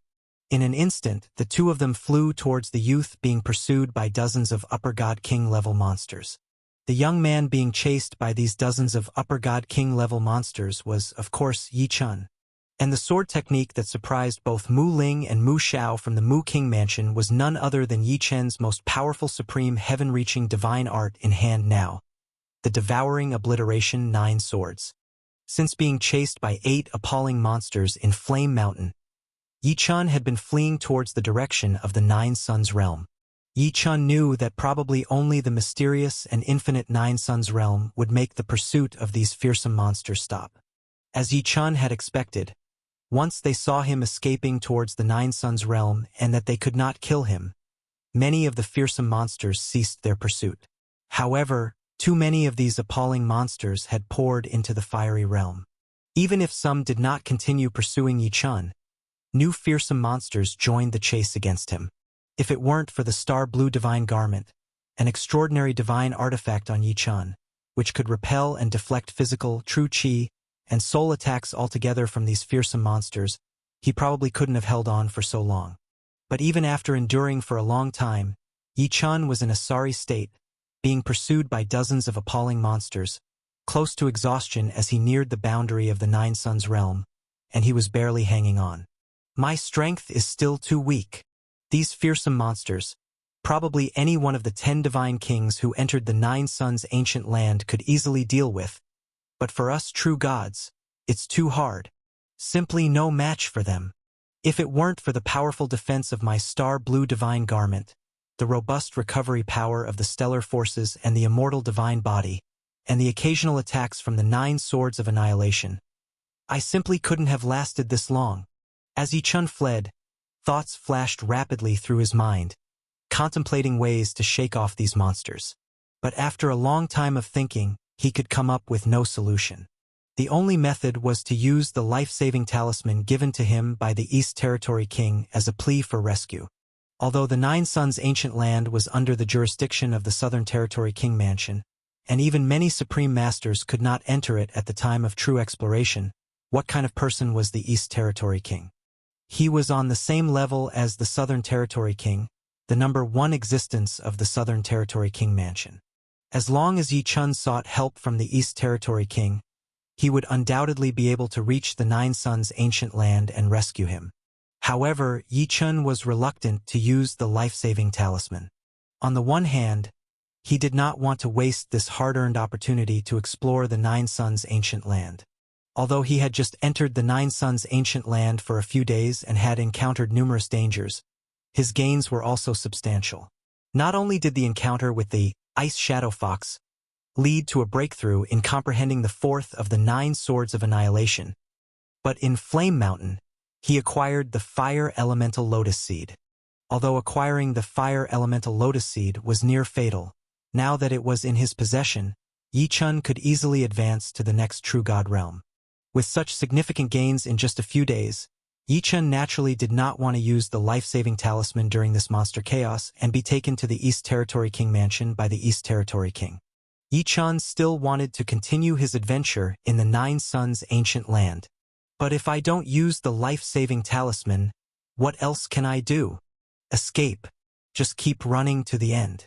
If I still can't shake off these monsters in the end, I can't help but use the life-saving talisman. As Yi Chun alternated between blocking and fleeing, gradually finding it harder to keep up, he suddenly saw two figures flying towards him. It's the two divine kings from the Mu King mansion. Yi Chun immediately recognized that the newcomers were Mu Ling and Mu Xiao. At that moment, Mu Ling also shouted loudly to Yi Chun, "Fellow Taoist, don't panic. We're here to save you." As the girl spoke, she pinched a magic formula with her fingers, and with continuous whooshing sounds, a large swarm of flying swords shot out directly from her body. These flying swords, a total of over 20 sword shadows, instantly turned into more than 20 gigantic treasure swords. Each of these gigantic treasure swords emitted a combat power far beyond what Yi Chun could reach, definitely belonging to the Upper God King level, and among the powers at the Upper God King level, they were absolutely formidable. Thwack! Thwack! Thwack! The monstrous creatures that had been relentlessly pursuing Yi Chun could only flee in panic when the young girl released her flying swords. They instantly took to flight, seeking escape. Clearly, these creatures had high intelligence and recognized that the girl's flying swords were not to be trifled with. But it was too late for them to escape now. The 20-some gigantic flying swords, each a flash of light, cut down a monstrous creature where it stood. Then the swords flashed again, turning to strike at the others. In the blink of an eye, amidst the dazzling sword light, scores of Upper God King level monstrous creatures were all slain within moments. Throughout the process, the girl herself did not engage in combat at all. She relied solely on her flying swords. Standing beside her, Mu Xiao did not lift a finger either. He simply watched the girl slay the creatures. Witnessing how Mu Ling of the Mu King mansion, who was just a lower-tier God King, could in the blink of an eye slay dozens of terrifying Upper God King creatures, Yi Chun couldn't help but take a sharp breath. Indeed, she was worthy of being the descendant of someone as exalted as Elder Kudu, a 9-star supreme master. She was incredibly powerful. This was the first time Yi Chun had seen a true genius of the Divine Kingdom in action, and this display left him profoundly shaken. Yi Chun could feel that the girl's sword techniques might have fully mastered a set of heaven-reaching divine art sword skills to great accomplishment. Coupled with her lower-tier God King realm and combat power that surpassed her realm, those creatures stood no chance against her. Perhaps only if Yi Chun's realm were much stronger, having truly mastered all of the 9 swords of annihilation, might he possibly stand shoulder to shoulder with this girl. Thank you for your assistance, fellow cultivator. Your skills truly astound me, Yi Chun. Seeing his crisis finally averted, Mu Ling retracted her flying swords into her body, and with Mu Xiao smiling at his side, they started walking towards him. Yi Chun greeted them with cupped fists. "So your name is Yi Chun?" Mu Ling said with a light smile, her eyes sparkling. "Yi Chun, you shouldn't belittle yourself.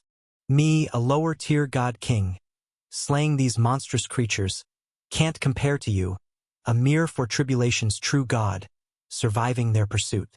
When I was at the 4 tribulations true God stage, I was far from being able to do that." Mu Xiao also spoke with a smile. "Fellow Yi Chun is indeed remarkable, the most impressive true God I have ever seen." Both Mu Ling and Mu Xiao spoke courteously, showing no pride or boastfulness for having saved Yi Chun's life. This increased Yi Chun's favorable impression of both of them greatly. These two are truly worthy descendants of Elder Kudu. They possess such admirable character, Yi Chun thought to himself. As Yi Chun reflected, Mu Ling and Mu Xiao took a step in midair and swiftly approached him. Mu Ling, who had just put away her flying sword, couldn't help but ask, "What's the name of your sword technique, fellow cultivator?" "My brother and I both feel that it is very similar to one of the sword techniques from our Mu King mansion." At this, Mu Ling smiled and said, Of course, don't take this the wrong way. Though your sword technique is similar to one from our Mu King mansion, we can tell that yours is even more powerful. It must have an extraordinary origin. Hearing Mu Ling's words, Yi-chan inwardly smiled bitterly. The 9 swords of annihilation originated from the former Southern Territory king, so it's no wonder it resembled a technique left behind by him. These two had saved Yi-chen's life, and he did not wish to conceal the truth from them. When he had left the Undersea Divine Palace, Elder Kudu had told Yi-chan that he could disclose his whereabouts to the people of the Mu King mansion. However, Elder Kudu also told Yi-chan to inform the people of the Mu King mansion not to seek him out. He would not meet with them until his cultivation was complete. My set of sword skills is called 9 Swords of Annihilation, passed down to me by a formidable senior, Yi-chan replied openly. 9 Swords of Annihilation? It has a name very similar to our Devouring Obliteration sword skills. Mu Ling muttered upon hearing the name. At that moment, Mu Zhao's expression shifted, looking at Yi-chan in surprise. Fellow Yi-chan, the senior who taught you the 9 Swords of Annihilation, do you know his name, or anything about his background? Yi-chan simply extended his palm without saying much. A glowing silhouette immediately appeared in his hand. It was none other than the likeness of Elder Kudu. When Mu Ling and Mu Zhao saw the glowing silhouette of Elder Kudu, they first paused in shock. Then, as if unable to believe their eyes, they each rubbed them in disbelief. Finally, after exchanging glances, they exclaimed in unison, "This is our ancestor, the old territory king. Discover hidden tales at novelbin.com. My heavens, Yi-chan, the person who taught you the 9 Swords of Annihilation, could it be our very ancestor?"